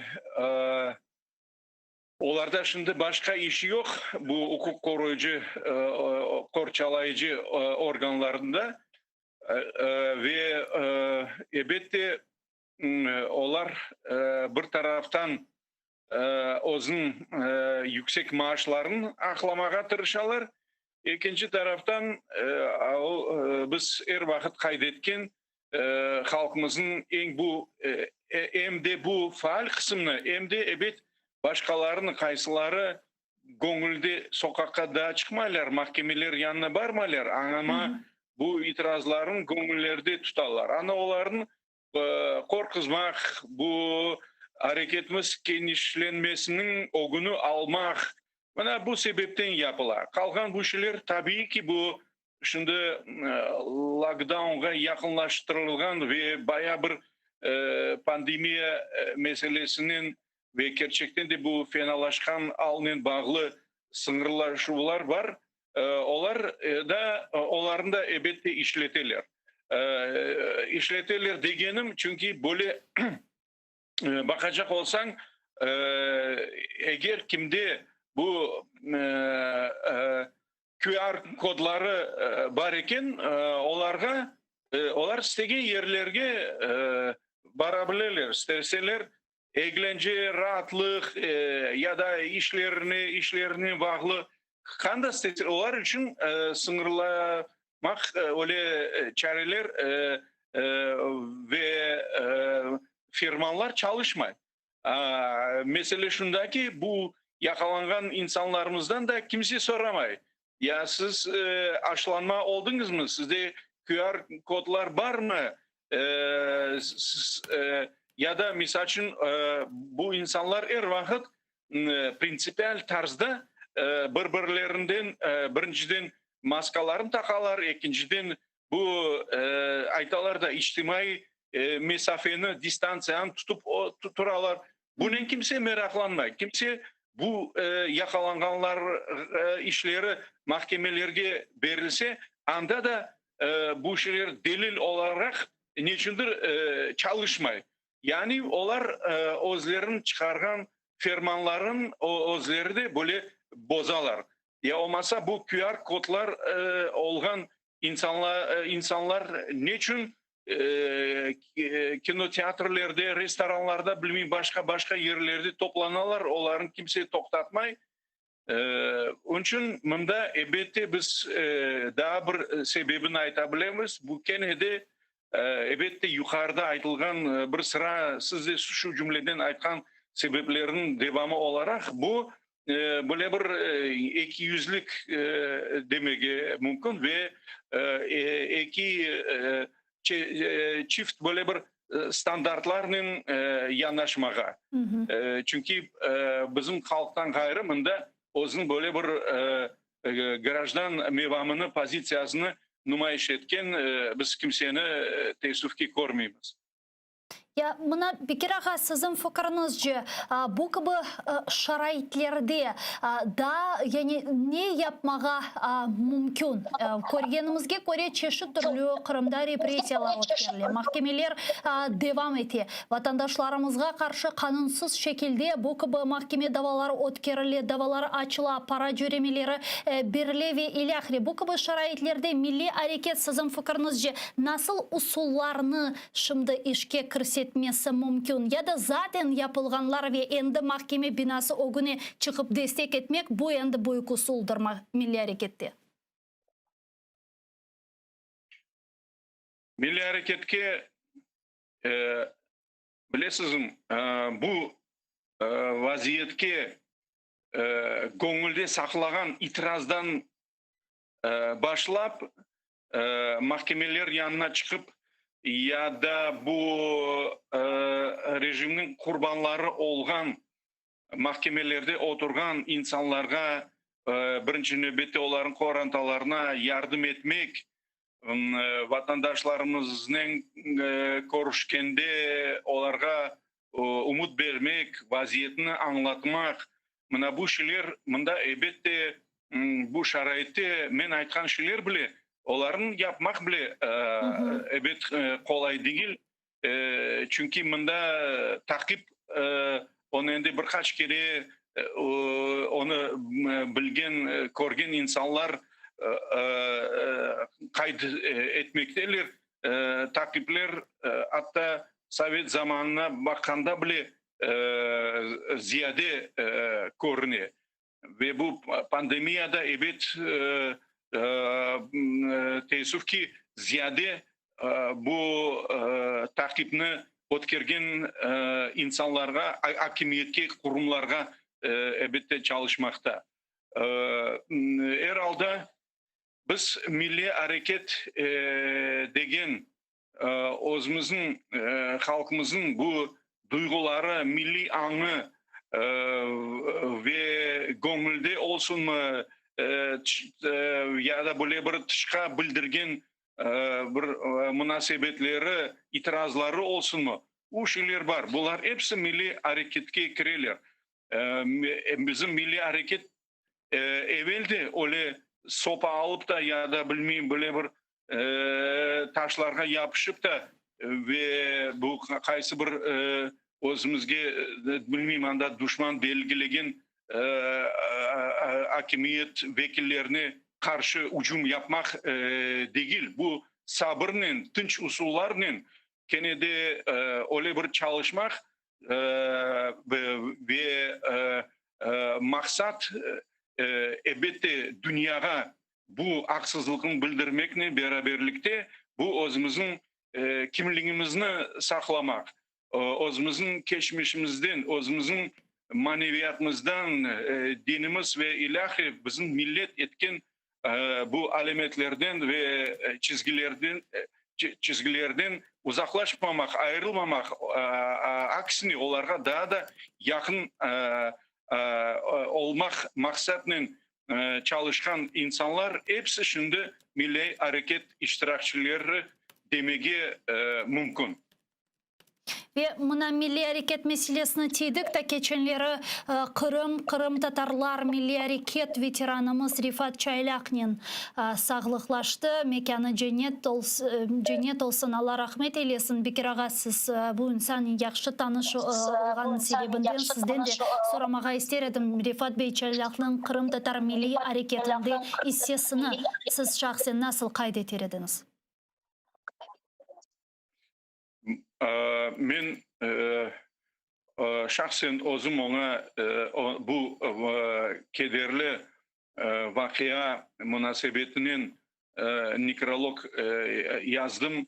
Evet, biz onu yakın tanışaydık, konuşaydık. O bizim pek kıymetli müellifimiz idi.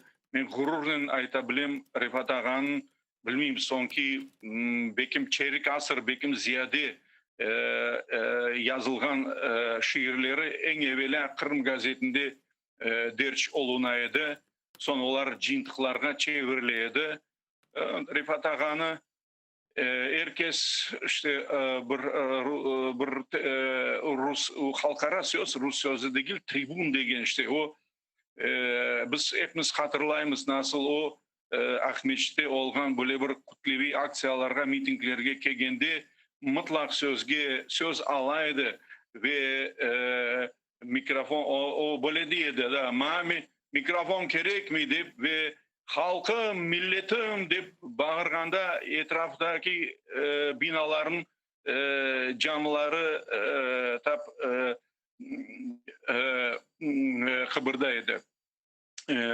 Evet o son derecede böyle bir milletperver ve bu bizim takdirimizin, bu bizim o cumhuriyet sözü milli bizim muhtariyet tiklemek vazifesini onun tilinden bir vakit çıkmaydı. Onun şiirlerinin yarısı bu meseleye bağışlangan. Onda böyle bir sevgi, lirika, dostluk, öyle bilmem tabiat, manzara, öyle onda şiirler yok. Hepsi böyle bir keskin, hepsi milletin takdiri, hepsi vatanın facialı geçmişi ve geleceği parlak olmasına umut bildirgen öyle şiirler idi. Biz sirek seferlik olsa da telefonlaşaydık ve o da telefonda laflarımızın ne var ne yok, şu son bu ne bu devletçilik ne gene böyle bir unutula yata mı deyip öyle bu mevzunu susturmaya, bırakmaya, ondan çetleşmeye olmay deyip öyle laflardan başlaydı. Allah rahmet eylesin. Elbette joyumuz büyük, kederimiz terin. Amin. Çok sağ olunuz. Bekir Ağa bizle bağlanıp sorularımızga cevap bergeniz için büyük teşekkürler.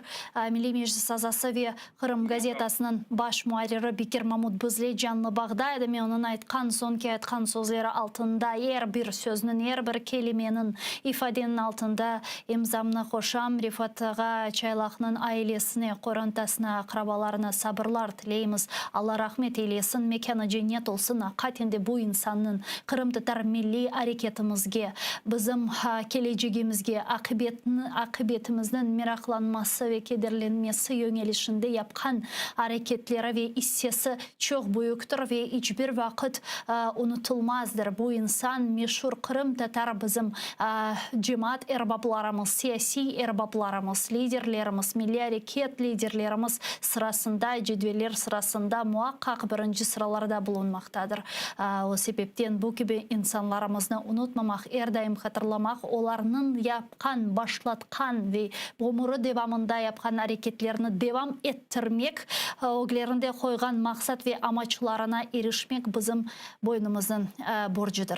Saygılı arkadaşlar, men size yazık ki sizden sağlıklaşam. Sadece 3 dakikaga şimdi Zaman informasyon programması ATR telekanalının yayınını devam eti. Ukrayna tilinde sonki ve en aktual haberlerini bizim muhbirlerimiz sizler için hazırladı. Sonra biz bu studiyaga kaytacakmız ve mında teşrif buyuracak misafirlerinin çeşit türlü meselelerini, haberlerini müzakere etmeye devam edecekmiz. O sebepten ATR'li olunuz. Görüşkece.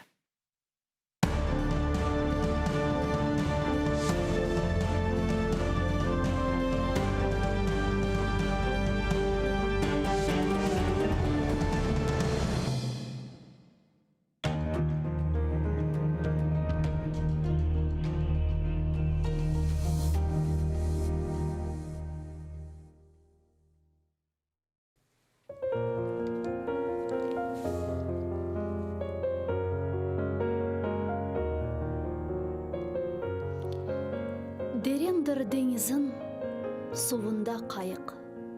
Ne güzel adasın, maktavga layık. Yüksektir dağların, serindir avan. Bilmeyim ne vakit bakılır davan. Savar mı tumanım, başında çatırdak. Korer mi okunnu, benim başım sağ.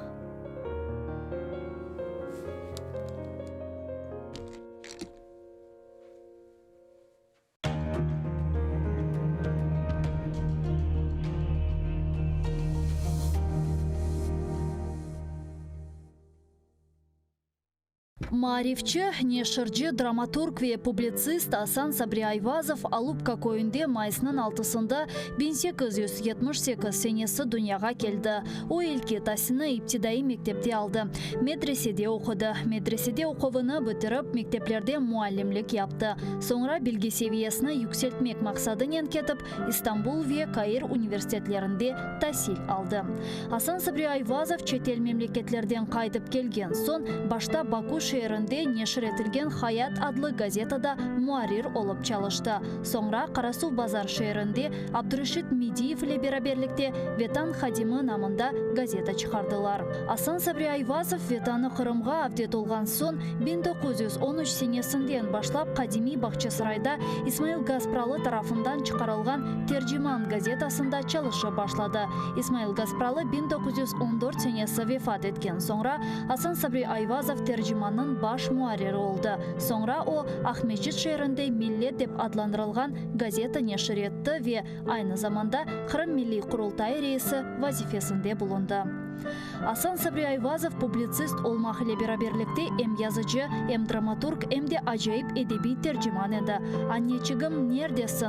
Kel, neden bu alga kaldık? Gibi bedi eserlerle bir sırada Ivan Turgenev, Anton Çekhov, Lev Tolstoy, Avrupa edebiyatından Knut Gamsun, Longvili gibi müelliflerinin işlerini Kırım Tatar tiline tercüme etti.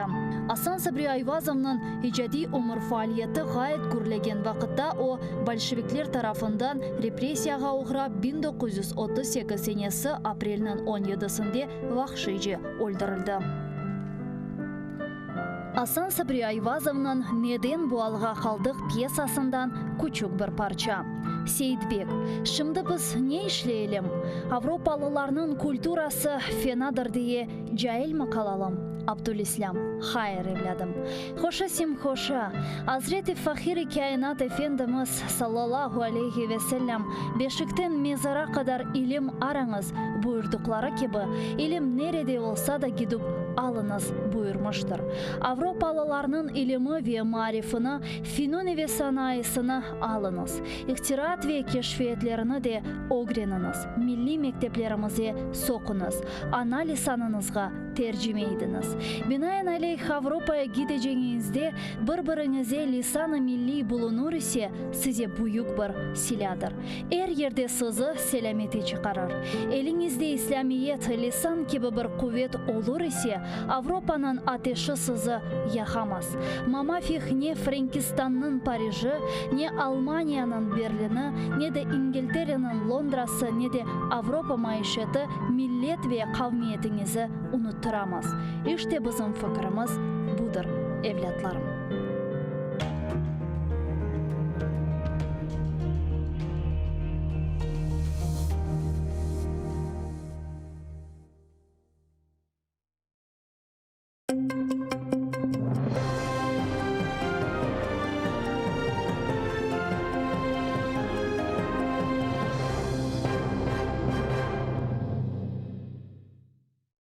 Незаконний вирок кримським татарам залишили чинним. Апеляційний суд підмосковної Власихи відхилив клопотання захисту Рустема Емір-Усінова, Арсена Абхаїрова та Ескендера Абдулганієва. Окупанти звинуватили їх у тероризмі та сумарно засудили до 42 років колонії суворого режиму. Захист брав участь дистанційно з окупаційного Кримського гарнізонного суду у Сімферополі. Заявили про низку порушень у процесі судилища, але окупаційні судді не зважали.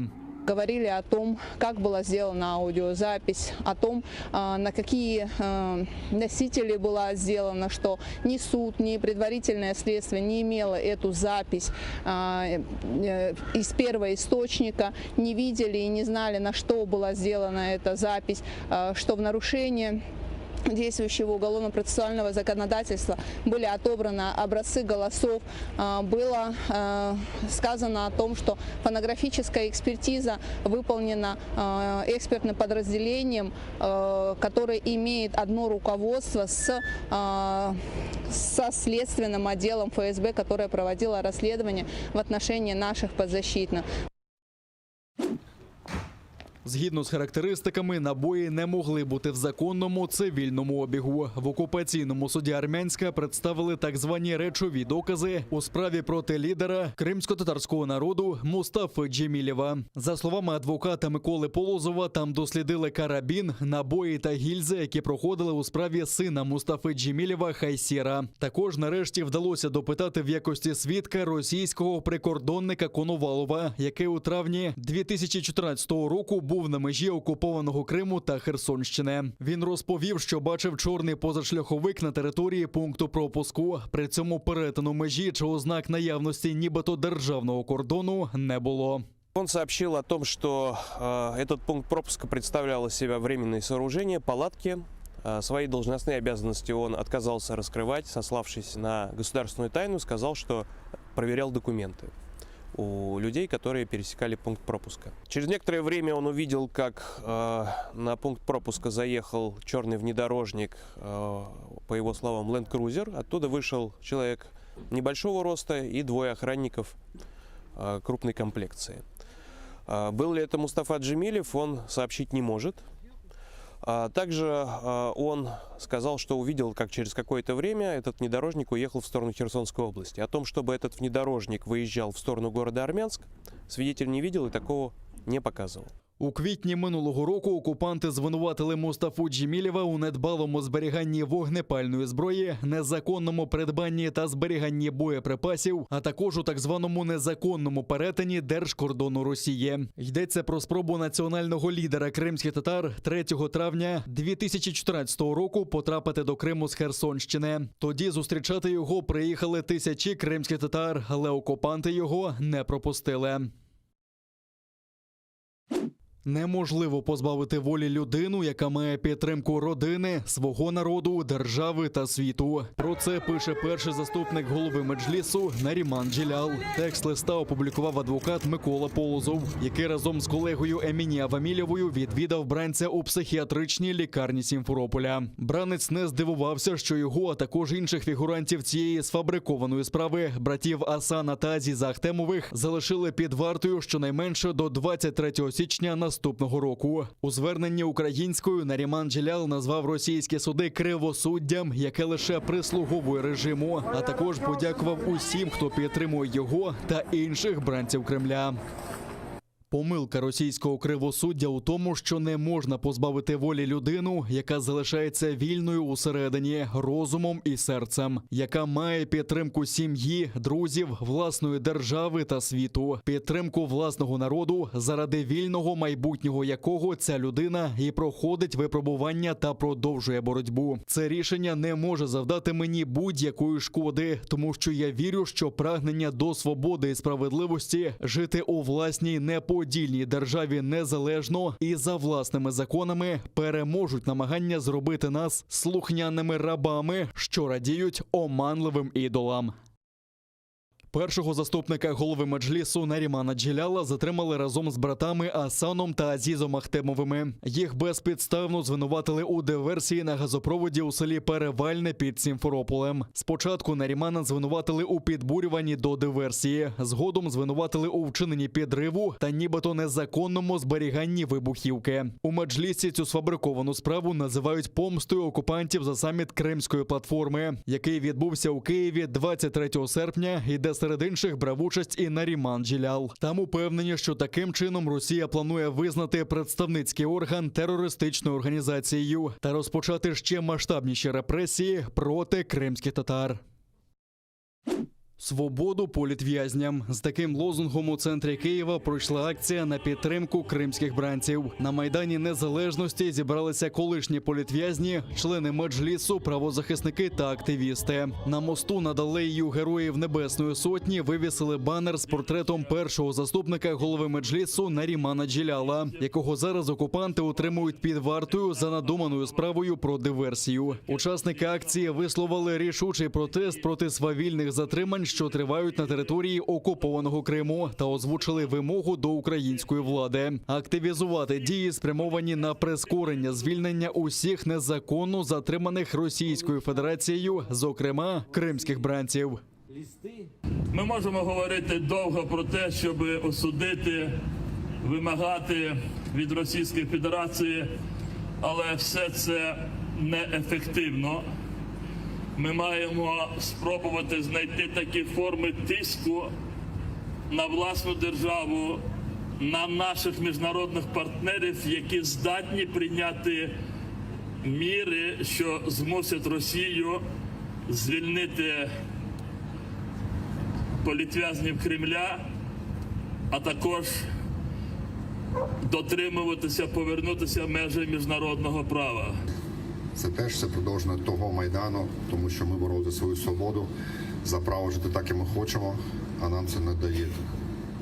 І зараз ці хлопці, і Наріман, і сотні інших, які знаходяться на полоні, вони теж на цієї війни, ці полонені, які знаходяться там у агресора через те, що ми хочемо бути вільними. Ми хочемо саме вирішувати, як нам жити, і не хочемо бути більше в російському рабстві. Тому я буду боротися за них до самого кінця, і я впевнений, що Україна, український народ ніколи не кине своїх громадян на призволяще, як не кинув нас, і як визволили нас, так і визволять всіх інших. Росія, вона не відступить до тих пір, поки ми не дамо жорстку відповідь. Голова Меджлісу зараз сказав тут дуже важливі речі, що треба об'єднувати тиск і застосовувати санкції проти ворога. Але, на жаль, починати треба в першу чергу тут, з нашої держави, з нашої влади. Тому що наша влада зараз намагається відкривати знову співпрацю з Росією, закупати енергоносії з Росії. Треба, щоб наша держава була прикладом тиску. І тоді і партнери будуть більш рішучими. Безумовно, як писав вчора Наріман Джелялов, Україна з ним.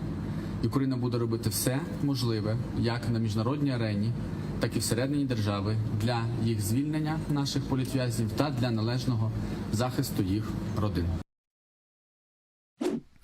Під вогнем російських окупантів український воїн дістав бойове травмування. У штабі операції Об'єднаних сил повідомили про 14 ворожих обстрілів вздовж усієї лінії Східного фронту. Зі 120-х мінометів окупанти били в напрямку оборонців Золотого 4 на Луганщині, а з 82-х – поблизу Шумів та Мар'їнки. У решті гарячих точок ворог застосував гранатомети різних систем, великокаліберні кулемети та стрілецьку зброю. А на Луганщині помічено російський безпілотник, ймовірно, Орлан-10. На збройні провокації противника наші захисники відкривали вогонь у відповідь, не застосовуючи заборонене мінськими домовленостями озброєння, та змусили його припинити обстріли. Завдяки зусиллям українських воїнів рубежі наших підрозділів залишилися незмінними. Впродовж поточної доби порушень режиму припинення вогню не зафіксовано. Підрозділи Об'єднаних сил тримають ситуацію під контролем та продовжують виконувати визначені завдання з відсічі і стримування збройної агресії Російської Федерації. Число госпіталізацій з ковідом вийшло на плато. Про це повідомив міністр охорони здоров'я України Віктор Ляшко. За даними МОЗу, минулої доби на материковій частині України виявили майже 14 тисяч нових ковід-пацієнтів. Близько 6 тисяч українців одужали, а 298 не змогли подолати хворобу та пішли з життя. Дещо стабілізувалася ситуація на Донеччині, Запоріжжі та Херсонщині. Ці області перші потрапили до червоної зони епіднебезпеки. Минулого тижня до шпиталів з ковідом потрапили 34 тисячі українців, з яких більше 93% не були вакциновані. В МОЗі також відзначили зростаючі темпи вакцинації в Україні. Минулого тижня зроблено більше 1 мільйона 700 тисяч щеплень. Ці темпи вакцинації в Україні вже приносять перші позитивні результати. 6-й день поспіль рівень госпіталізації в Україні перебуває на плато після більш ніж 3-місячного зростання. Завдяки вакцинації за останній тиждень вдалося врятувати 1238 життів. Проте хочу наголосити, що зараз не час розслаблятись, і це лише перші позитивні ефекти, які вдалося досягти. Захворюваність зафіксувалась на найвищих показниках. І наша спільна справа – зрушити цю захворюваність на спад, а не на подальше зростання. А в окупованому Криму нові рекорди захворюваності на COVID-19. За сумнівними підрахунками окупаційної влади півострова зафіксовано 1081 новий випадок. Ще 31 людина померла внаслідок хвороби. А до оточеного блокпостами Севастополя не пустили більше сотні легковиків та 2 екскурсійні автобуси. На пунктах огляду блукають камуфльовані силовики та окупаційні поліціянти. Блокпости на в'їзді до міста встановили на час так званих неробочих днів з 30 жовтня до 7 листопада. До окупованого Севастополя пускають лише за наявності QR-коду про перенесену хворобу, вакцинацію чи ПЛР-тест. Окупаційна влада також перевіряє документи у тих, хто залишає місто. Одна з вулиць Києва носитиме ім'я кримсько-татарського льотчика Амітхана Султана. Таке рішення підтримала комісія Київради з питань культури, туризму та інформаційної політики. Утім, лише після виступу режисера та керівника Кримського дому Ахтема Сейтаблаєва. Рішення про перейменування вулиці Костянтина Заслонова, співробітника НКВС, на Амітхана Султана, було прийнято ще у 2019 році на пропозицію Меджлісу та Кримського дому. Але рішення тоді не було виконано. Напередодні на засіданні комісії знову підняли питання про перейменування вулиці Заслонова. На засіданні виступив Ахтем Сейтаблаєв, який зміг переконати членів комісії. На його думку, це рішення – жест підтримки народу, який бореться проти окупації в Криму.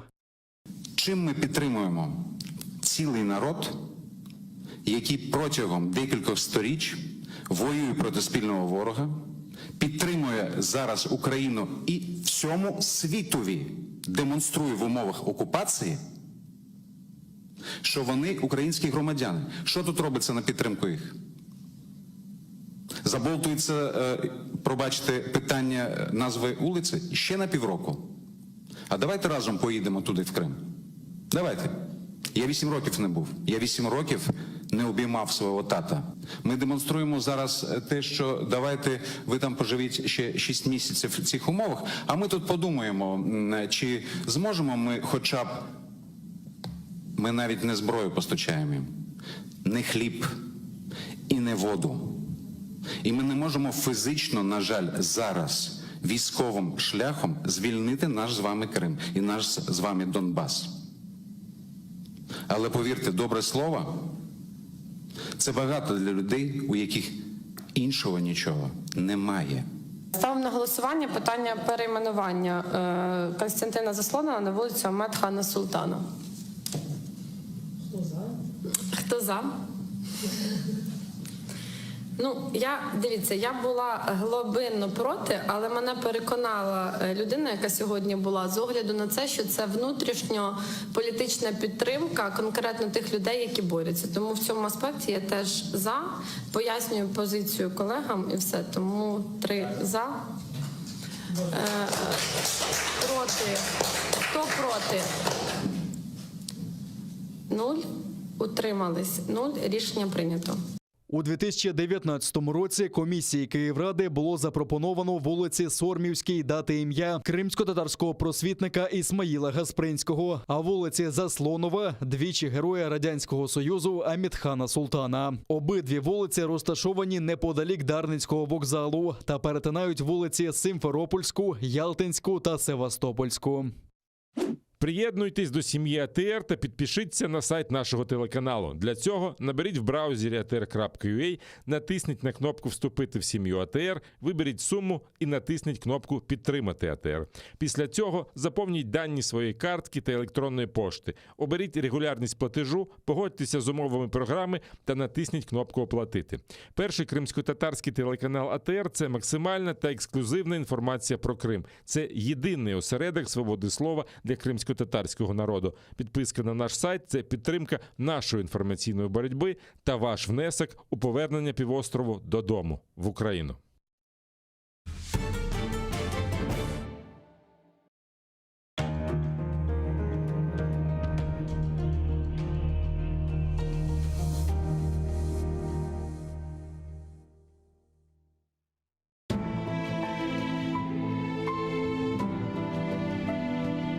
Меня зовут Нияра.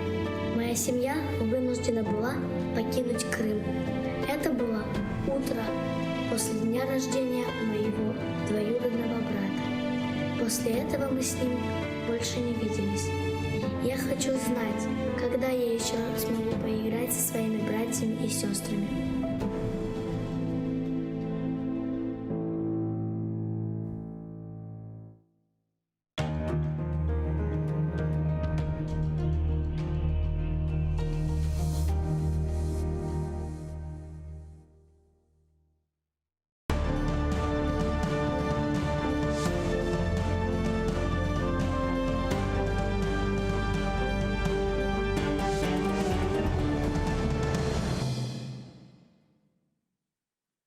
Селям алейкум, хайрлах шамлар, сайгыла АТР телеканалының телесерджилері бүгін информацион программасына сейретесіңіз.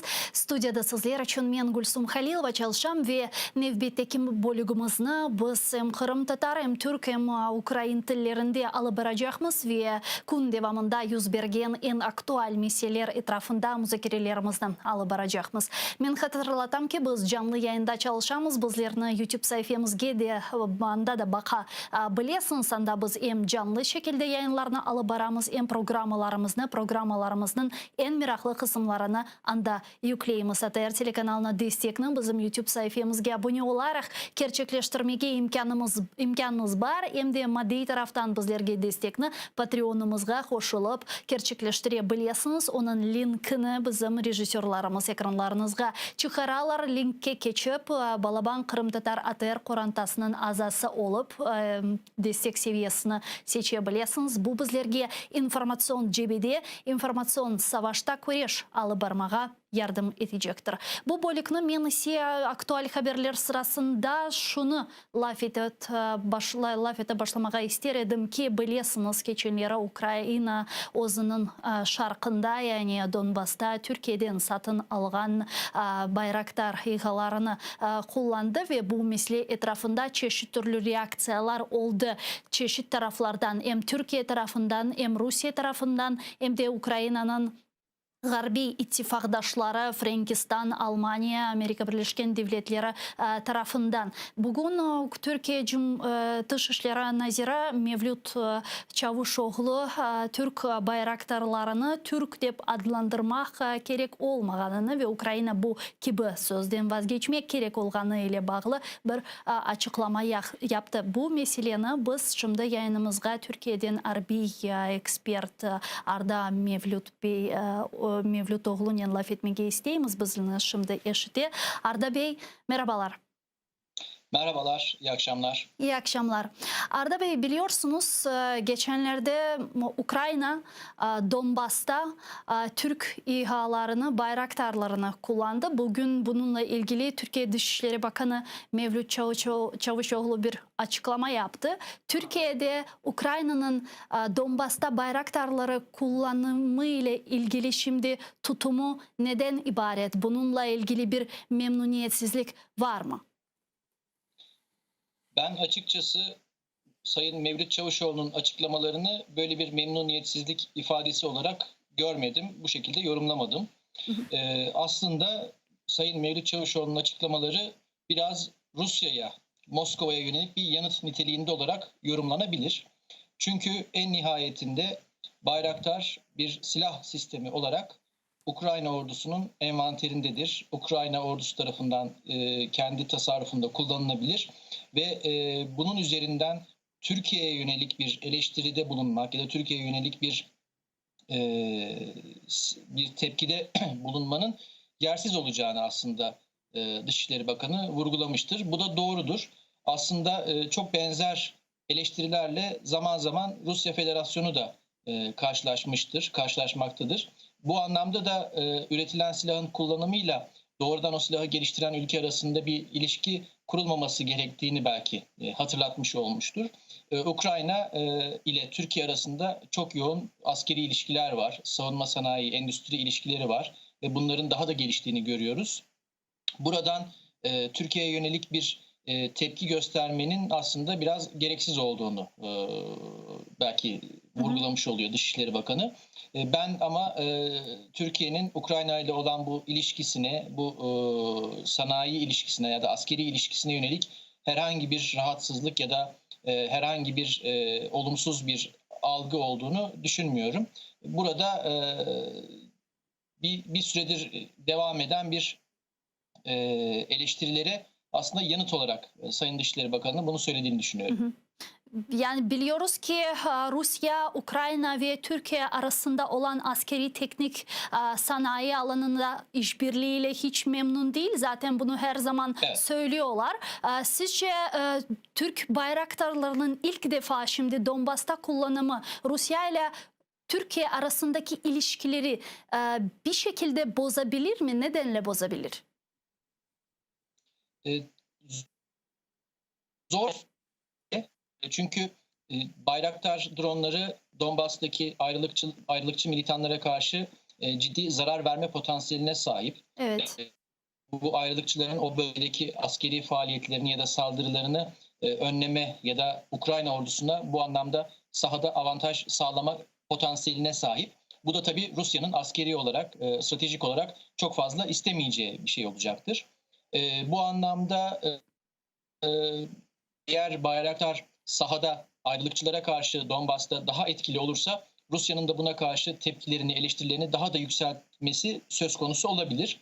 Öte yandan Türkiye'nin Rusya'yla da bazı önemli ciddi stratejik ilişkileri var. Enerji alanında, savunma sanayi alanında, Suriye konusunda. Rusya bu diğer alanlardaki ilişkilerini bir koz olarak öne sürebilir. Bu bakımdan Türkiye'nin Ukrayna ile ve Türkiye'nin Rusya ile ilişkilerinde daha gerilimli bir dönemin yaşanması tabii olasılıklar dahilinde. Burada Ukrayna'nın diğer ülkelerle ve üçüncü ülkelerle ilişkileri de biraz belki önem kazanıyor. Siz de girişte bahsettiniz, Fransa'nın, Almanya'nın bu konudaki sergilemiş oldukları tavırları not etmek gerekiyor. Ukrayna'nın Amerika Birleşik Devletleri ile ve İngiltere ile askeri ilişkileri güçlü. Bu anlamda mesele çok kısa süre içerisinde bölgesel bir krizden daha küresel bir krize de dönüşebilir. Böyle de bir olasılık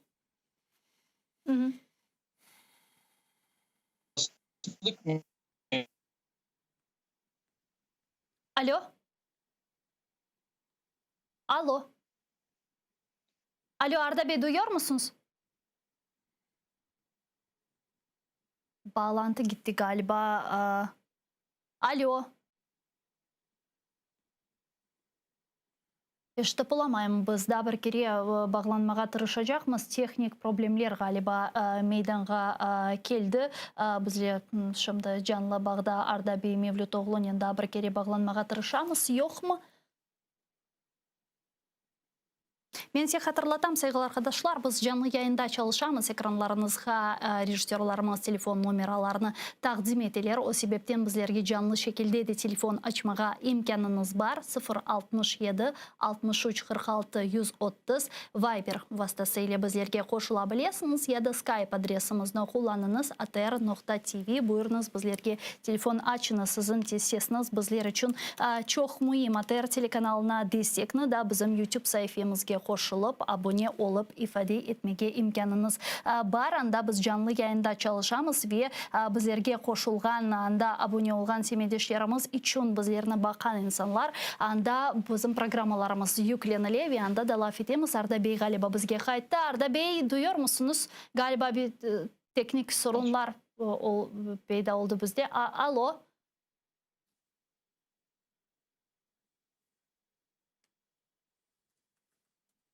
Alo.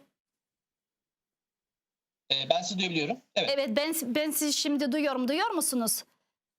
Evet duyuyorum. Evet. Arda Bey, şöyle bir şey soracağım. Peki genel olarak sizce insansız hava araçları modern ve savaş bağlamında şimdi günümüzün güç dengelerini nasıl şekilde değiştirebilir? Misal Donbas'ta güç dengesini değiştirebilir mi şimdiki bayraktarlarının kullanımı sizce?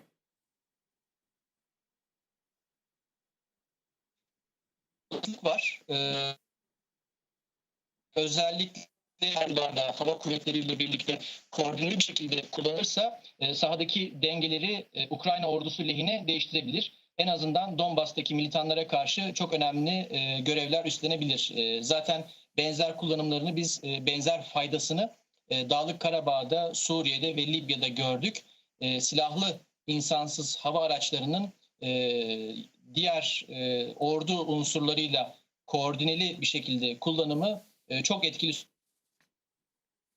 verebiliyor. Bu anlamda da Ukrayna ordusuna büyük faydalar sağlayabileceğini düşünüyorum. Geçtiğimiz haftalarda Bayraktar insansız hava araçlarına Ukrayna motorlarının kurulacağı duyuruldu. Bu kararın sizince alınma nedeni nedir ve sizce Türkiye için Ukrayna motorlarının avantajı nedir?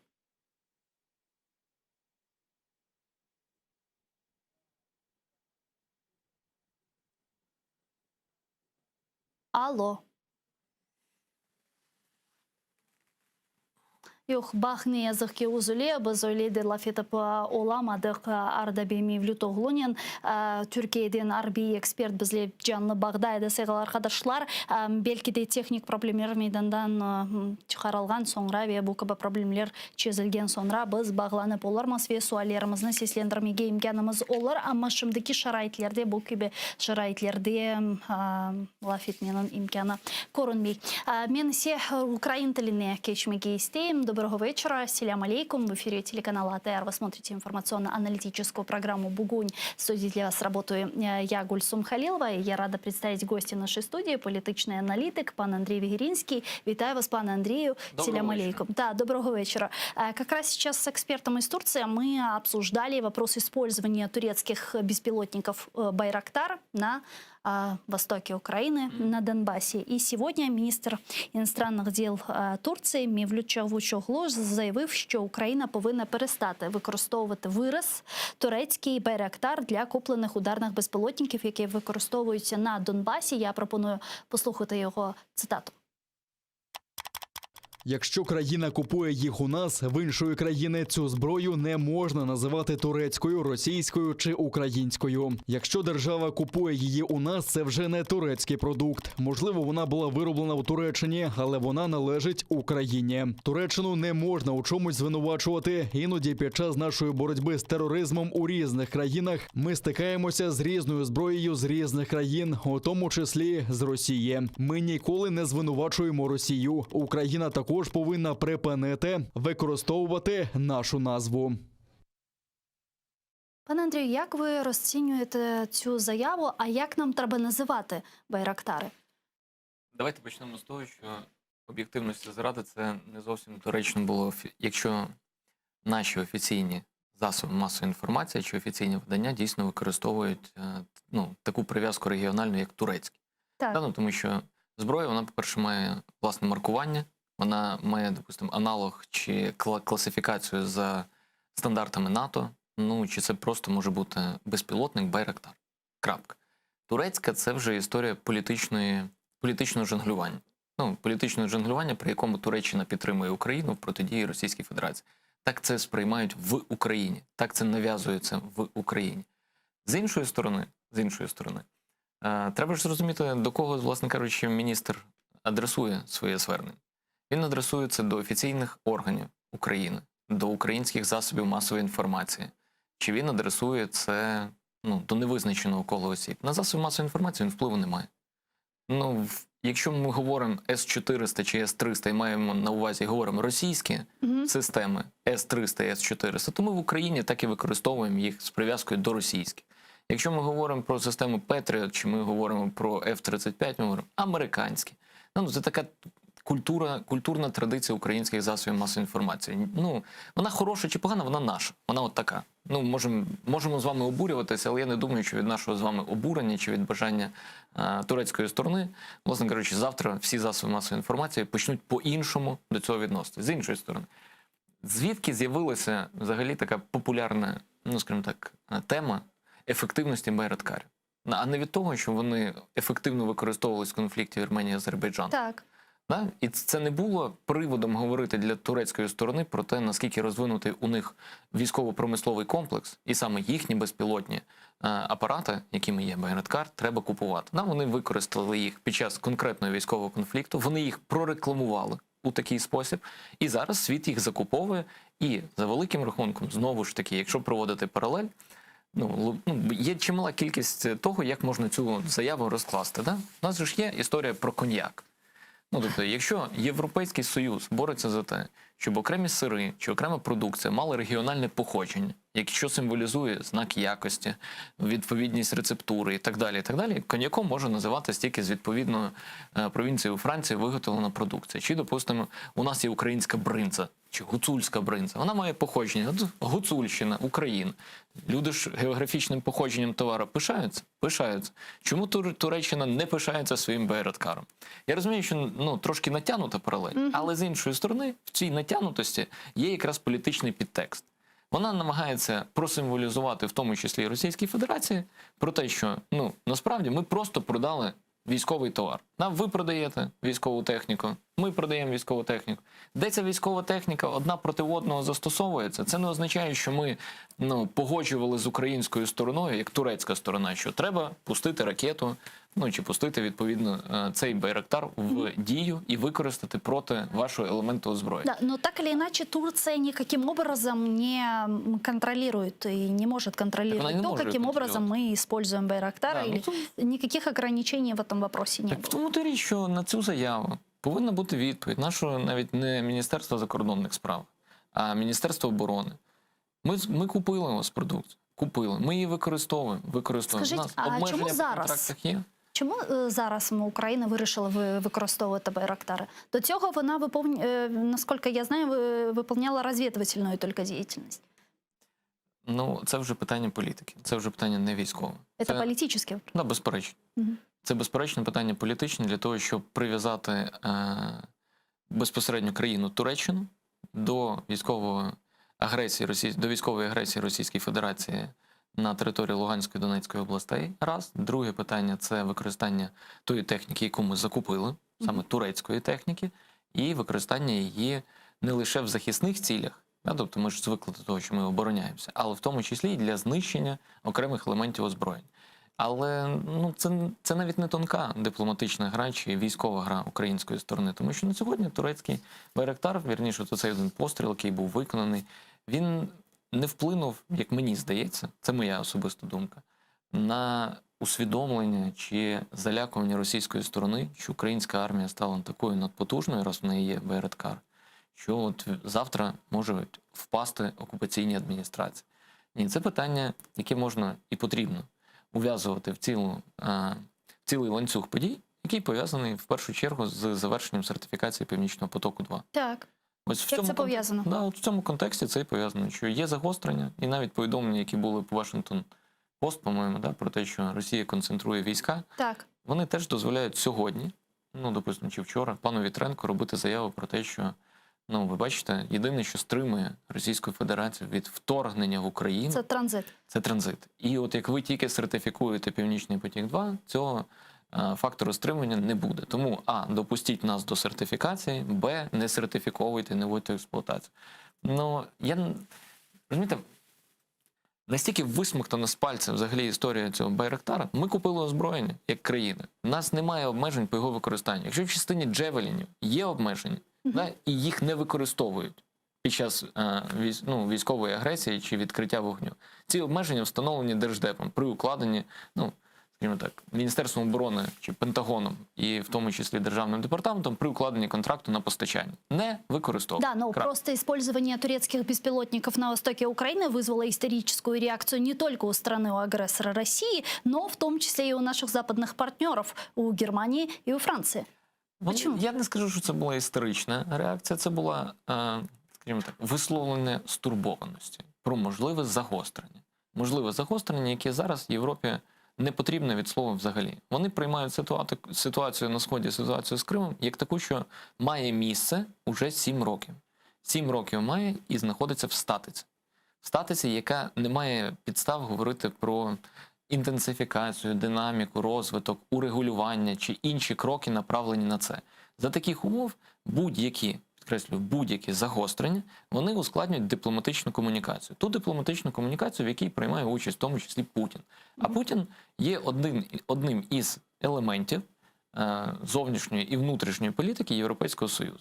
Бо якщо ми говоримо про Північний потік, це не історія Німеччини, це історія проєкту Європейського Союзу. Якщо ми говоримо про зелений перехід, то без Росії він не відбудеться. Якщо ми говоримо з вами про енергонезалежність, скажімо так, диверсифікацію постачання Європейського Союзу, їм немає звідки наростити обсяги газу, які вони будуть споживати і які будуть зростати в частині споживання, ніж як з Росії.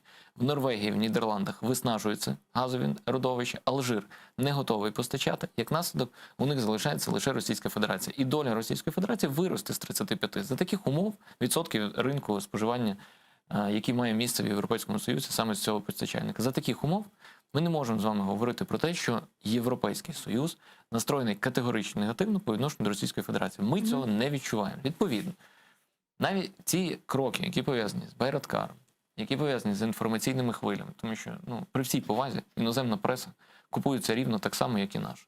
І написати інформаційне повідомлення Washington-Post, купити статтю, це не складно, насправді. І написати, іде загострення, іде концентрація військ. Давайте згадаємо, коли відбувся дзвінок Байдена Зеленського. В аналогічний період, плюс-мінус 4 місяці тому, навесні, нехай буде 5 місяців тому, і за таких самих умов Росія концентрує війська на кордоні з Україною, концентрує, наростає інформаційне напруження. І відбувається дзвінок Байдена Зеленського, всі спокійні. Немає напруження, питання врегульоване. Якщо Володимир Олександрович прагне телефонного дзвінка Байдена, напевно, він досягає його таким шляхом. За великим рахунком випущена одна ракета з Байрактара, вона не змінює ситуацію на Сході. Ніяк. Все. Ну, а те, що відреагувала офіційна сторона Туреччини, ну не хочуть вони, щоб Многие звучало стали тут. говорить, что наоборот, это может дать карт-бланш России на более серьезные действия, на эскалацию ситуацию и даже может спровоцировать казус Белли.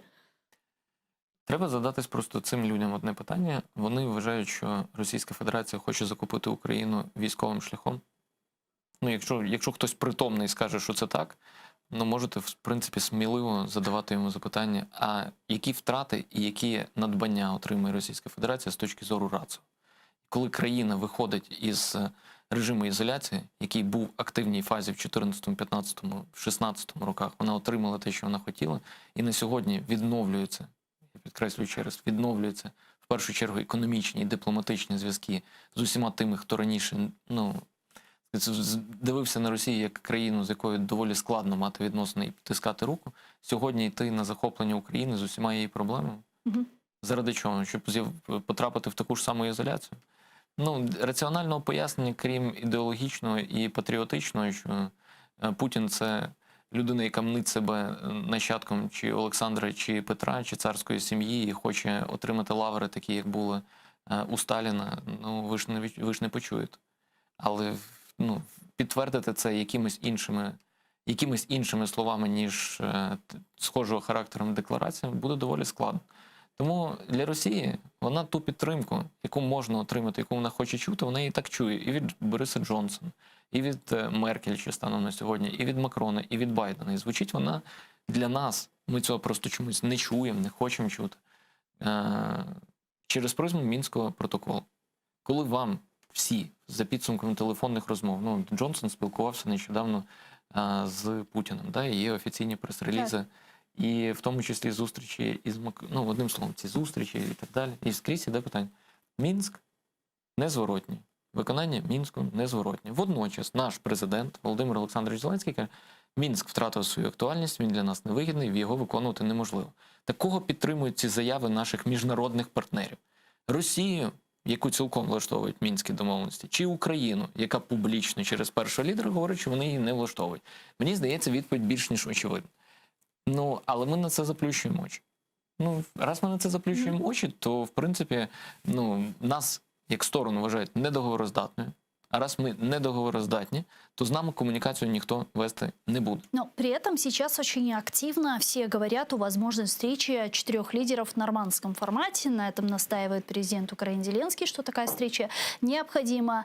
Меркель совсем недавно сделала заявление о том, что до ее ухода с поста канцлера Германии она сделает все, чтобы такая встреча состоялась. И сегодня министр иностранных дел России Лавров сказал, что российская сторона передала свои предложения Германии и Франции по нормандскому формату, и то именно какие вопросы они планируют там поднимать в случае, если такая встреча состоится. Говорит ли это о том, что сейчас подготовка уже реальная идет, или это все профанация?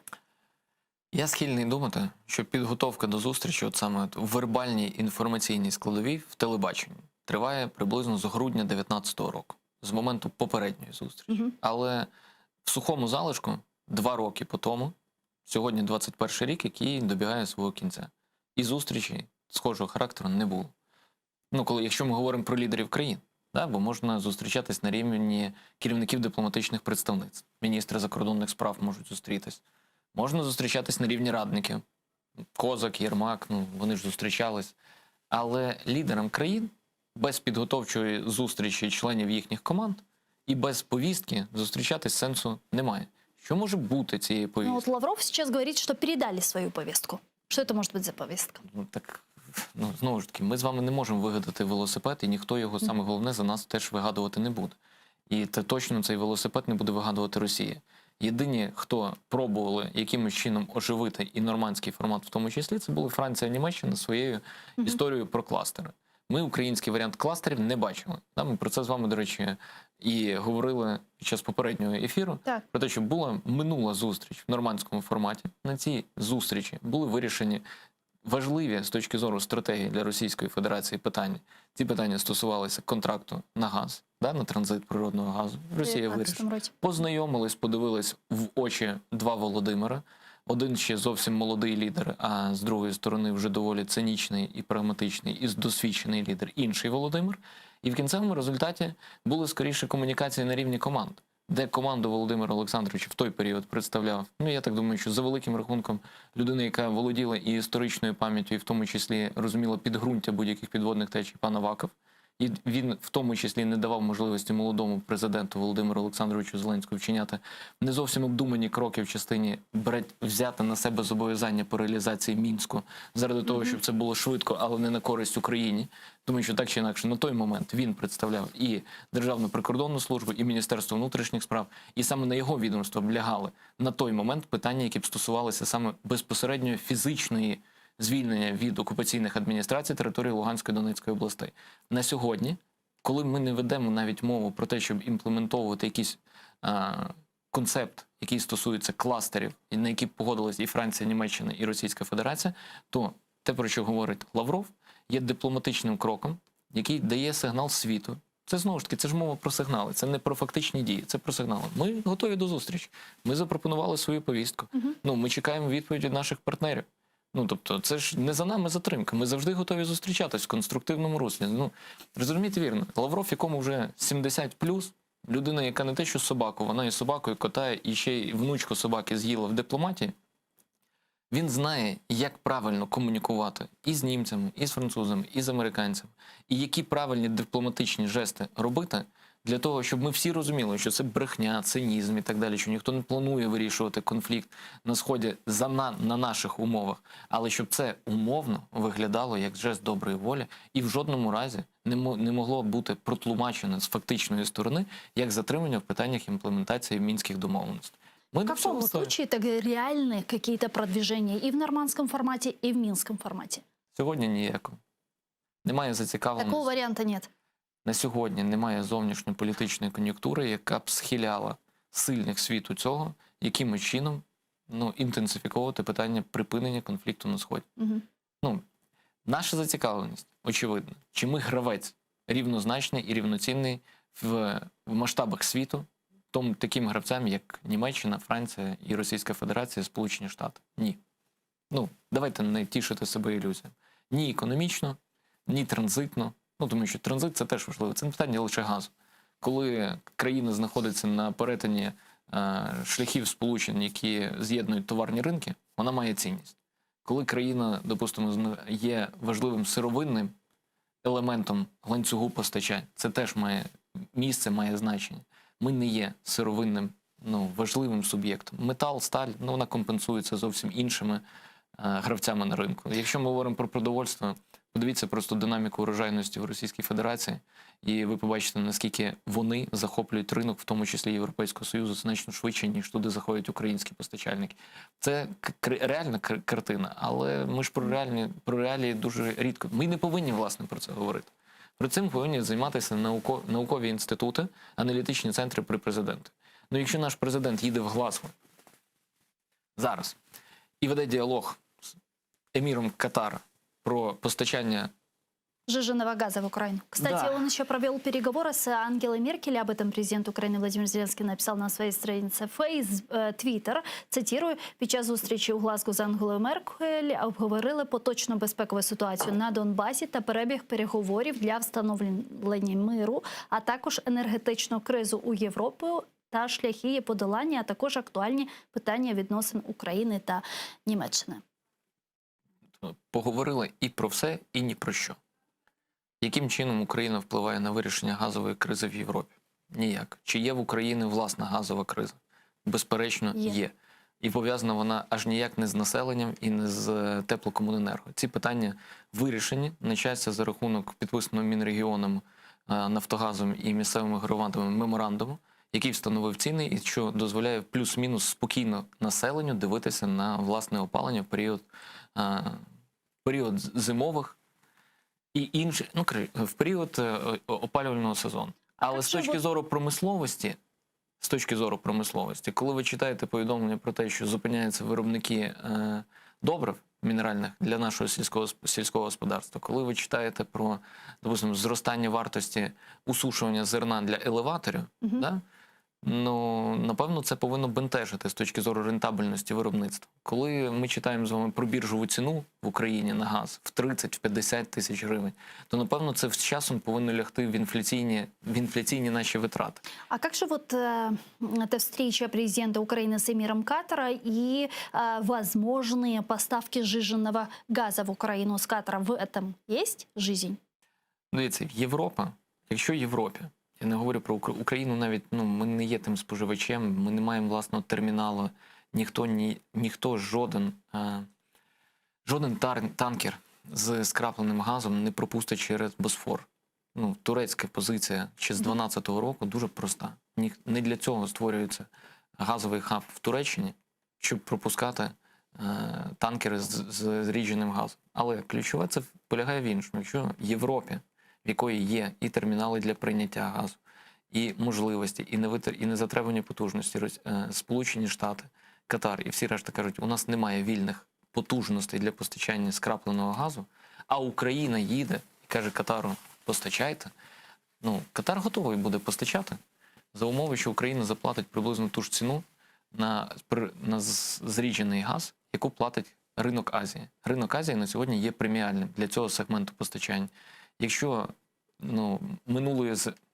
минулої зими закупки газу знаходились в межах $300 в Європейському Союзі за 1000 кубів, то еквівалент, я підкреслюю, еквівалент для ринку Азії скрапленого газу був 1800. На сьогодні маржа в ціні, от навіть на біржі в Європі, 1000 кубів коштує $1000, 800, 900, от вона зараз скаче. То на ринку Азії 2. Якщо Україна заплатить 3, я думаю, що Катар нам її привезе. Ну, це економіка, це не символізм. Від того, що Володимир Олександрович поусміхався разом з еміром Катару і поговорив про те, що ми б у вас купили, це каже, ну ми б вам продали. А які об'єми, де приймати, де зберігати, де регазифіковувати? Ну, в Польщі. А в Польщу як допливати? Ну, і коли? Де у вас вільні потужності? Ми контракт підписали, полетів НАК «Нафтогаз», представник НАК «Нафтогазу», як компанія, яка закуповує газ, уклали контракт з Катаром на якийсь об'єм? Ні. Ну, але Володимир Олександрович поговорив.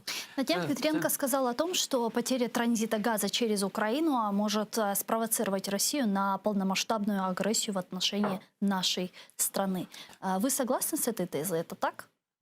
Я розчарую пана Вітренка. В довгостроковій перспективі ми транзит, в принципі, втратимо. Але питання, кому він... Після 24-го? Ні, питання не в 24-му році. Дивіться, є заяви, які зроблені вже представниками Європейського Союзу, і просто зараз посаду вам не назву, але в мене є в нотатках, вона записана. Коли мова йде про те, що після 30-го року, тоді, коли планується початок зниження споживання Європою природного газу, так. Північний потік-2 може використовуватись для постачання, зараз скажу, енергоресурс, який в Україні планується до виробництва, теж просто вилетіло поняття з голови. Тобто мова йде про те, що Північний потік буде змінений в частині постачання з природного газу на водень. Тому Європа вже давно розглядає, допустимо, той самий Північний потік як частину водневої економіки. Але проблема полягає в тому, що якщо ми прогнозуємо скорочення споживання природного газу саме Європою, а ми на це так чи інакше звертаємо увагу, то ми повинні з вами задатись питання, а що транспортуватиме наша ГТС?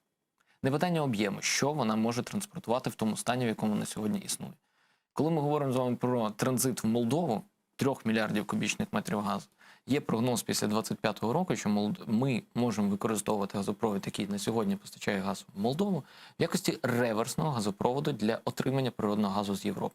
Тобто, якщо ми такої очікуємо з вами диверсифікації постачання енергетичної незалежності України, коли російський газ, який через турецький потік разом з газом азербайджанським проходить через Туреччину, потрапляє в Європу, а потім з Європи заходить в Україну і ми газифіковуємося, то да, скоріш за все, наша ГТС вона буде затребувана для наших внутрішніх потреб на ресурсі, який постачатиметься з Європейського Союзу.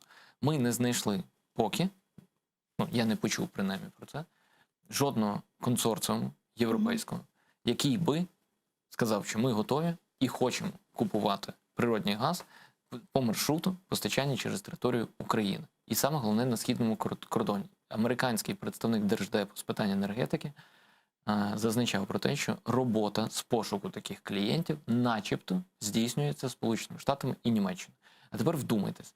Сполучені Штати і Німеччина шукають клієнтів для української ГТС, через яку буде постачатись газ. Ну, по-моєму, це вже просто безглуздя. Ну, тобто ми зацікавлені в збереженні транзиту, брудного газу з Російської Федерації, але клієнтів для нас шукають інші. Ну, тобто з нами не сідають за стіл перемовин, щоб навіть клієнтів знайти. Ну, по-моєму, це говорить якраз про рівень комунікації на всіх рівнях. Ну, але головне, президент з еміром Катару поговорив, це надважливо. Да. Дякую вам дуже, пане Андрію. Чухсаглом, що приїхали к нам в студію, ответили на наші вопроси. Андрій Вігерінський, політолог та політичний аналітик, був гостем нашої студії. Мен сізіне саглықлаш, мәмбежді қадан sonra заман информацион программасы Украин тілінде АТР телеканалының yayınını devam ете. Sonra біз бұл студияға қайта жақмыз, сайғылар қадашлар, ве yayınımızna Kırım Tatar тілінде devam ettirecekmiz. Көрішкенше.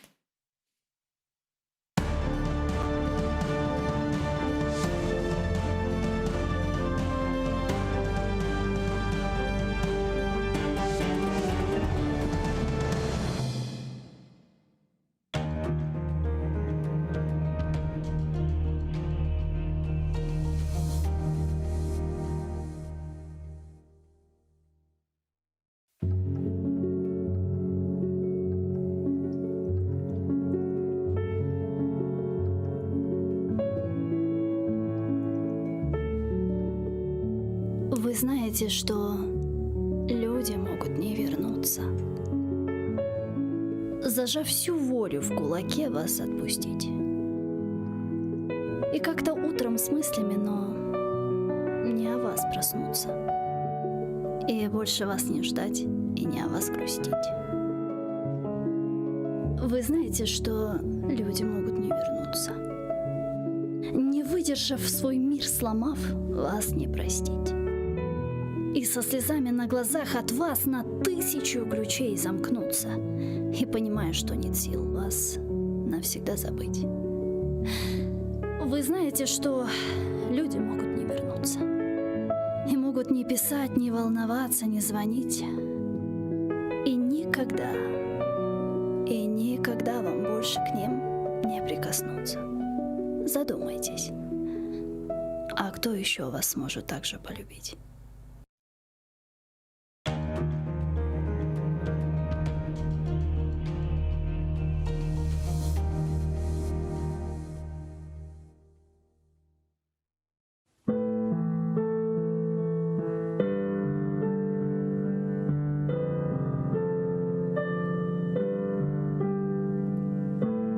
Басқаныңыз ерлерні топырақ деп кечмеңіз. О топырақларда сіздің адыңызды сақламақ үшін неше құрбанлар берілді. Бинлерce шейітлерінің қанлары бар о топырақларда. Құруды деп беллемеңіз. Әлі да синмеді шуқан топырақның ішіне. Кечкеніңіз ерлерні соқақ деп кечмеңіз.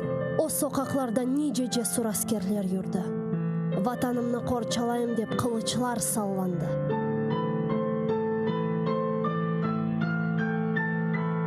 Жүргеніңіз аралықларда иханетлер де олды үлбет.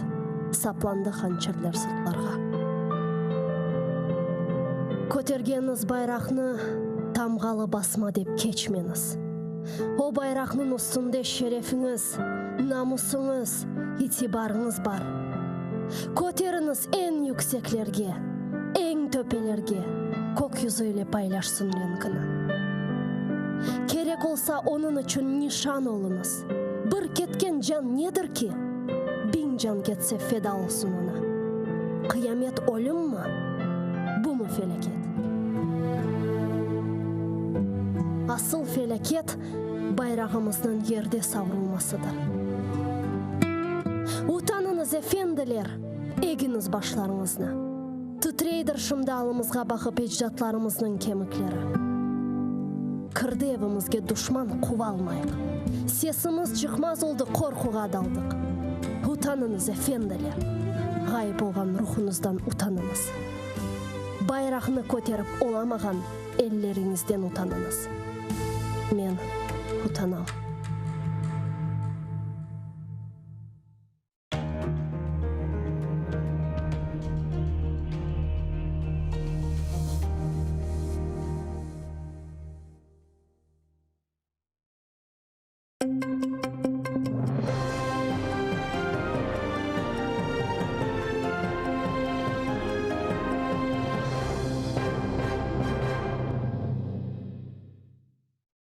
Незаконний вирок кримським татарам залишили чинним. Апеляційний суд підмосковної Власихи відхилив клопотання захисту Рустема Емір-Усійнова, Арсена Абхаїрова та Ескендера Абдулганієва. Окупанти звинуватили їх у тероризмі та сумарно засудили до 42 років колонії суворого режиму. Захист брав участь дистанційно з окупаційного Кримського гарнізонного суду у Сімферополі. Заявили про низку порушень у процесі судилища, але окупаційні судді не зважали.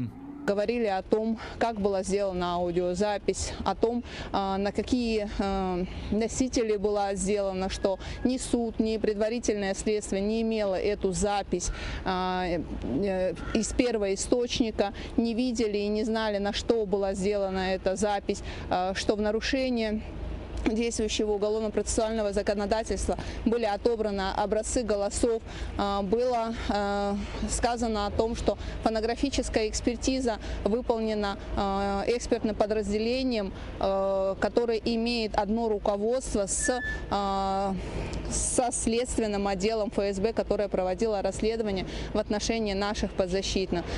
Чимало кримських татар прийшли до стін окупаційного гарнізонного суду в очікуванні рішення. Утім, уже традиційно на присутніх накинулися окупаційні силовики та почали заштовхувати людей до автозаків. Серед 19 затриманих 7 жінки. Усіх доставили до центрального відділку окупаційної поліції Сімферополя. На них складають адміністративні протоколи за нібито порушення карантинних обмежень. Все, работаем.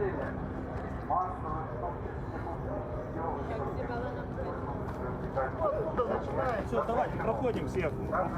Зачем же Давайте мы пройдем в автобус. Проходим. Я журналист. Вы тоже проходите туда. Журналист. Мы видим. Заходим. Заходим, давай.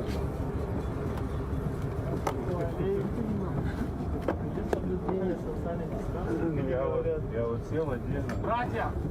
Как я понимаю, был приказ забрать всех, и они, естественно, стали нас всех собирать в автобус. Один из ОМОНовцев даже хотел меня взять под руку. При этом я сказала, чтобы он меня не трогал, он не тронул меня. Мы ничего не нарушали. Лично я расцениваю это как еще одно из рычагов давления на крымско-татарский народ. Возможно, кто-то хочет, чтобы мы не ходили ни на суды. По логике, получается, мы не должны плакать, мы не должны сочувствовать, мы не должны поддерживать семьи, да? Но при этом они глубоко ошибаются. Мы ходили на суды, мы поддерживали семьи, мы будем продолжать поддерживать эти семьи. Нас этим не запугать. Мы соблюдали все правила, стояли по 1,5 метра в масках, но к нам подошли и загрузили нас в автобус. Я инсулинозависимая, поэтому мне необходимо вовремя колоть инсулин. Они меня вовремя не отпустили. Вот прошло как полчаса после того, как мне нужно было уколоть. Я полагаю, что так называемый, я иначе назвать не могу, это день сурка, уже в который раз граждан, которые приходят с целью реализовать свое право на отправление правосудия, в том числе посредством участия в открытом судебном заседании, я подчеркиваю, в открытом судебном заседании в качестве слушателя, на мой взгляд, грубо нарушается со стороны сотрудников полиции. Вместо того, чтобы обеспечить возможность гражданам реализовать это право, они своими действиями, по сути, препятствуют реализации данного права. Згідно з характеристиками, набої не могли бути в законному цивільному обігу. В окупаційному суді Армянська представили так звані речові докази у справі проти лідера кримсько-татарського народу Мустафи Джемілєва. За словами адвоката Миколи Полозова, там дослідили карабін, набої та гільзи, які проходили у справі сина Мустафи Джемілєва Хайсєра. Також нарешті вдалося допитати в якості свідка російського прикордонника Коновалова, який у травні 2014 року був на межі окупованого Криму та Херсонщини. Він розповів, що бачив чорний позашляховик на території пункту пропуску. При цьому перетину межі чи ознак наявності нібито державного кордону не було. Он сообщил о том, что этот пункт пропуска представлял из себя временные сооружения, палатки. Свои должностные обязанности он отказался раскрывать, сославшись на государственную тайну, сказал, что проверял документы у людей, которые пересекали пункт пропуска. Через некоторое время он увидел, как на пункт пропуска заехал черный внедорожник, по его словам, Land Cruiser. Оттуда вышел человек небольшого роста и двое охранников крупной комплекции. Был ли это Мустафа Джемилев, он сообщить не может. Также он сказал, что увидел, как через какое-то время этот внедорожник уехал в сторону Херсонской области. О том, чтобы этот внедорожник выезжал в сторону города Армянск, свидетель не видел и такого не показывал.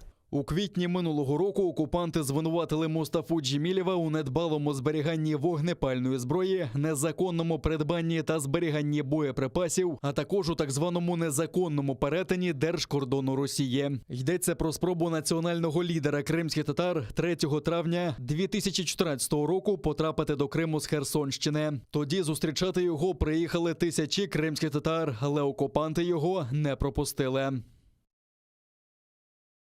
Неможливо позбавити волі людину, яка має підтримку родини, свого народу, держави та світу. Про це пише перший заступник голови Меджлісу Наріман Джелялов. Текст листа опублікував адвокат Микола Полозов, який разом з колегою Еміні Авамілєвою відвідав бранця у психіатричній лікарні Сімферополя. Бранець не здивувався, що його, а також інших фігурантів цієї сфабрикованої справи, братів Асана та Азіза Ахтемових, залишили під вартою щонайменше до 23 січня наступного року. У зверненні українською Наріман Джелялов назвав російські суди кривосуддям, яке лише прислуговує режиму, а також подякував усім, хто підтримує його та інших бранців Кремля. Помилка російського кривосуддя у тому, що не можна позбавити волі людину, яка залишається вільною усередині, розумом і серцем, яка має підтримку сім'ї, друзів, власної держави та світу, підтримку власного народу, заради вільного майбутнього якого ця людина і проходить випробування та продовжує боротьбу. Це рішення не може завдати мені будь-якої шкоди, тому що я вірю, що прагнення до свободи і справедливості, жити у власній неподільній державі незалежно і за власними законами переможуть намагання зробити нас слухняними рабами, що радіють оманливим ідолам.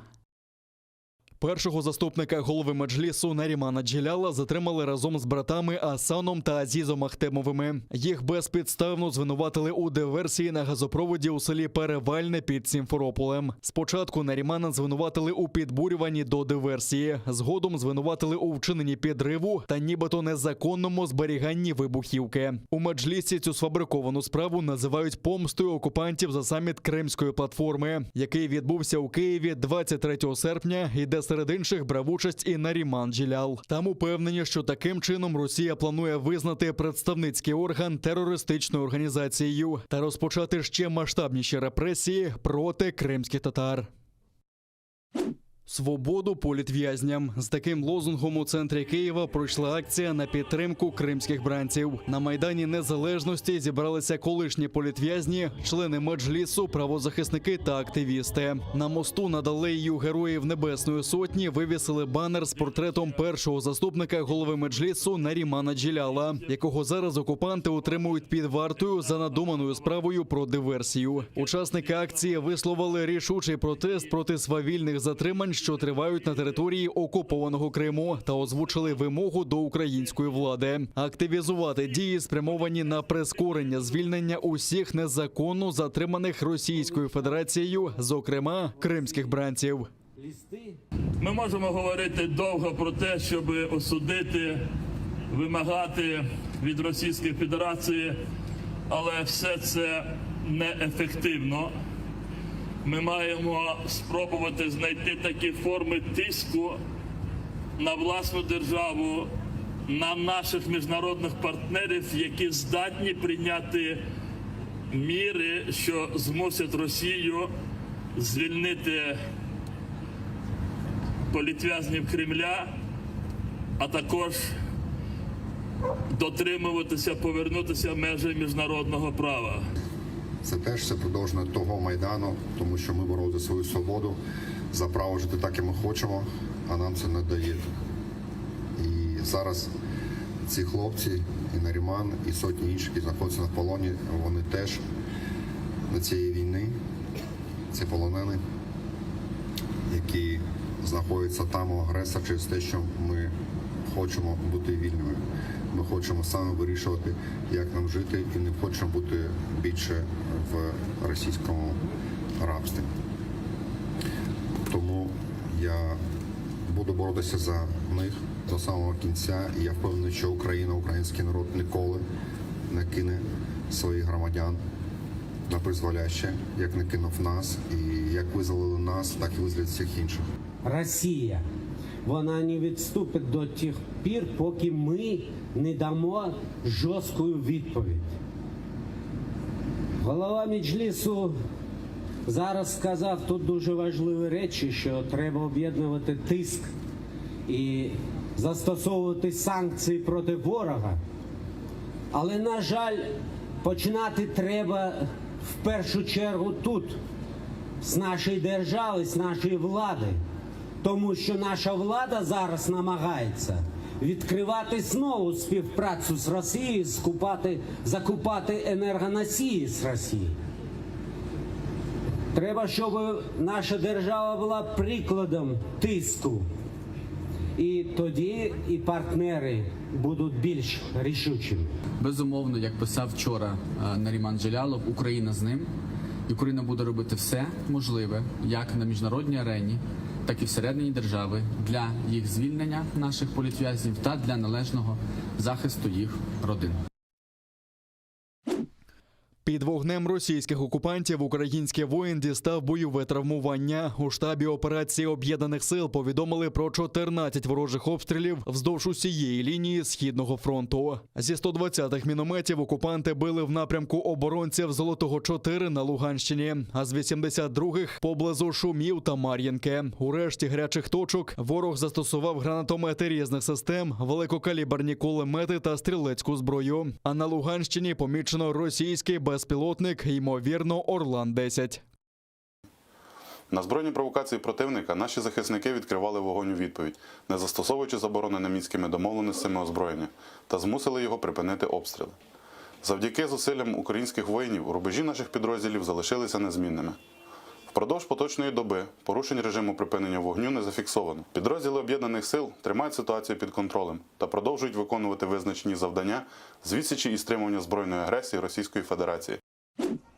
Число госпіталізацій з ковідом вийшло на плато. Про це повідомив міністр охорони здоров'я України Віктор Ляшко. За даними МОЗу, минулої доби на материковій частині України виявили майже 14 тисяч нових ковід-пацієнтів. Близько 6 тисяч українців одужали, а 298 не змогли подолати хворобу та пішли з життя. Дещо стабілізувалася ситуація на Донеччині, Запоріжжі та Херсонщині. Ці області перші потрапили до червоної зони епіднебезпеки.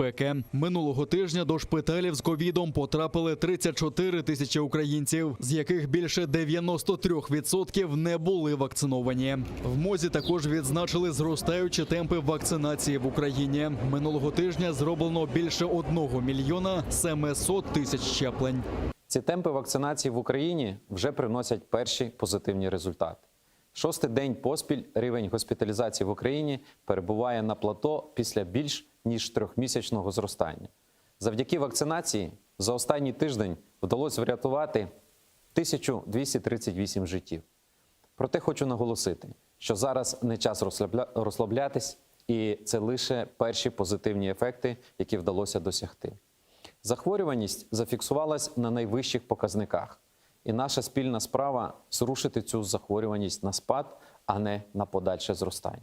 А в окупованому Криму нові рекорди захворюваності на COVID-19. За сумнівними підрахунками окупаційної влади півострова зафіксовано 1081 новий випадок. Ще 31 людина померла внаслідок хвороби. А до оточеного блокпостами Севастополя не пустили більше сотні легковиків та 2 екскурсійні автобуси. На пунктах огляду блукають камуфльовані силовики та окупаційні поліціянти. Блокпости на в'їзді до міста встановили на час так званих неробочих днів з 30 жовтня до 7 листопада. До окупованого Севастополя пускають лише за наявності QR-коду про перенесену хворобу, вакцинацію чи ПЛР-тест. Окупаційна влада також перевіряє документи у тих, хто залишає місто.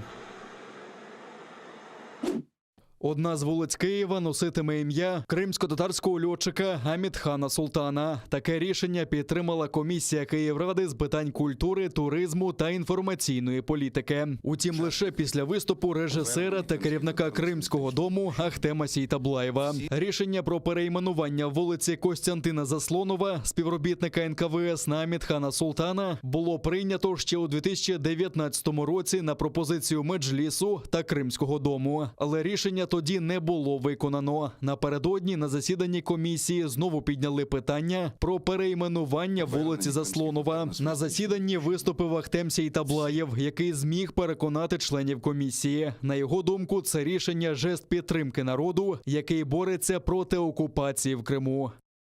Чим ми підтримуємо цілий народ, який протягом декількох сторіч воює проти спільного ворога, підтримує зараз Україну і всьому світові демонструє в умовах окупації, що вони українські громадяни. Що тут робиться на підтримку їх? Заболтується, пробачте, питання назви вулиці ще на півроку. А давайте разом поїдемо туди, в Крим. Давайте. Я 8 років не був. Я 8 років не обіймав свого тата. Ми демонструємо зараз те, що давайте ви там поживіть ще 6 місяців в цих умовах, а ми тут подумаємо, чи зможемо ми хоча б, ми навіть не зброю постачаємо їм, не хліб і не воду. І ми не можемо фізично, на жаль, зараз військовим шляхом звільнити наш з вами Крим і наш з вами Донбас. Але повірте, добре слово – це багато для людей, у яких іншого нічого немає. Ставимо на голосування питання перейменування Костянтина Заслонова на вулицю Амітхана Султана. Хто за? Хто за? Дивіться, я була глибинно проти, але мене переконала людина, яка сьогодні була, з огляду на це, що це внутрішньополітична підтримка конкретно тих людей, які борються. Тому в цьому аспекті я теж за, пояснюю позицію колегам і все. Тому 3 за. Проти. Хто проти? 0. Утримались. 0. Рішення прийнято. У 2019 році комісії Київради було запропоновано вулиці Сормівській дати ім'я кримсько-татарського просвітника Ісмаїла Гаспринського, а вулиці Заслонова – двічі Героя Радянського Союзу Амітхана Султана. Обидві вулиці розташовані неподалік Дарницького вокзалу та перетинають вулиці Симферопольську, Ялтинську та Севастопольську. Приєднуйтесь до сім'ї АТР та підпишіться на сайт нашого телеканалу. Для цього наберіть в браузері atr.ua, натисніть на кнопку «Вступити в сім'ю АТР», виберіть суму і натисніть кнопку «Підтримати АТР». Після цього заповніть дані своєї картки та електронної пошти. Оберіть регулярність платежу, погодьтеся з умовами програми та натисніть кнопку «Оплатити». Перший кримсько-татарський телеканал АТР – це максимальна та ексклюзивна інформація про Крим. Це єдиний осередок свободи слова для кримського татарського народу. Підписка на наш сайт – це підтримка нашої інформаційної боротьби та ваш внесок у повернення півострову додому, в Україну.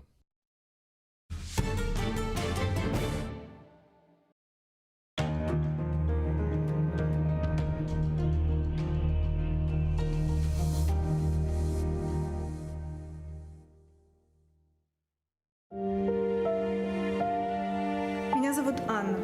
Я родилась за несколько месяцев до обретения Украиной независимости. Весной 14-го я вынуждена была уехать, когда под моим домом начинали распускаться деревья. Скоро снова весна, и я хочу спросить, когда я снова смогу увидеть цветущие крымские сады.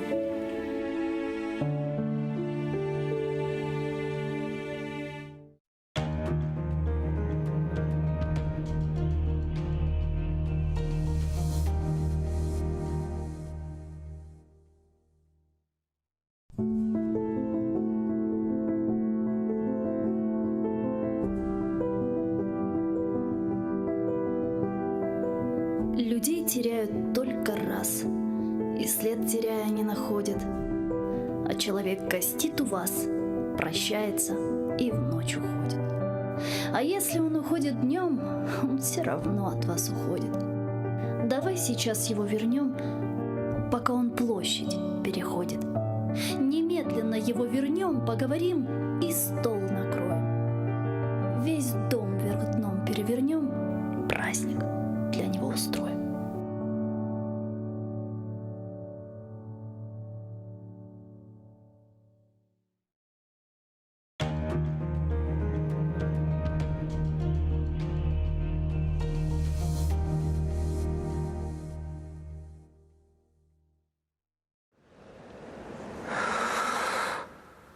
Ишітесіңіз ма?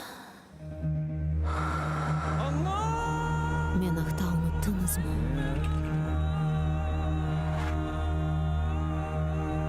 Мен мұндамын. Бұл менің топырағым. Менің қырымым.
Қысмет етсе, егер ярын уянсам, дүния кене баш ұрар морт қалбеме. Маңлайындан сызылған алқанны сілер дүния шашмалаған лебіме. Алланырлар менім сияқ леблерім, кованырлар бұлытларға күнешке. Нұрлар яғар, мықлар яғар үстіме, бешік сынар. Қабыр түшер атешке. Атешлерге алданыр хор сөзлерім.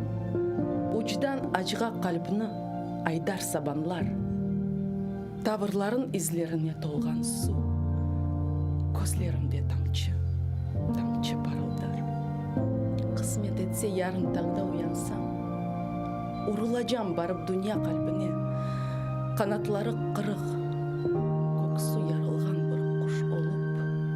Сіліне жемлебіне. Ярын тағда уянмасам туғанлар. Деңізіме айтым көз яш төкмесін.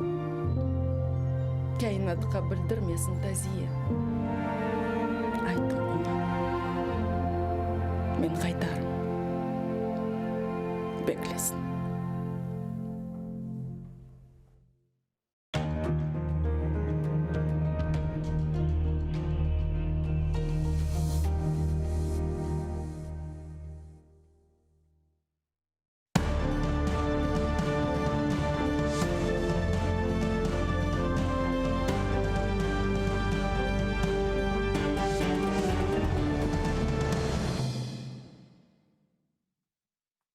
Селам алейкум, хайрлы акшамлар, сайгыла ТР телеканалының телесерджілері. Бүгін информацион программасына сейретесіңіз.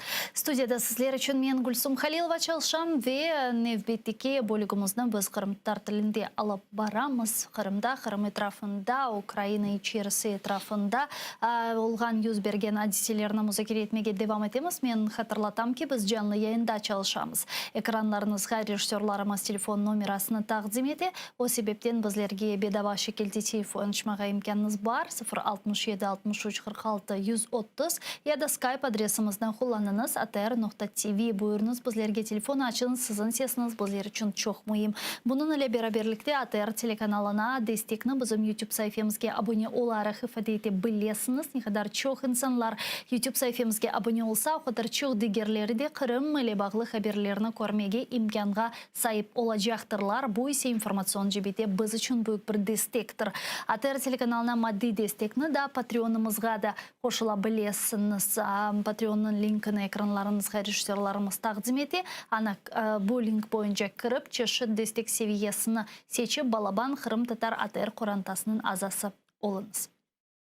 Мен се студиямызға тешриф бұрған мұсафирымызны тақдим етмектен чоқ мемнуным. Мелемежес азамыз Ризаға Шевкеев. Селам алейкум, хош келдіңіз Ризаға. Алейкум селям. Насылсыңыз? Қайырлы олсын. Жүмлемізге. Ризаға демек лаф етмеге істегеніміз меселер сырасында әлбетте ке бұл Қырым меселесі бар. Мен шымды соядыларыны сеслендірмеге істейім. Бүгін işgal етілген Қырымда тұтылған ватандашларымыздың соядыларыны бұл сербест инсанлар, қабатсыз инсанлар ве мен оларының адларыны айтмақ, сөйлемек инсанларының білмесі чоқ мұйымдыр. Каралеев Сейт Осман, Меметов Дилавер, Алиев Ульвей, Умеров Амитхан, Сейдалиев Мустафа, Ситумиров Абдулмеджид, Якубов Эльдар, Неметулаев Ремзи, Мустафаев Сейдамет, Ситалиев Нариман, Аметов Расим, Ибраимов Куламет, Зенединова Зера, Бекирова Суваде, Ситумирова Пакизе, Неметулаева Зарема, Ибраимова Зуляра деген ватандашларымызны бүгін işgalciler білесіңіз тұттылар. Оларға қаршы да Мемури Якубова София да Аве Люманова Лилия да бар. Қадынларын да бүгін тұттылар. Генелде еркеклеріні тұталар көргенімізге көре, ама бүгін еді қадынны да тұттылар махкеме бинасында топлашқан ве дестек еткен бізім семедешерімізді. Мұна сізім факырыңыз же, бұл сен сонки 2 ай içerisinde біз бұдле көтлеви шекілде Мемури давалар ашылғанны көреміз. Санки дерсін коронавирус шарайетлерінде құрал ве қайделеріні бозғанлары себебінден пара жүремелері чықарала вейлі ақре. Сізін фікіріңіз же, бұл бойле яны бір басқы ұсулыма. Чүнки бұндан евел пандемиянды 2,5 жылдан берлі бар ве фақат бойле бір шекілде көтлеви тұтылмаларыны көрмеген едік. Бұл мен белесем бір яңы бір тактика, мұтлақа яңы деген, özlerin taktikasına bir değişmeler kirgizgendiler. Çünkü o zaman evvelden başlayıp tek erkek adamlarını, yaşlarını yakalaydılar. Şimdi baksak sayaklarına başladılar, utanmayı, sakınmayı başladılar. Onların da yakalayıp alıp barıp SİZO'ya doproslar yapıp öyle hareketler başladılar. Ondan bir anlayışım ne için böyle adımlar yaparlar? Bizim sayaklılar aktif yapanlarına erkeklerge yakınlaşmaya başladılar. Aktif bu kureşni. Onlar her yerde çıkışlar yaparlar. Bir yerden kalmayla Rostov desen Rostov'a getirler. Mahkeme desen mahkemeleri yanına toplaşarlar. Her zaman böyle aktif olup başladılar ama çoklaşıp başladılar. Rusya bu FSB'ler evet sakınıp başladılar. Birincide onlar ziyade toplaşsalar bir gün ola binlerle çıkarlar deyip başladılar. Onların da yakalayıp kalgan sayaklarga tırışacaklar, yüreklerini korku koymağa. Ama ben bilesem bizim kız kadınlar öyle korkudan, öyle korkacak milletten değiller. Onlar devam edecekler kureşini ve Rusya işgalları ne kadar tırışsalar da korkuzmağa, onlara karşı çıkışlar yapan adamlar, kısayaklılar, er kişiler daha ziyade olacaktır. Мына сіздің пікіріңізше Қырым платформасы өткерілген соңра бойлы бір репрессиялар далғасы олып кешті ве сіздің меслектешіңіз олған да Нариман аға Желалда тұтылған еді ве енді 2-3 аман 3 айдан берлі аписханеде болуына дегер онен берабер тұтылған семедешерімізле бағылы. Яғни бойлы бір күтлеви чоқ бүйік бір сияси бір дарбе олырды деп айтмаға мүмкін Русия Федерациясы Қырымда. Реакция, халқының реакциясы бұл оларға yüz бергенлерге насыл қимет кестіңіз? Мұна сіздің фікіріңізше етерліче ме еді мұна бұл наразылық көстерілді халық сырасында, еді yok? Evet, halkımız, Kırım'da yaşayan halkımız mutlaka onlara ben her zaman böyle hareketlerine bakıp bir lakmus kağıt gibi anda ne yaparlar, ondan ben halkımın nefesini duyam. Halkımız Nariman'ı hapiste böyle alıp yakalayıp kapatkan son hasevetke daldı. Biliyorsun Nariman bir açık bir politikeydi. Öyle gizli değil, açıkla sözlerin ağırlıkla böyle laf etiydi. Halkını silah kolunuza alın deyip çağırtmaydı. Ama halkını korçalamak için halkını birleştirmeye tırışaydı. Halkımız, anda yaşayan halkımız o ağırlıkta bizler uzaktan konuşamız onların. Ama onların içinden çıkıp adam konuşkanda onlara daha bir büyük yürek vereydi. Şimdi de o adamını onu çok halkımız beğeniydi. Bu beğengen adamını aldı kapattılar. Halkımız içini korkudan başka, evet korku da koyarlar ama korkudan başka narazılık başladı.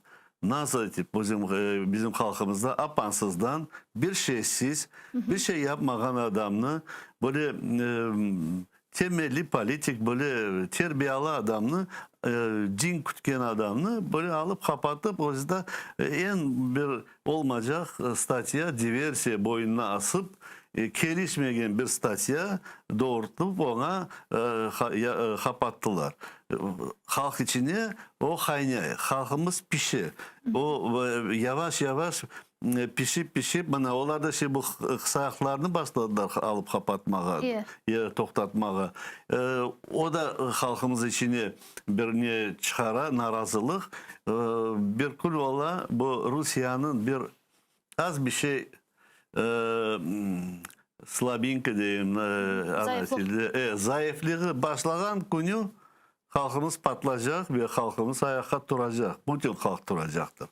Halkımız yarısı demek asla yerine gelişmiyor. Halkımız aman aman 100% birliktir. Halkımız aman aman 100% narazılar bu işgallarga. Onun için onlar bir moment oğullarını açılsa o momentini onlar kaçırmazlar ve ayakta dururlar. Мына білесіз, бұнен бераберлікте шашыртқан деп айтсам да ялан олмас бөйле шейлер сырасында бұл демек өткерілген, анлаймыз әлбет бұл өткерілген сон киян репрессиялар далғасы, бұл yüz берген дипломатик тедбір, яғни Қырым платформасы или де бір тарафтан бағылы, чүнки Русия бөйле бір шекілде өзінің интиқамны да алмаға тырышты деп айтмаға мүмкін. Ве фақат әлі да бұл күнге қадар мына Қырым платформасы ве оның иштиракчыларының bununla bağlı kütlevi böyle bir arizasını, bir maruzasını, beyanatını koralmadık. Buna sizin fikrinizce bu neyle bağlı, ne için? Yani Kırım platforması zaten bunun için toplaşmagan edi mi Kırım'da yüz bergen insan hakları bozgunlukları meselesini çözmek için?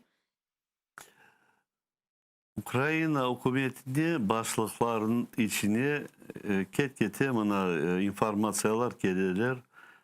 Ne kadar çok Rusya taraftarları ve agentleri çalışkanlar. Onlar anda bu işlerin devam ettiler.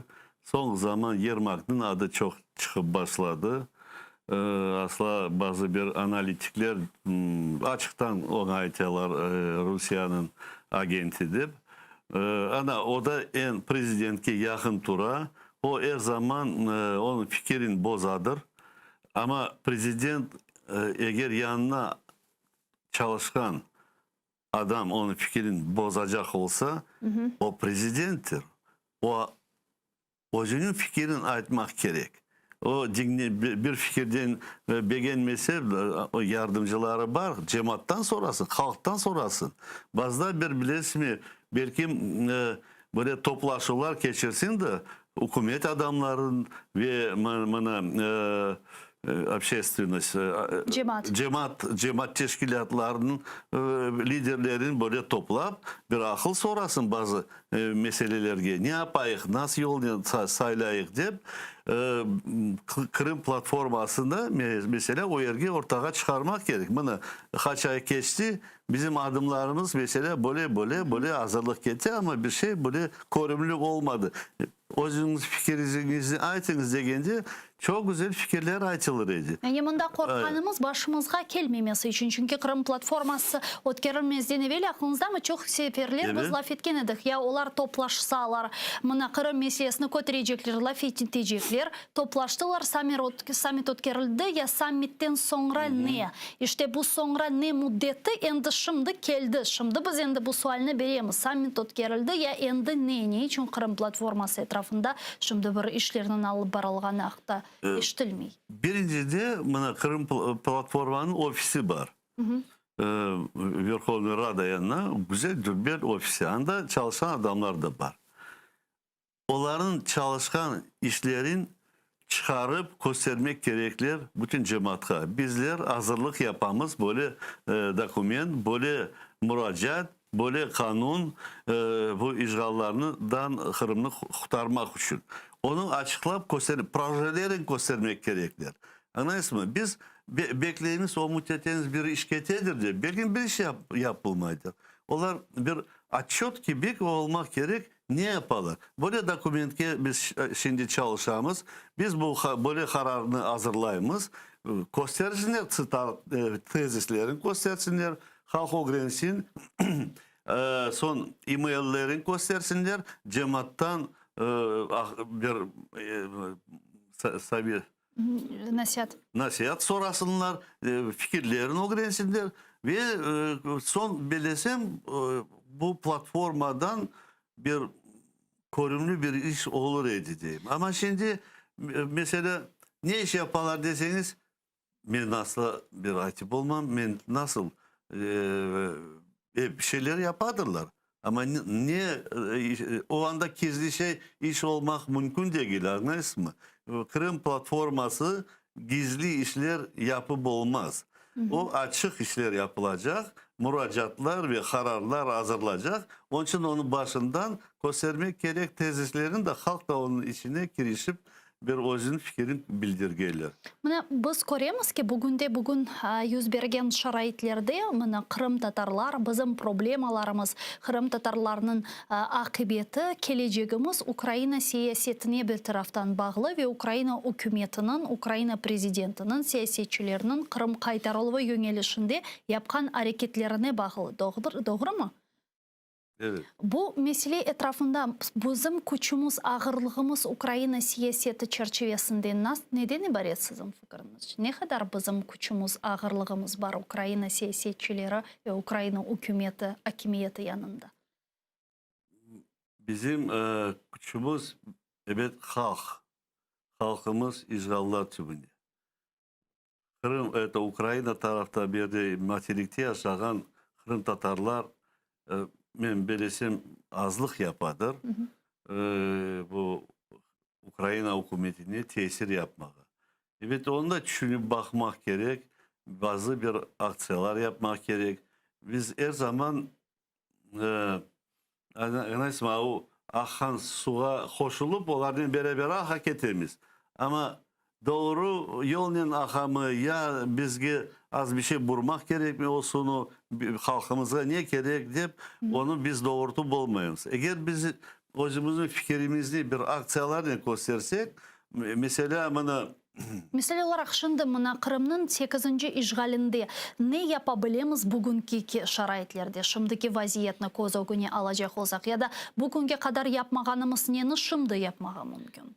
Bizim halkımızga Ukrayna yapacağı, yapıp olacağı Kırım milli avtonomiya vermesi. Tek bu onun koluna gelişi bugün bizim halkımız için. Başka iş böyle halkımız için mutlaka gelişim olmaz. Mesela bu Latin grafikasına geçecek değerler bir şeydir. Gerek bir şeydir. Ama ben her zaman özümden sorayım.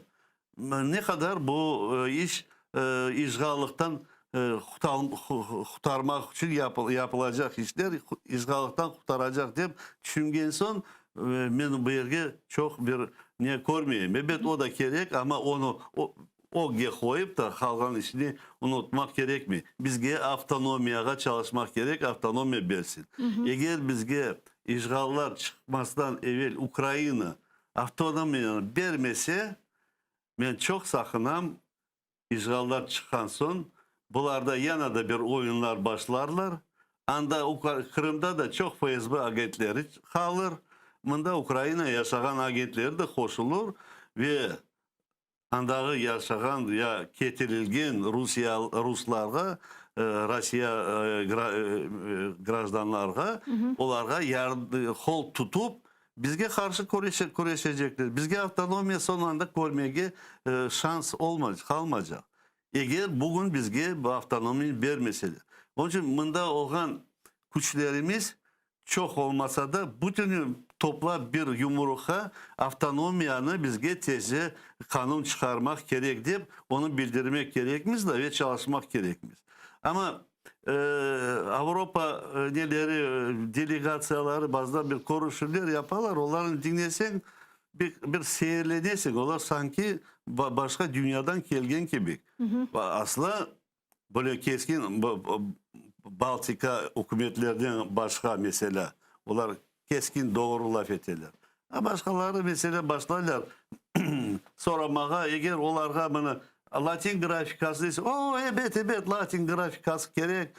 Tek Kırım'ı işgallardan boşaltmamak, tek Rusya'ya karşı çıkmamak için her şeye hazırlar. Belki para da taşlamak hazırlar. Anlarsınız? Biz ona tutulmayız. Biz hükümetke onlarga da sorasalar etmek gerekir. Biz hükümetten bekleyimiz Kırım Tatar milli avtonomiyanın kanununu çıkarsınlar da bizim kolumuza versinler. Biz hazır olayız. Kırım Tatarlarının yani bizim milletvekillerimizin muhalefet firkalarında bulunmaları ki Zelenskiy'nin komandasında, Zelenskiy'nin monobolşinstvosunda görgenimizge göre Kırım Tatarları yoktur. Bir şekilde keder etemi Zelenskiy'ge bizimle bağlı bu gibi kararlarının kabul edilmesine. Sizin fikrinizce Mustafa Ağa'nın Европейская Solidarność firkasında bulunması, Ahtem Çigoz'un her vakit Zelenskiy'ni kritika etmesi, onun komandası ile bağlı çeşitli türlü arizalar, beyanatlar seslendirmesi ki eşitemiz.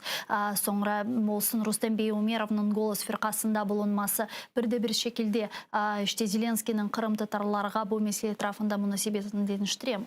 Ya da yok? Evet, bir zayıflığımız var. Onun komandasına bizim halk vekilleri olsaydı tanışlık çoklarca olur idi. Birbirine kol tutup belki bir OGE geçer bu suallerini OGE teberrür edecek. Ama onsuz da mümkün çalışmak. Mesela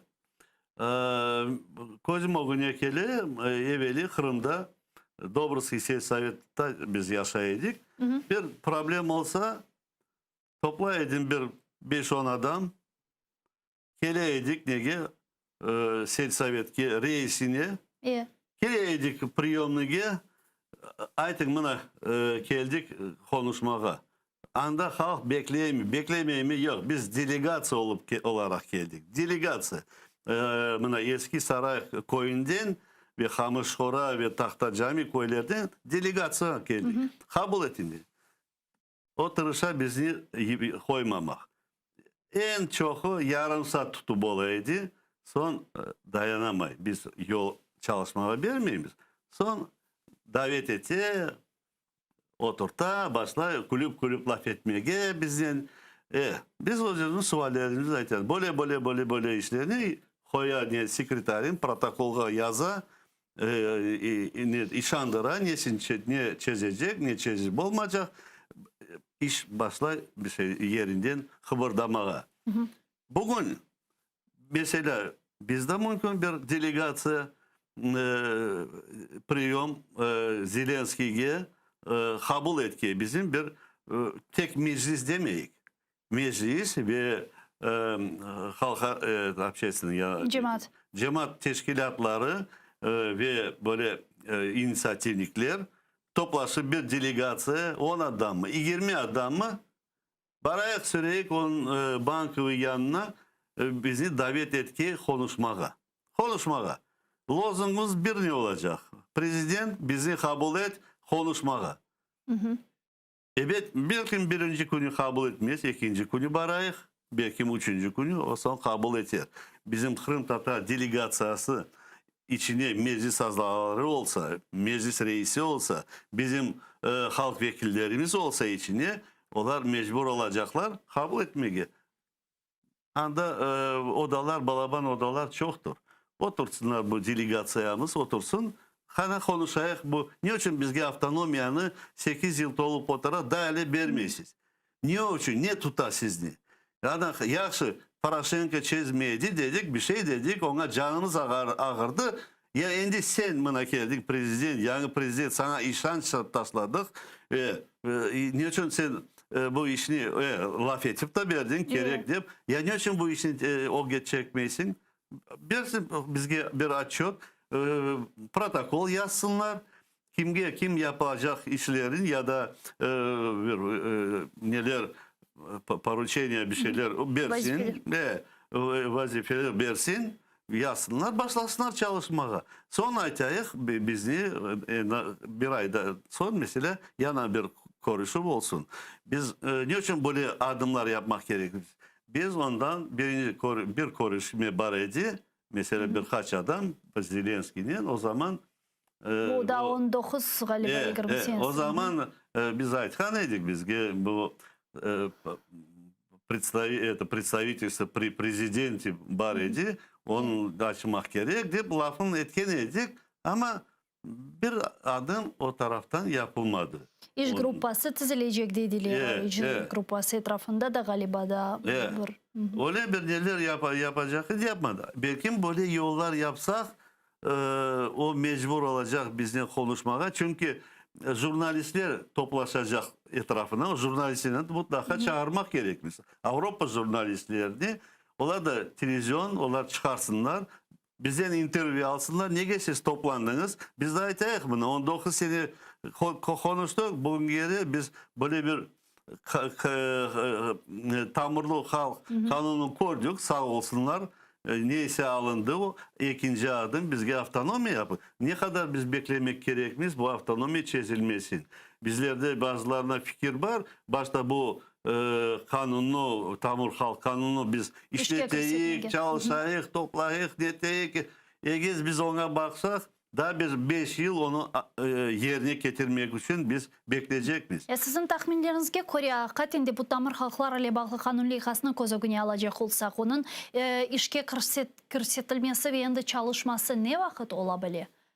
Lesmi, eğer avtonomiya kanunu çıkarsalar o tamır halk kanunu da otomatik olarak başlayacaklar çalışmaya. Onlar ayrı ben pek sakınam ayrı çalışmazlar. Ama beraberlikle o zaman çalışırlar. Sonra statusu degende o kanunu ayrı çıkarsan onu da ben asla bir bakam ne gerek. Tamır halk kanunu var. Avtonomiya olsa bu statusu ne ekin? Bu avtonomiya içine statusumuz yazılacak. Konstitusiya koyulacak. Ama sondan da положение neler evet koyulacak kanunlar yani bu kanuna yani положение kanunlar alınacaktır da bu struktura çalışır bolgay.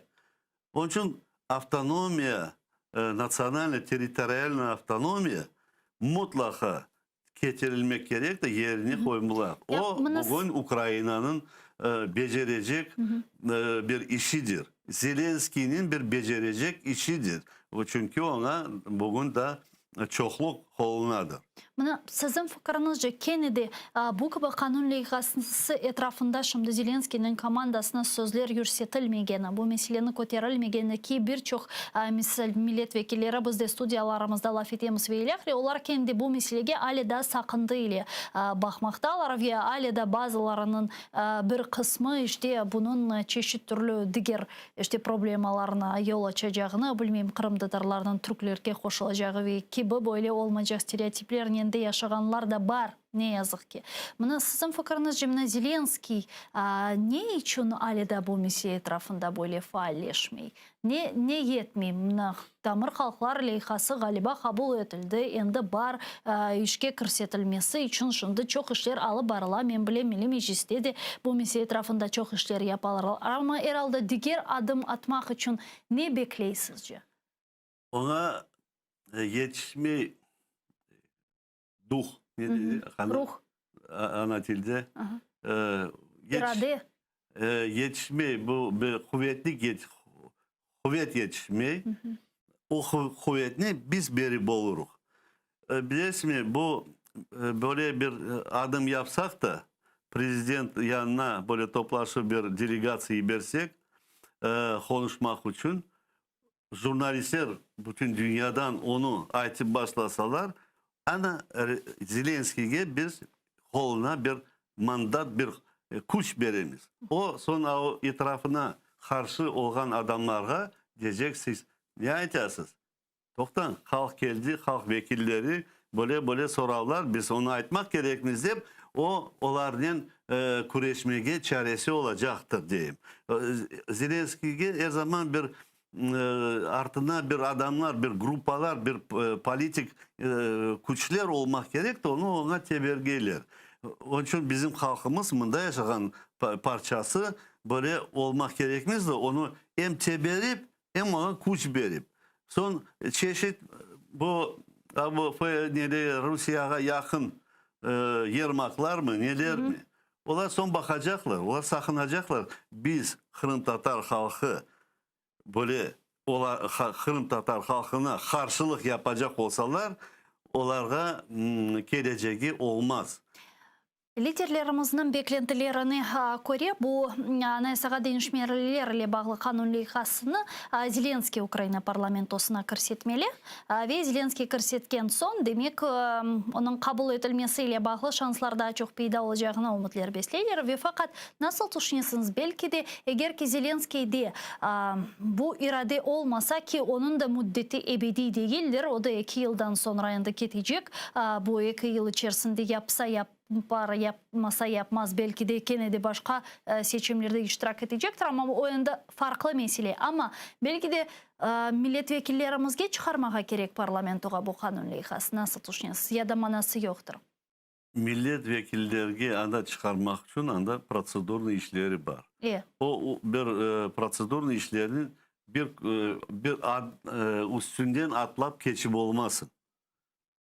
Geçip olmasın. Anda vermek gerek, komitetler bakmak gerek, imzalar cıymak gerek, sonundan vakti gelecektir. Ama da yanında vermek için cemaatini çalıştırmak gerekmiyor. Ben öyle bir fikir gelmin, onun için bir toplaşıp, fikirleşip bakmak gerekmiyor. Ne düşünüyorlar bundağı yaşayan Kırım Tatar halkımızın parçası? Onlar çetki kalıp olmayırlar. Onlar da hasevet eteler. Birinci, onlar da çok hasevet eteler. Onlar da hepimiz evge betana kaytmağa isteyemiz. Onun için onlar kol tutar edilir. Ama nasıl formatta yapmak gerek mi? Bir formatını böyle koruyayım. Belki az bir şey başkaca bir format olacaktır. Ama olmak gerek. Beklemekten iş olmaz. Onun için Turgan Taş dibine su akmaz bir şey de var. Bizge hareket yapmak gerekmez de. Bizim hareketimizi deputat fraksiyaları hepsi korgeler. Bizim gerek olsa o yerge yüzlerden adam toplaşmak gerek olacaktır. Eğer bizge narazılık verseler bizler lozunglar çıkarmak gerekmiyor. Kim gelecek? Kim gelir adam? Ben belesem birinci bunda yaşlar gelmek gerekler. Şimdi sakınmağa kameralardan niye yok? Herkes payazka giyip asla çıkabilirler. Onlarını asla ne FSB ne biri duyar. Bizimkiler yaşlar FSB'den sakınarlar. Ama böyle maska giyseler onlar sakınmaya gereği yok. Onlar toplaşırlar. Yaşlar son boyutlar da evet mutlaka ana babalarının da çoklarının var. Toplaşır böyle hareketler yapmaz. Evet o güne birinci organizasyon taraftan meclis alıp varmak gerek. Bir yanılık yapmak gerekmez bizim kureşimizde. Can verilmeli.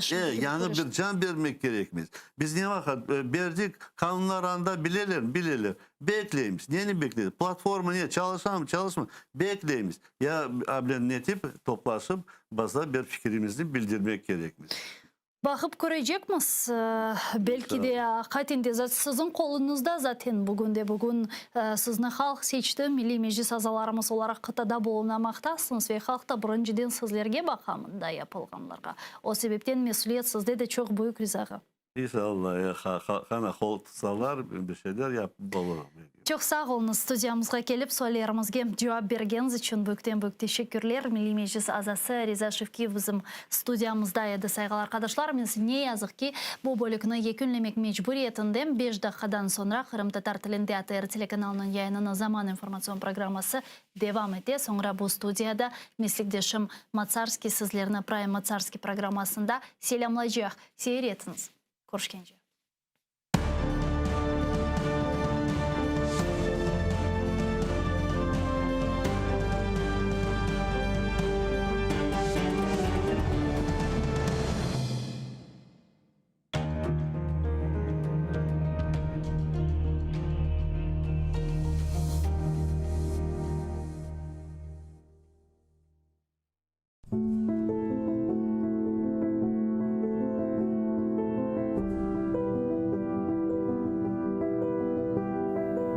Людей теряют только раз, и след теряя не находят. А человек гостит у вас, прощается и в ночь уходит. А если он уходит днем, он все равно от вас уходит. Давай сейчас его вернем, пока он площадь переходит. Немедленно его вернем, поговорим и стол накроем. Весь дом вверх дном перевернем, праздник для него устроим.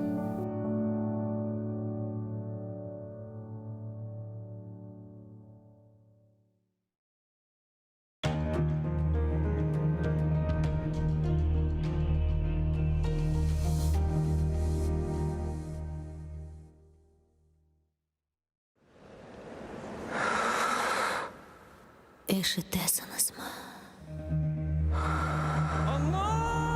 Meni hata unuttunuz mu?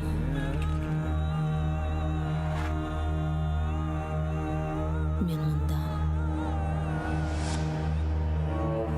Bu mening toprağım. Mening Kırımım.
Bu dünyadan gider olduk. Kalanlara selam olsun. Bizim için hayır dua kılanlara selam olsun. Ecel buke belimizi, söylemeye dilimizi. Hasta iken alımızı soranlara selam olsun. Tenim ortaya açıla, yakasız gülmek biçile, bizi bir asan veçile, yuvanlara selam olsun. Silah vereli kazdığımıza, gider olduk dostumuza. Namaz için üstümüze duranlara selam olsun. Derviş Yunus söyler sözü, yaş dolmuştur iki kozu. Bilmeyen ne bilsin bizi, bilenlere selam olsun.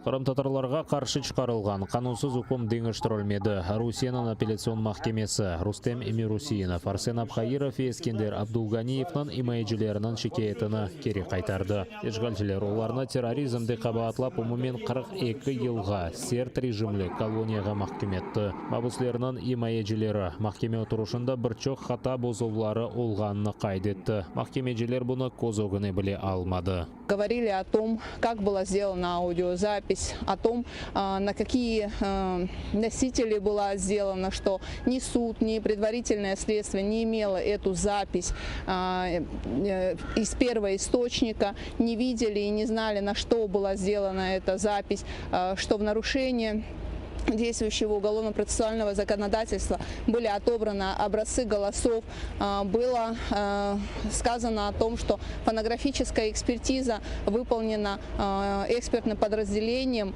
которое имеет одно руководство со следственным отделом ФСБ, которое проводило расследование в отношении наших подзащитных.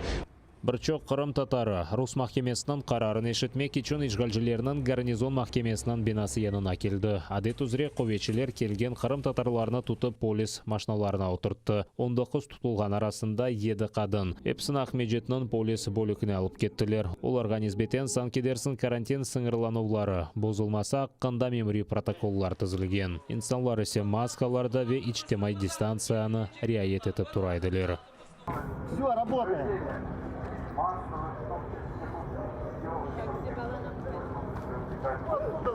Все, давайте, проходим всех. Зачем женщины? Мы пройдем в автобус. Проходим. Я журналист. Вы тоже проходите туда? Журналист. Мы видим. Заходим. Заходим, давай.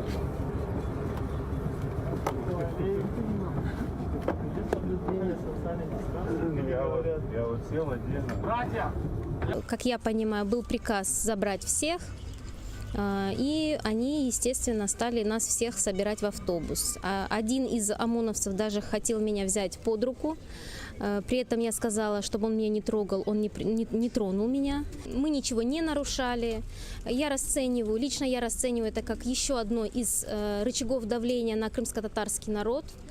Возможно, кто-то хочет, чтобы мы не ходили ни на суды. По логике, получается, мы не должны плакать, мы не должны сочувствовать, мы не должны поддерживать семьи, да? Но при этом они глубоко ошибаются. Мы ходили на суды, мы поддерживали семьи, мы будем продолжать поддерживать эти семьи. Нас этим не запугать. Мы соблюдали все правила, стояли по 1,5 метра в масках, но к нам подошли и загрузили нас в автобус. Я инсулинозависимая, поэтому мне необходимо вовремя поколоть инсулин. Они меня вовремя не отпустили.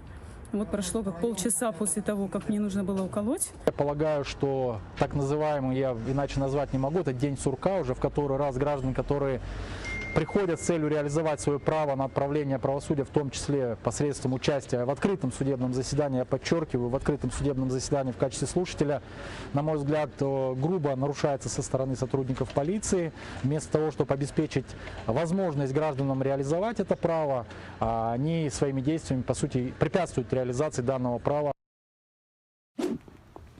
Тәфсирлерге көре патронлар кануни гражданды улашуына чыгарылып оламас. Эрмени базар шеһәренең ишгалчылар мәхкәмәсендә Кырым татар халкының лидеры Мустафа Джемилевкә каршы дава буенча утырышта сөздә эшәви дәлилләр тәкъдим ителде. Адвокат Николай Полозов айтканына күрә, бу Мустафа Джемилевның оглу Хайсерның давасында дәлилләр оларак тәкъдим ителгән карабин, патронлар вә гильзалардыр. Бунян бәрабер 2014 сенәсе май айында Кырым вә Херсон вилаяты арасында сыңырда булынган рус сыңырчысы Коновалов шаат оларак соруга чекилди. Коновалов сыңыр кечтинин территориясында тек кара машина көргені вянда девлет сыңырынын ичбир алемети олмаганын кайд этти.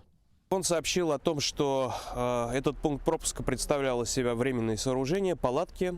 Свои должностные обязанности он отказался раскрывать, сославшись на государственную тайну, сказал, что проверял документы у людей, которые пересекали пункт пропуска. Через некоторое время он увидел, как на пункт пропуска заехал черный внедорожник, по его словам, Land Cruiser. Оттуда вышел человек небольшого роста и двое охранников крупной комплекции. Был ли это Мустафа Джемилев, он сообщить не может.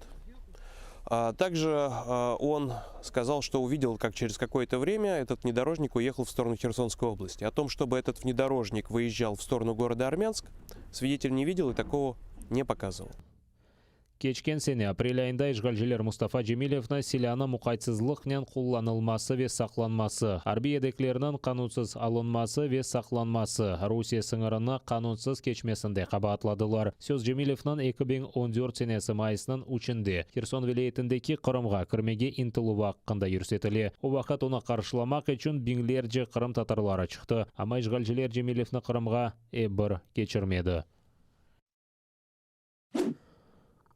Оз Қорантасы, халқы, девлеті ве дүния тарафындан дестекленген инсанны азатлықтан марум этмек мүмкін дегел. Бұны Меджлис рейсінің бірінші муавина Нариман Жилял яза. Мектубына адвокат Николай Полозов өз Facebook сайфесінде дерчетті. Полозов ишдеші Эминя Вамилеванен берабер Ахмеджетеки психиатрия хастаханесінде бұлынған мабусны зиярет етті. Жилял, ишгалчылар оңа ве бұл сақты даванан дигер фигурантлары Асан ве Азиз Ахтемовларға январынан 23-не қадар апсте тұтылмасынан муддеті uzatılғанына шашмады. Нариман Жилял украин тілінде язылған мектубында рус махкемелеріні кривосудья деп адландырып, оны ве башқа Кремль мабуслеріне қол тұтқанларға міннедарлық білдірді. Помилка російського кривосуддя у тому, що не можна позбавити волі людину, яка залишається вільною усередині, розумом і серцем, яка має підтримку сім'ї, друзів, власної держави та світу, підтримку власного народу, заради вільного майбутнього якого ця людина і проходить випробування та продовжує боротьбу. Це рішення не може завдати мені будь-якої шкоди, тому що я вірю, що прагнення до свободи і справедливості, жити у власній неподільній державі незалежно і за власними законами переможуть намагання зробити нас слухняними рабами, що радіють оманливим ідолам. Меджлис рейсінің бірінші муавина Нариман Жилял, Асан ве Азиз Ахтемовларнен берабер тұтылды. Оларны Ахмеджет районындаки Аңғара койынды газ борусында диверсия япылмасында иссасыз қабатлайлар. Башта Нариман Жилял диверсияға чағырувда, сонра патлама япылмасы ве санкедерсін патлайчы мадденің канунсыз сақланмасында қабатланды. Меджлисте бұл сақты даваны Киевде августның 23-інде Нариман Жилялның иштирагы еле кечірілген Кырым платформасы саммиті үшін ишгалчыларының интиқамы деп адландыралар. Меджлис азалары Эмин Бойлеті Прусия Кырым татарларының темсили органына террористик тешкілят оларақ танып, Кырым татарларға қаршы да күтлеви репрессияларны башлатмаға планлаштыра. Сияси мабуслерге азатлық. Бойле шиярнен Киевтің мерkezінде Қырымдаки сияси мабуслерге қол тұтып акция кечірілді. Мустақиллик мейданында сабық сияси мабуслер, Меджлис азалары, Аққорчалайжы Вилекайт олмағанлар топлашты. Институтская соқағы үстінден кечкен көпірге ишгалчылар тарафындан Ахмеджет сезосында уйдырма диверсия давасы бойынша тұтылған Меджлис рейсінің бірінші муавина Нариман Жилялынан ресімінен баннер асылды. Акция иштиракчылары Қырымда өткерілген ишгалчылардан канунсыз яқалану чыгууларына өз наразылыгын билдирип, Украина хакимиятына мабуслер азат этилмесин тезлештирмеге чагырды. Ми можемо говорити довго про те, щоб осудити, вимагати від Російської Федерації, але все це неефективно. Ми маємо спробувати знайти такі форми тиску на власну державу, на наших міжнародних партнерів, які здатні прийняти міри, що змусять Росію звільнити політв'язнів Кремля, а також дотримуватися, повернутися межі міжнародного права. Це теж це продовження того Майдану, тому що ми боролися за свою свободу, за право жити так, як ми хочемо, а нам це не дають. І зараз ці хлопці, і Наріман, і сотні інших, які знаходяться на полоні, вони теж на цієї війни, ці полонені, які знаходяться там у агресора через те, що ми хочемо бути вільними. Ми хочемо саме вирішувати, як нам жити, і не хочемо бути більше в російському рабстві. Тому я буду боротися за них до самого кінця, і я впевнений, що Україна, український народ ніколи не кине своїх громадян на призволяще, як не кинув нас, і як визволили нас, так і визволять всіх інших. Росія, вона не відступить до тих пір, поки ми не дамо жорстку відповідь. Голова Меджлісу зараз сказав тут дуже важливі речі, що треба об'єднувати тиск і застосовувати санкції проти ворога. Але, на жаль, починати треба в першу чергу тут, з нашої держави, з нашої влади. Тому що наша влада зараз намагається відкривати знову співпрацю з Росією, закупати енергоносії з Росії. Треба, щоб наша держава була прикладом тиску. І тоді і партнери будуть більш рішучими. Безумовно, як писав вчора Наріман Джелялов, Україна з ним. І Україна буде робити все можливе, як на міжнародній арені, так і всередині держави, для їх звільнення, наших політв'язнів, та для належного захисту їх родин. Ишгалчылардан атышлар нәтижесінде Украина аскері яраланған. Бірлешкен Кuvvetler операциясынан штабында білдіргенлеріне көре душман 14 кере атышкес режиміні бозған. Ишгалчылар Луганск вилаетіндегі Золотой Дёрт қасабасына қорчалыған, Украина аскерлері позицияларына 100 грамм калибрлы майнуларнен ұжым еткен. Шумеве Маринка қасабалары жеварында 82 калибрлы майнуларнен атыш açылған. Жебенан дегер қысмында душман чешіт гранат аты жетертібатлары, бұйық калибрлы құршын аты жетертібатлары ве башқа силаны қолланған. Луганск вилаетінде Русияның Арлан 10 пилотсыз учы әлеті қайдетілген. На збройні провокації противника наші захисники відкривали вогонь у відповідь, не застосовуючи заборонене мінськими домовленостями озброєння, та змусили його припинити обстріли. Завдяки зусиллям українських воїнів рубежі наших підрозділів залишилися незмінними. Впродовж поточної доби порушень режиму припинення вогню не зафіксовано. Підрозділи Об'єднаних сил тримають ситуацію під контролем та продовжують виконувати визначені завдання з відсічі і стримування збройної агресії Російської Федерації. Хастаханеге атқызылған ковид хасталарынан сайысы yüksek көстергішке етішті. Бұны Украина Сағлық Назиры Виктор Ляшко білдірді. Сағлық Назирлігінің малюматына көре Украинанан Бутын территориясында кечкен күн 14 bin insanda чин вирусы белгіленген. Коронавирусқа ұғыраған 6 binге яқан Украин түзелген. 298 кіші хасталықны еңіп оламаған. Донецк, Запорожье ве Херсон вилаетлерінде ковиднен бағылы вазиет тұрғынлашты. Бұл вилаетлер бірінші оларақ эпидемия тюлікесілігінің қырмызы зонасына ұғырады. Кечкен авто ковиднен хасталанған 34 bin Украин хастаханеге атқызылды. Олардан %93 ашыланмаған еді. Сағлық Назирлігінде Украинада ашыланғанлардың миқдары артқанını қайдеттілер. Кечкен авто 1 700 000-ден зиеде инсан ашыланған. Ці темпи вакцинації в Україні вже приносять перші позитивні результати. 6-й день поспіль рівень госпіталізації в Україні перебуває на плато після більш ніж 3-місячного зростання. Завдяки вакцинації за останній тиждень вдалося врятувати 1238 життів. Проте хочу наголосити, що зараз не час розслаблятись, і це лише перші позитивні ефекти, які вдалося досягти. Захворюваність зафіксувалась на найвищих показниках, і наша спільна справа – зрушити цю захворюваність на спад, а не на подальше зростання. Қырымда ковид хасталарынан яңы рекорды қайдетілді. Ишгалжілер акимиетнан шубеле сапламаларына көре чин вирусы 1081 инсанда белгіленген. 31 кіші хасталық ағырлашмасы нәтижесінде вефат еткен. Блокпостларнен Қыршавда бұлынған Ақярға, 100-ден зияде араба ве 2 экскурсия автобусны ебермеділер. Анда арби урбаны кеген қоветчілер ве ишгалжілер полис хадимлері тура. Шер кірішіндекі блокпостлар ратлық күнлері оларақ илан етілген октябрьнын 30-дан башлап ноябрьнын 7-сіне қадар чалышыжақтыр. Ақярға ковидке оғырап түзелу фаққанда QR-код, ашыланма аққында весеқа яда менфи ПЛР тест олған инсанларны еберелер. Ишгалжілер акимиеті шерден чықып кеткен инсанларда да весеқаларына тешкіре.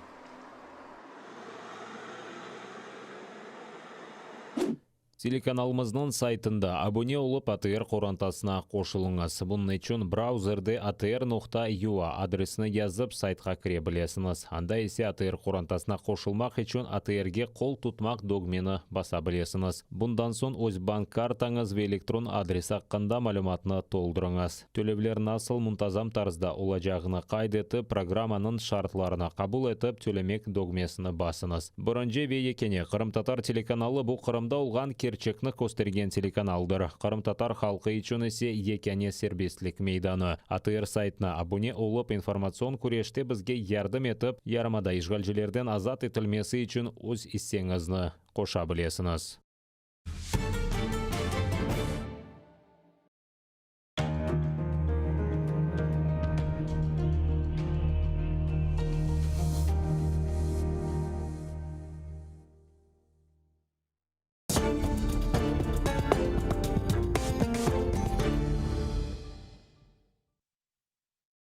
Добрый вечер. Вы смотрите телеканал АТР. В эфире Прайм Мацарский. Я, Юрий Мацарский, буду рассказывать вам обо всем самом важном и интересном из числа того, что в последние дни происходило в мире.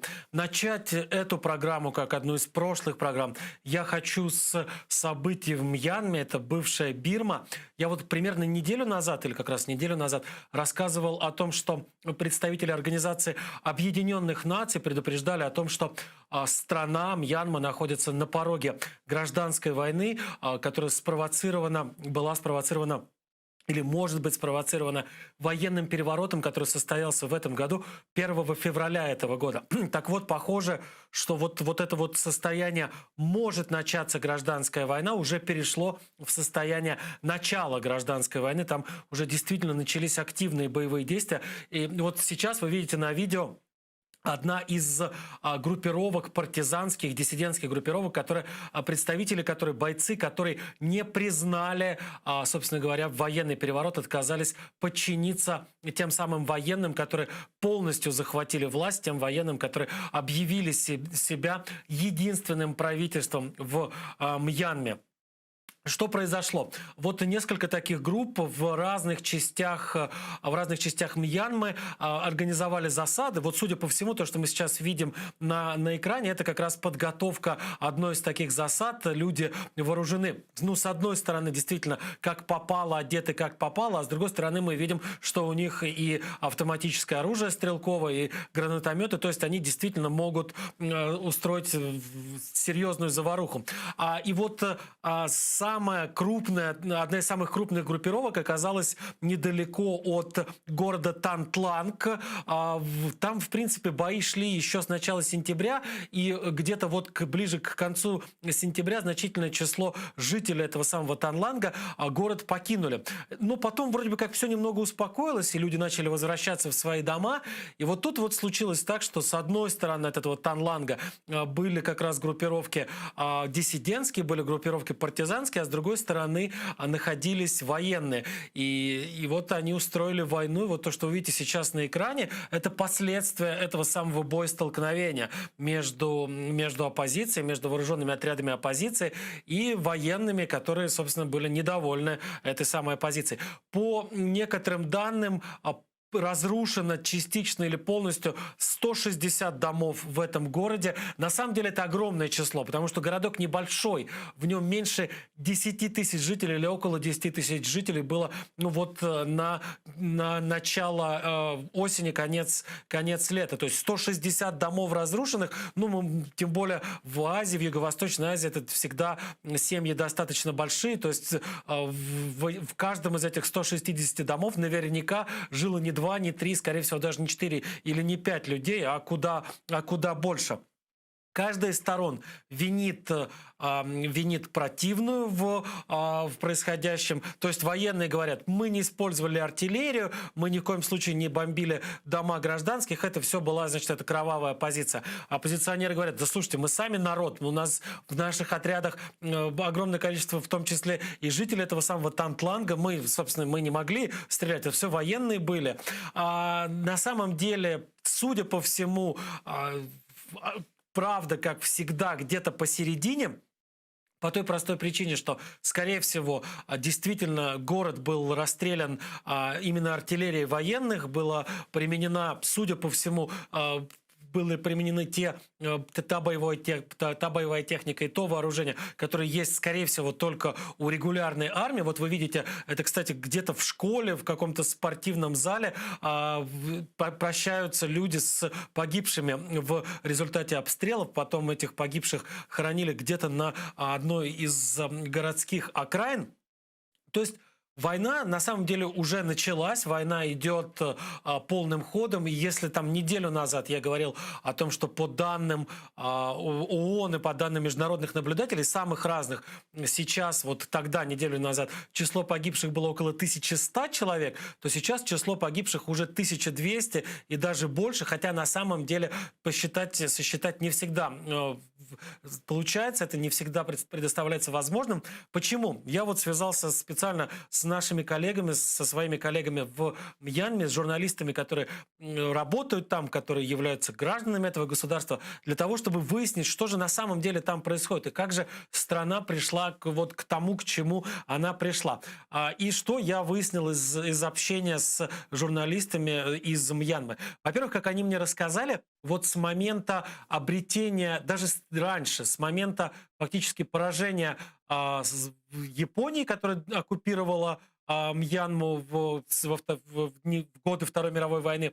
Так вот, с момента поражения Японии в Мьянме фактически не прекращается такая вялотекущая гражданская война, которая порой перетекает в совсем себе не вялотекущую. И вот там, начиная с середины 40-х годов, есть целые регионы, которые подчиняются не центральному правительству, не властям, которые сидят в столице, а каким-то местным группировкам. То есть, грубо говоря, центральные власти могут контролировать главные города штатов Мьянмы, главные города разных провинций, если так можно их назвать, но и главные шоссе, которые связывают эти крупные города. Но где-то какую-то глубинку, какие-то небольшие города, затерянные где-то в джунглях или находящиеся рядом с границами других государств, очень часто десятилетиями контролируют совсем другие люди, которые не признают над собой власть, будь то власть военных, или, как это было до недавнего времени, власть военно-гражданского правительства. Они существуют сами по себе. И значительное количество этих самых группировок, которые воевали всегда против центральных властей, сейчас активизировались, и кто-то из них продолжает эту свою, если так можно выразиться, единоличную войну, а кто-то присоединился к самым разным группировкам, которые объявили своей целью свержение военной хунты и установление демократии. Что делает хунта? Что делают те самые военные, которые забрали всю полноту власти 1 февраля этого года? Они говорят, слушайте, собственно говоря, мы, власть-то и забирали, потому что террористы. Мы же понимали, мы всегда вас предупреждали об угрозе терроризма. Мы всегда знали, что есть большое количество террористов в стране, в самых разных каких-то там ее окраинах, и с этими террористами гражданские не могли поладить. И мы вынуждены были взять всю полноту власти для того, чтобы этих террористов победить, для того, чтобы их разбить и заставить страну жить мирно и спокойно. Собственно, именно вот этими мифическими зачастую террористами, которые якобы угрожали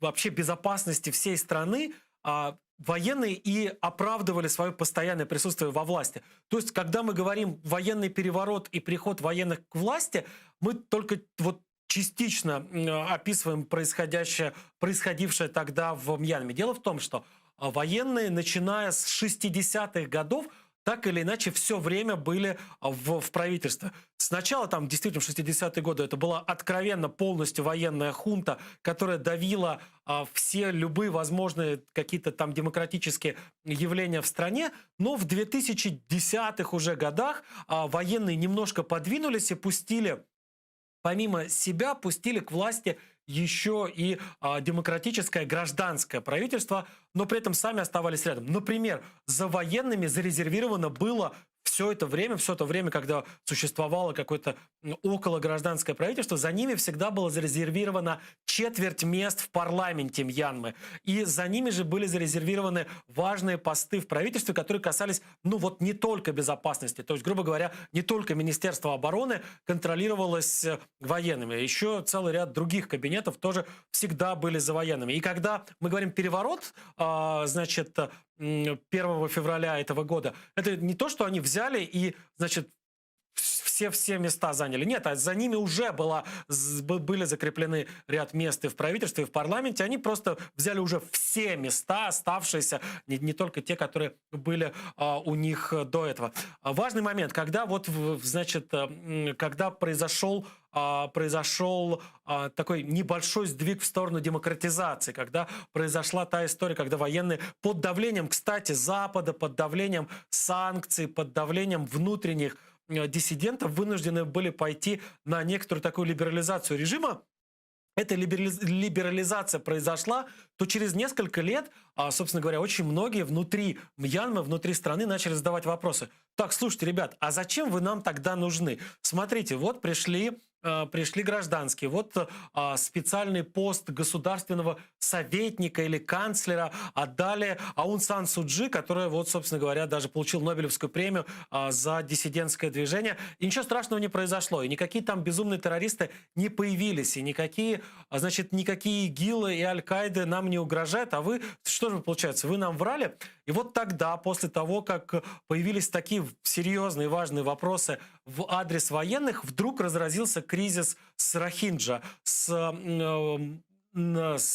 янманским, с бирманским национальным меньшинством, представители которого в основном жили на территориях, граничащих с Бангладеш, и эта народность, большинство представителей этой народности, подавляющее большинство представителей этой народности, мусульмане, которые были лишены вообще всяческих прав за все время, собственно говоря, бирманской независимости. Вот мне мои коллеги бирманские объяснили следующее, мьянманские объяснили следующее.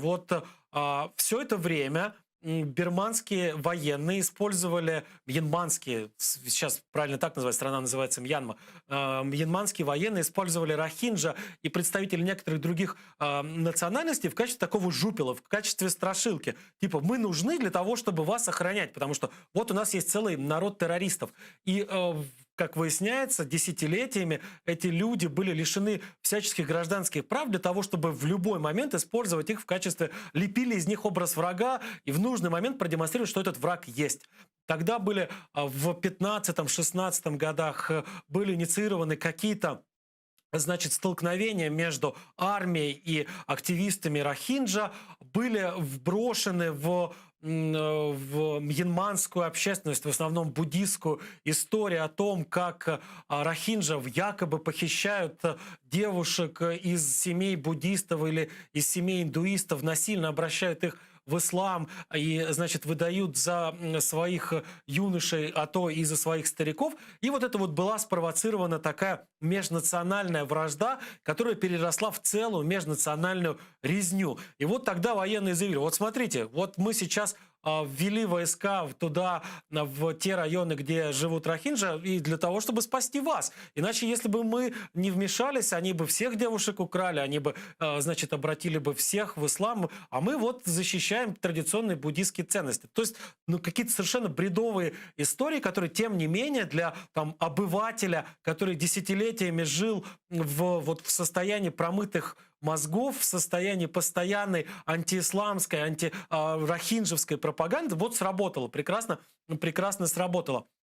Кстати, и сейчас хунта, вот эти вот военные активно используют страшилки о том, что вот те или иные какие-то, значит, военные, те или иные группировки, которые выступают против хунты, выступают против центрального правительства, они якобы там аффилированы, получают помощь, поддержку от ИГИЛа, или они получают какую-нибудь там помощь или поддержку от каких-нибудь там, значит, с давным-давно запрещенных, прославившихся там лютой жестокостью каких-нибудь там непальских маоистов, непальских марксистов, которые там годами тоже занимались разного рода терактами и всякими другими прочими преступлениями. Но пока подтверждения этому нет. Пока то, что мы видим, это, да, действительно, вообще, в принципе, костяк вот этих вот сил, сопротивляющихся военной хунте, это не игиловцы вообще никакие. Это даже не рохинджи, потому что большинство или там почти весь этот народ вынужден был уйти от преследований и спасаться на территории соседнего Бангладеш. Там тоже у них не все в порядке, их тоже там не очень за людей считают. Но, по крайней мере, резня это прекратилась. Так вот, костяк сопротивления — это не рохинджи, это не какие-то там непальские маоисты, не какие-то там еще партизаны, прибывшие из Индии или из Китая, как об этом говорит хунта. Это дезертиры от этой самой хунты, военные, полицейские, офицеры, солдаты. Даже проходила информация об одном или даже о нескольких генералов, которые перешли на сторону оппозиции и вот теперь воюют против своих бывших товарищей. Пытаются хунта какими-то показательными процессами, какими-то расстрелами, какими-то безумными приговорами несколько замедлить вот эту вот скорость дезертирства из собственной армии, из собственных спецслужб, но пока не очень это у них получается. И, кстати, не очень получается и запугать и политическую оппозицию, несмотря на то, что тоже проходят сейчас суды, и даже вот есть приговор советнику Аун Сан Су Чжи, один из ближайших ее приближенных, один из тех людей, который вместе с ней работал над такой медленной и частичной, но все-таки демократизацией Мьянмы, вот несколько дней назад получил судебный приговор с сроком на 20 лет тюремного заключения. Исходя из того, что ему уже больше 80 лет, понятно, что 20 лет в мьянманской тюрьме для него это, в общем-то, пожизненный приговор. Вряд ли он доживет до 100 лет собственно говоря, в той тюрьме, в которую его отправляет хунта. Вот эти вот все судебные процессы над Аун Сан Су Чжи, над ее приближенными, над другими оппозиционерами проходят сейчас в режиме строжайшей, полнейшей секретности. Никто не понимает, что там внутри происходит. Никто не знает, на чем строят свою тактику обвинения. Никто не понимает, кто, как и на основании чего защищает этих людей. То есть все максимально закрыто. Участники процесса, которых привлекают там, к даче показаний, к каким-то там свидетельским и прочим вещам, дают расписку о неразглашении и действительно не разглашают. Не говоря уже о том, что там пресса туда не допущена. Поэтому за что человека осудили на 20 лет? Почему? На каком основании? В чем его обвинили? Какие доказательства этой вины были предоставлены? Мы можем только догадываться по каким-то обрывочным сведениям, но, в общем-то, тут и догадываться нечего. Военные действительно пытаются максимально запугать, максимально уничтожить, растоптать все вот это вот диссидентское движение, всю оппозицию, но, правда, пока у них это не очень хорошо получается. Повторюсь, да, идет война, война продолжается, причем эта война это скорее не новая какая-то гражданская война, вот, да, вот с чего начал, с того сейчас и закончу историю с Мьянмой. Не новая гражданская война, а какой-то виток старый, который часто продолжается и тлело где-то на окраинах Мьянмы десятилетия, вот действительно десятилетия. То ли с конца 40-х годов, когда Мьянма получила независимость от Великобритании, и, кстати, британцы тогда же заложили вот такую мину замедленного действия под мьянманскую, тогда еще бирманскую государственность, потому что они обещали не одно государство создать собственно, на территории своей колонии бирманской, а сделать 3 независимых государства с разными народностями, для разных народностей. И вот, собственно говоря, вот тогда же был заложен вот этот вот фундамент нынешней войны. Так вот, это вот нынешний виток, это не новая война, это действительно, похоже, продолжение старой войны, продолжение вот того противостояния, которое длится уже целые десятилетия. Но я подозреваю, что рано или поздно, вернее, в наших программах буду я возвращаться к этой теме постоянно. Вот еще раз вы видите фото и видео из одного из разрушенных городов. Повторю еще раз, 160 домов, как минимум 160 домов, частично или полностью были разрушены в результате боестолкновения армии и партизанских отрядов. Так, Мьянму пока оставляем, переходим к Японии, переходим к...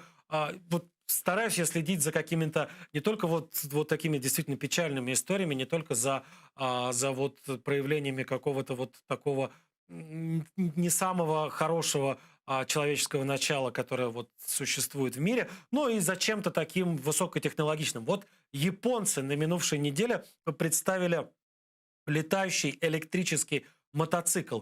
Вот посмотрите, его сейчас в деле будет показывать тест-пилот, и я немножко расскажу об этой штуке. Одна из японских компаний разработала летающий мотоцикл, способный разгоняться до скорости в 100 км в час и, возможно, даже больше. Он поднимается над землей на несколько метров, при этом вообще не потребляет там ни керосина, ни бензина, ни дистоплива. Работает на 4 электромоторах. Каждый из этих электромоторов вращает прикрепленный к нему винт.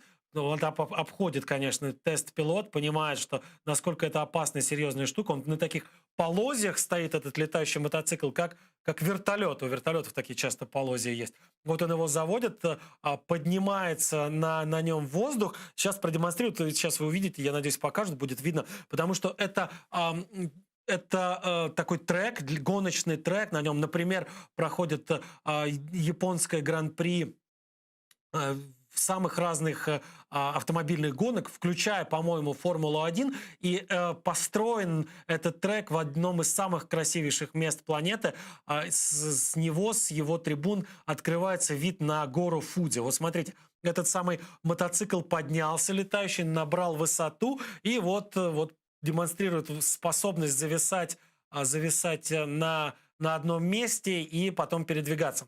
К сожалению, купить этот мотоцикл и полетать на нем вряд ли получится. Дело не только в цене, хотя цена, честно скажу, заоблачная. Стоит мотоцикл в переводе с йен на доллары почти 700 тысяч. 684 тысячи долларов стоит вот такая вот штука. И по большому счету, это просто, честно говоря, дорогая, очень крутая игрушка, потому что может поднимать вес до 100 килограммов. Это по большому счету только один взрослый пилот, мужчина в защитной экипировке, может быть, с какой-то небольшой сумочкой.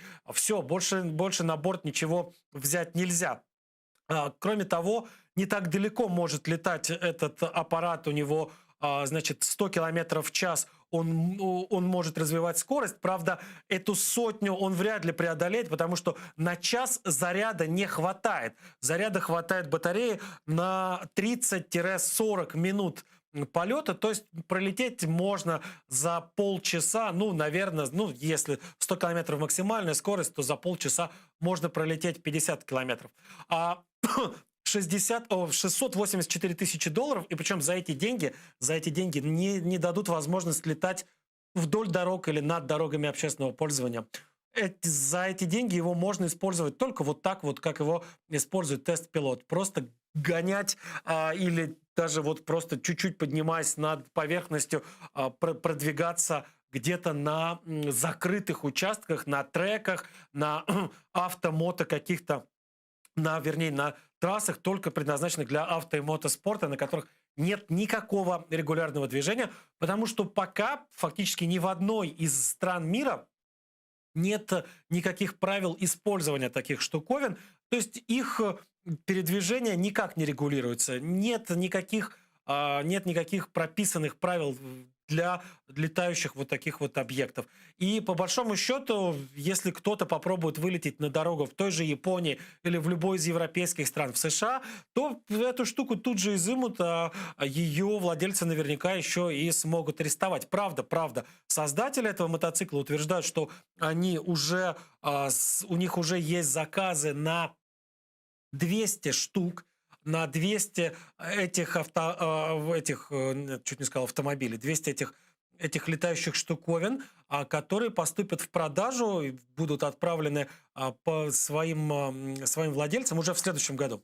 И как утверждают производители, это не только какие-то богатые, значит, экстравагантные персонажи, которые будут их использовать где-то только там на закрытых площадках или где-то у себя в поместьях, но и, например, службы экстренной помощи, в том числе и службы экстренной помощи в Японии, которые, наверное, смогут получить разрешение на использование такого рода аппаратов для того, чтобы, ну, например, быстрее и с наименьшими затратами попадать в места крупных автомобильных аварий, в места каких-то катастроф природных, куда, скажем так, на обычном автомобиле или на обычном мотоцикле, на привычных каких-то транспортных средствах добраться будет непросто. А вот на таких штуковинах, да, смогут добираться уже спасатели, смогут добираться врачи для того, чтобы оказать какую-то первую помощь тем людям, которые оказались в центре, в эпицентре каких-то аварий, каких-то природных или техногенных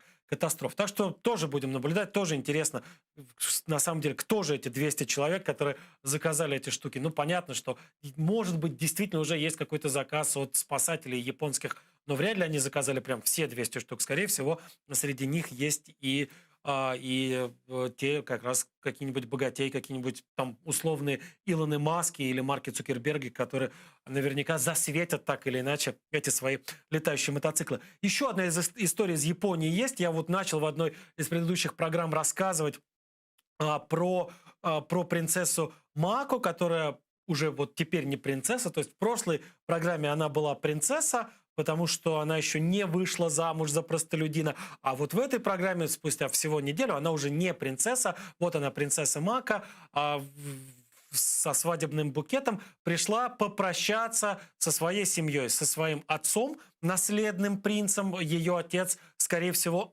станет следующим императором Японии, со своей матерью и со своей сестрой. Посмотрите, какой церемониал. Она с родителями прощается, она фактически уходит из семьи, потому что ее лишили всех императорских титулов, всех каких-либо вот этих вот самых монарших привилегий. И единственная вольность, которую позволяют себе члены ее семьи, это даже не родители, а ее сестра, это такие легкие полуобъятия. Да, принцесса Мако вышла замуж за простолюдина, ее избранника зовут Кей, он никаких не монарших кровей, он даже не аристократ.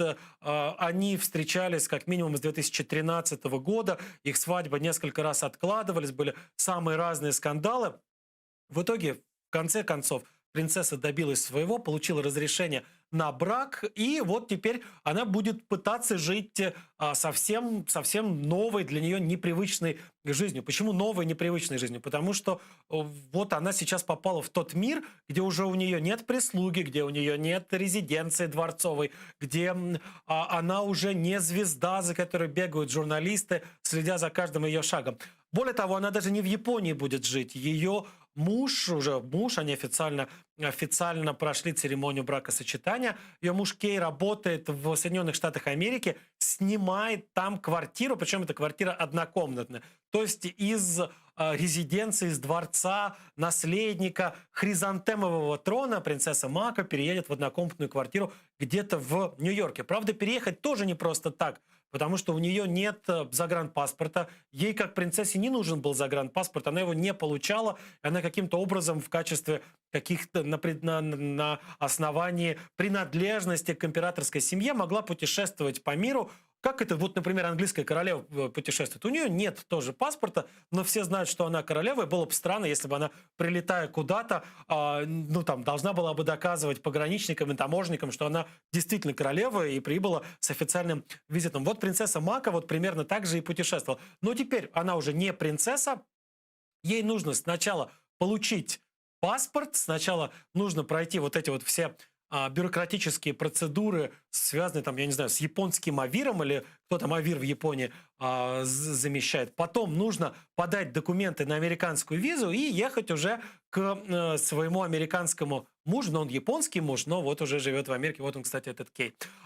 Ехать к мужу в Соединенные Штаты Америки. И вот она уже заявила о том, что будет искать работу, что она, кстати, отказалась от обычных в таких ситуациях выплат со стороны императорского дома. Обычно, когда принцесса выходит замуж, и здесь уже нет какого-то регулирования за простолюдина ли, за человека монарших кровей, за аристократа ли. Нет, обычно принцесса, выходящая замуж, получает от императорского дома достаточно приличную сумму денег. То есть там миллион, по-моему, 300 или около того тысяч долларов в пересчете с йен на доллары. Но вот принцесса Мака отказалась, сказала, что она со своим мужем будут работать и будут содержать себя сами, и ей не нужны эти деньги, и сказала, что эти деньги лучше, конечно, пусть распорядится императорский дом каким-то другим способом, пусть они решают сами, кому отдать этот 1 миллион 300 тысяч долларов. А нам сказала, не надо, мы и так уже сможем работать и зарабатывать. Муж уже работает, а я тоже буду работать, когда перееду к нему. Вот такие вот две сразу истории сегодня из Японии для Прайма пригодились. У нас мы вот как-то все остаемся в той части глобуса, в азиатской, потому что сейчас тоже будет азиатская история, на этот раз из Афганистана. В Афганистане к власти пришел Талибан, все, талибы захватили власть, и по большому счету нет ни одного более-менее крупного города, который бы сейчас бы не контролировался Талибаном, но есть заявление от представителей оппозиционных Талибану сил о готовности воевать. Правда, вот они же сами, вот это вот смотрите, это представители паншерского сопротивления показывают то вооружение и ту военную технику, которая у них была в их распоряжении. Это просто хлам, это старый советский металлолом, никак не приспособленный для ведения боевых действий. Его невозможно просто починить. То есть это даже не ремонтируется. Даже если представить, что где-то на складах было какое-то количество запасных частей, что где-то были специалисты, способные эти запасные части правильно применить и отреставрировать, я не знаю, сколько лет бы заняло бы приведение в чувство вот этого вот всего старого советского хлама. И понятно, что воевать этим вообще никак невозможно. А талибы, я вот рассказывал тоже в одной из предыдущих программ, талибы получили в свое распоряжение американской военной техники и вооружений по разным подсчетам на сумму от 25 до 82, внимание, миллиардов долларов. То есть от 25 до 82 миллиардов долларов – это современная в большинстве своем военная техника, современное в большинстве своем вооружение, которое ни в какое сравнение, конечно же, не идет с вот этим вот советским металлоломом. Но вот смотрите, вот это вот видео как раз бойцов сопротивления, они продолжают снимать самые разные видеоролики, продолжают опубликовать какие-то воззвания к тем людям, которые не готовы и не согласны мириться с захватом власти Талибаном. И вот они призывают присоединяться к их вооруженной борьбе, объявляют о готовности поддержать новые группы, которые будут возникать в Афганистане, если будут возникать в Афганистане, для того, чтобы противостоять Талибану. Интересно, вот еще стало известно, вот буквально несколько часов назад наткнулся я на очень, как мне кажется, важную, интересную новость. Дело в том, что собственно говоря, главной вот той силой, которая пыталась сопротивляться талибам военным путем, была сила младшего Ахмада Масуда, сына Ахмад-Шаха Масуда, человека, который некогда возглавлял Северный альянс, фактически ту силу, которая в свое время смогла с помощью американцев, но тем не менее сначала долгое время противостоять, а потом еще и сокрушить Талибан. Так вот, его сын погибшего Ахмад-Шаха Масуда, его тоже зовут Ахмад Масуд, он возглавлял сопротивление в том самом Паншерском ущелье талибам, не смог долго сопротивляться. Мы вот сейчас вот по этим видео мы поняли, почему не смог долго сопротивляться. Абсолютным вот металлоломом, просто дрянью были вооружены эти люди. Его группировка, его официальное название этой группировки, вернее, всех группировок, которые присягнули в итоге на верность Ахмаду Масуду и готовы были вести с ним борьбу, называлась и называется сейчас «Национальное сопротивление», Фронт национального сопротивления Афганистана. Вот как называется. Вот, кстати, еще одна группировка. Вы видите сейчас на видео люди, которые скрывают свои лица, которые еще в одной из провинций Афганистана заявили о готовности воевать против талибов. Вернусь к фронту национального сопротивления, который по большому счету перестал существовать. А это вот видео, как талибы разгоняют журналистов, которые снимают какой-то из митингов недовольных. Это уже в Кабуле снято. Так вот, это движение фронт сопротивления, который оказался разбит, сам Ахмад Масуд и его приближенные бежали из Афганистана и сейчас находятся в других государствах Центральной Азии в первую очередь. Так вот, они вот буквально, судя по всему, несколько дней назад, а то и несколько часов назад официально зарегистрировали свою организацию в качестве организации лоббистской в Вашингтоне. То есть они поняли, что для того, чтобы продолжать какую-то борьбу, им нужно заручиться поддержкой американских законодателей. Без поддержки американских законодателей у них не будет ни денег, у них не будет ни вооружений, у них не будет, в принципе, даже никакой дипломатической и политической поддержки. Почему? Потому что администрация Байдена вообще закрыла на них глаза. Администрация Байдена фактически ведет себя так. Ну, не получилось у вас. Ну что? Ну, не получилось. Значит, решайте теперь, как жить с талибами. Ну, то есть, в принципе, так можно понять такое вот молчание и неготовность, в принципе, какого-либо вести какой-либо официальный диалог с любыми вот этими вот оппозиционными группами. Для того, чтобы достучаться до американской администрации, вот это вот афганское движение сопротивления официально зарегистрировало себя как лоббистскую группу в Вашингтоне. То есть они сейчас будут работать с конгрессменами, с сенаторами, с американскими, с другими с какими-то комитетами, с какими-то, возможно, негосударственными общественными органами, для того, чтобы формировать общественное мнение в свою пользу, для того, чтобы, ну, скажем так, с повестки дня политической в США не уходил этот вопрос. Будут стучать во всевозможные двери, будут нанимать каких-нибудь адвокатов, будут пробиваться на эфиры самых разных каких-то медиа или проталкивать каких-то своих заметных протеже из американского политикума.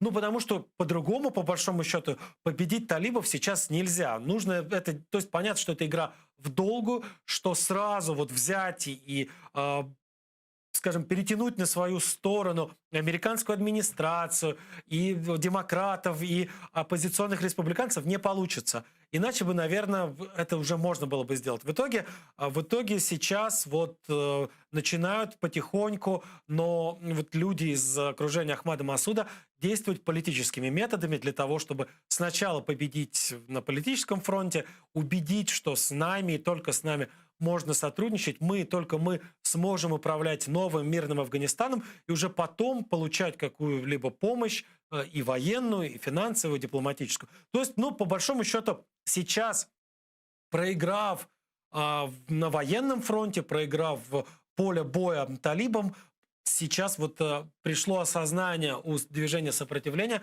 что нужно пытаться победить на политическом поле. Ну вот интересно, кстати, что из этого получится и получится ли, потому что, повторюсь, да, сейчас американская администрация в принципе делает вид, что никакой проблемы там противостояния талибов и сопротивления нет. Ну вот есть Афганистан, и да, 20 лет там провоевали американские военные и их союзники из других государств. Ну вот теперь как-то так, вот пусть они сами выруливают, как-то так, вот пусть они сами пытаются понять, что у них получается или не получается. Это история из Афганистана, а теперь история из соседних с ним стран и регионов. Тут около недели назад, наверное, произошло историческое с точки зрения индо-пакистанских отношений событие. Индия и Пакистан находятся в очень тяжелых отношениях. Они несколько раз воевали друг с другом после, собственно говоря, образования двух этих государств в конце 40-х годов прошлого века. И некоторые из этих войн, да что там, грубо говоря, почти все из этих войн происходили во многом из-за спорного статуса региона под названием Кашмир, который Пакистан считает незаконно оккупированным Индией. Значительная часть, большинство жителей Кашмира, судя по всему, совсем недовольны тем, что Индия им подчиняется. Так вот, произошло знаковое событие. Индия и Пакистан сыграли в крикет. Был крикетный матч в рамках какого-то нынешнего, идущего сейчас чемпионата. Там участвуют около 20, по-моему, даже ровно 20 команд, в том числе крикетные сборные Индии и Пакистана. Вот вы сейчас видите один из последних финальных моментов этого самого матча в одном из каких-то общежитий или казарм пакистанской армии. Вот вы видите, пакистанцы побеждают, и пакистанская сборная побеждает. Вот так вот пакистанские военные отмечают эту победу танцами, радостью. В Индии, конечно, народ погрузился в траур, но не все погрузились в траур, потому что, вот, например, болельщики из Кашмира очень радовались победе пакистанской сборной. Они считают пакистанскую сборную своей сборной. Чем это закончилось для болельщиков из Кашмира? Вот задержанием. Вот вы видите, их арестовала полиция, индийская полиция, и отвезла в тюрьму. Только вот в этом эпизоде было задержано 7 или 8 человек. На самом деле еще несколько подобных эпизодов происходило в разных частях Индии, не только в Кашмире. Почему происходило? Потому что кашмирские студенты и кашмирские рабочие есть в самых разных городах Индии. И они тоже отмечали победу пакистанской сборной. Вот так вот. Вот смотрите, это студенты где-то, судя по всему, в каком-то студенческом кампусе в Индии отмечают, студенты из Кашмира отмечают победу пакистанской сборной. И их же товарищи или их же, возможно, преподаватели в итоге донесли полиции и сказали о том, что, смотрите, эти вроде бы как индийские граждане радуются победе совсем даже не индийской сборной. Они радуются победе наших заклятых врагов и противников Пакистана. И этих парней арестовали и отправили в заключение, и многим из них предъявлены обвинения по террористической статье. Их обвиняют в поддержке терроризма. Их обвиняют в том, что не то, что они там радовались чьей-то победе, их обвиняют в том, что они выступили за террористов и хотят судить их за поддержку терроризма. Это действительно в голове не укладывается. Но, кстати, уже прозвучали призывы со стороны там наиболее каких-то оголтелых представителей антиисламских каких-то движений, антиисламских партий. Тут важно просто понимать, что большинство населения Кашмира не просто так тяготеет к Пакистану. Большинство населения Кашмира — это мусульмане, которые хотят жить под властью мусульманского правительства, то есть под властью Пакистана. Так вот, их обвиняют в том, что вы там такие-сяки, нелояльные, вы, значит, не такие, как должны были бы быть. Так вот, в составе индийской крикетной сборной есть один единственный мусульманин. Там все остальные индуисты, может быть, не только индуисты, но мусульманин там один единственный. Зовут его Мохаммад Шами. И сейчас вот со стороны самых разных ультраправых вот этих вот индуистских группировок зовут призывы судить и его за поддержку терроризма, потому что якобы он нарочно слил игру пакистанцам для того, чтобы опозорить Индию перед лицом всего мира. Просто нужно понимать, что в той части света, в Азии, крикет — это прям вот национальная идея. Это куда более важная игра, там, чем футбол, хоккей и бейсбол вместе взяты. Это действительно победа или проигрыш в крикет, тем более такому важному какому-то прямо-таки геополитическому сопернику. Это вопрос национального позора или национального престижа. И вот этого парня Мохаммада Шами хотят судить, призывают, вернее, судить его за якобы слитую Пакистану игру. К чести его товарищи по команде, они его защищают, они говорят, что, слушайте, вообще у нас никогда внутри команды никто никогда не интересовался, кто какого вероисповедания, никто никого никогда не спрашивал об этом. И вообще судить о человеке, о его каких-то качествах и характеристиках только по его вероисповеданию, это вот очень смешно и очень глупо. И мы ни в коем случае не поддержим и будем защищать нашего товарища по команде от любых нападок со стороны кого бы то ни было. Но сам факт того, что людей, которые радуются победе, просто победе крикетной команды другого государства, которого, может быть, они считают более лучшим, чем то государство, паспортами которых они обладают. Так вот, судить этих людей за терроризм, как вот сейчас собираются делать в некоторые, собственно, силовики в Индии, многие, судя по всему, это, конечно, очень странно и, мягко говоря, необъяснимо.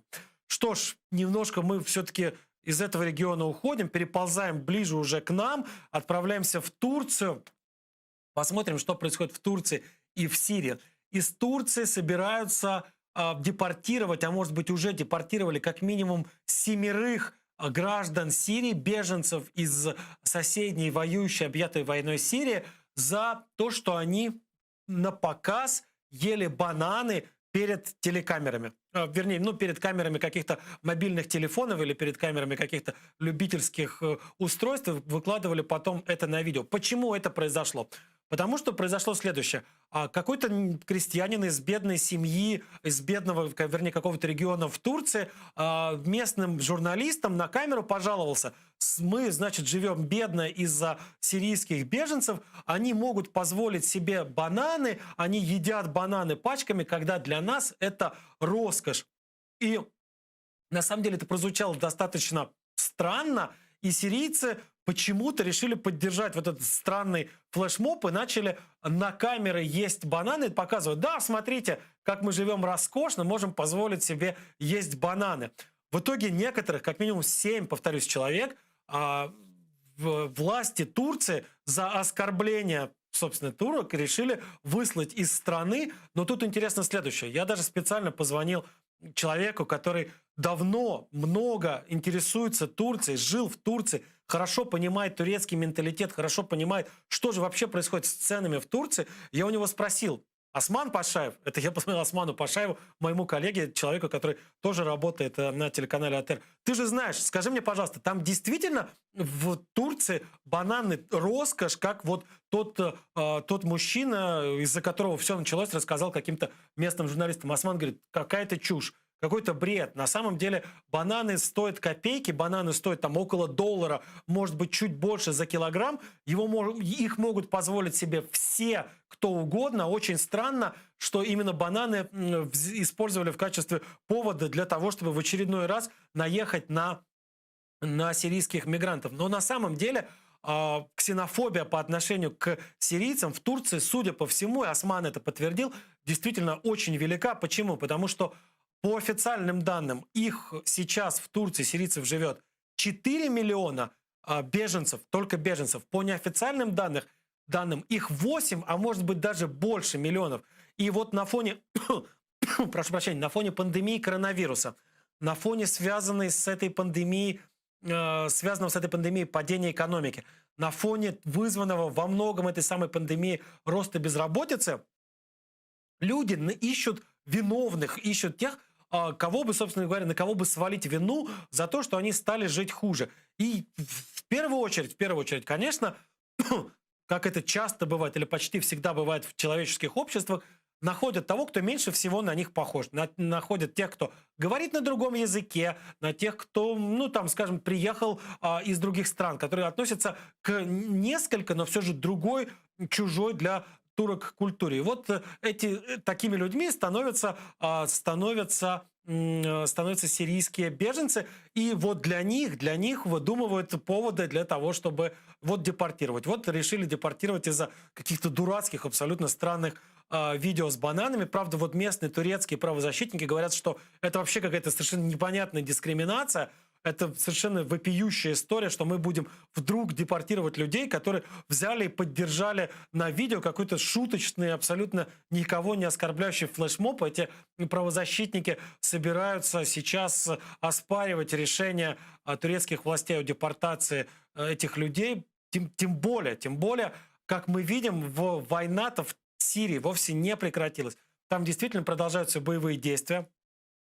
Там действительно продолжаются бомбардировки, там продолжают гибнуть люди. И вот было несколько дней назад было заявлено о том, что недалеко от города Идлиб очередной бомбардировки, судя по всему, российской авиации, авиацией подверглись жилые кварталы. Это видео снято группой волонтеров, известной как «Белые каски». Это те люди, которые помогают, первыми прибывают на места бомбардировок, на места боев, на те места, где необходима помощь. Волонтеры, которые вот часто получают помощь из каких-то других соседних государств. Кстати, в первую очередь из Турции. Вот они засняли разбор завалов после одной из таких бомбардировок. Произошла эта бомбардировка 20 октября, совсем недавно, вот около 10 дней назад. Погибли в этой бомбардировке 10 человек, и из этих 10 человек 4 дети и одна из погибших взрослая женщина. Раненые 20 человек еще. Бомбардировка велась по жилым кварталам и по расположенному в этих самых жилых кварталах рынку. То есть это не были там какие-то объекты военные, это не были там какие-нибудь казармы повстанцев, это не были места пуска ракет по правительственным силам. Нет, россияне и сирийцы вполне себе, сирийские правительственные силы вполне себе осознанно бомбят жилые кварталы, бомбят места проживания или работы обычных мирных жителей. Для чего они это делают? А это, в общем-то, тактика террористическая. Пожалуйста, говорят они тем самым, признайте нашу победу, прекратите сопротивляться, прекратите оказывать нам какое бы то ни было военное и политическое сопротивление, сдавайтесь на нашу милость, потому что иначе мы продолжим эти бомбардировки, потому что иначе мы будем убивать гражданских, потому что иначе мы будем бомбить рынки, мы будем бомбить школы, мы будем бомбить больницы и другие гражданские объекты. И это, в общем, не выдумка, не домысл. Действительно, россияне используют высокоточное оружие, и об этом было заявлено самыми разными правозащитными группами, не для того, чтобы избежать жертв среди мирного населения. А вот, собственно говоря, высокоточное оружие изначально придумывалось как то оружие, которое позволяет поразить какой-то военный объект, не задев при этом гражданскую инфраструктуру. Так вот, россияне, наоборот, использовали, и это фиксировалось международными правозащитниками, использовали высокоточное оружие для того, чтобы как раз попадать в больницы или в школы, для того, чтобы максимально точно бить именно по вот совершенно на 100% гражданским объектам. Это тактика террористов. Это тактика тех людей, которые действительно хотят не добиться там военной победы над вооруженным противником, а это тактика тех людей, которые хотят вот просто вот сломать волю к сопротивлению, которые хотят заставить противника понять, что мы не остановимся ни перед чем. Мы готовы будем применять высокоточные бомбы и разрушать ваши больницы. Готовы будем отправлять там канистры, наполненные с отравляющими боевыми газами, для того, чтобы даже в какие-то там укрытия эти газы проникали, убивали там без разбору и вооруженных людей, комбатантов, и женщин, и детей, и стариков, и раненых людей. То есть это, вот, повторюсь, логика террористов.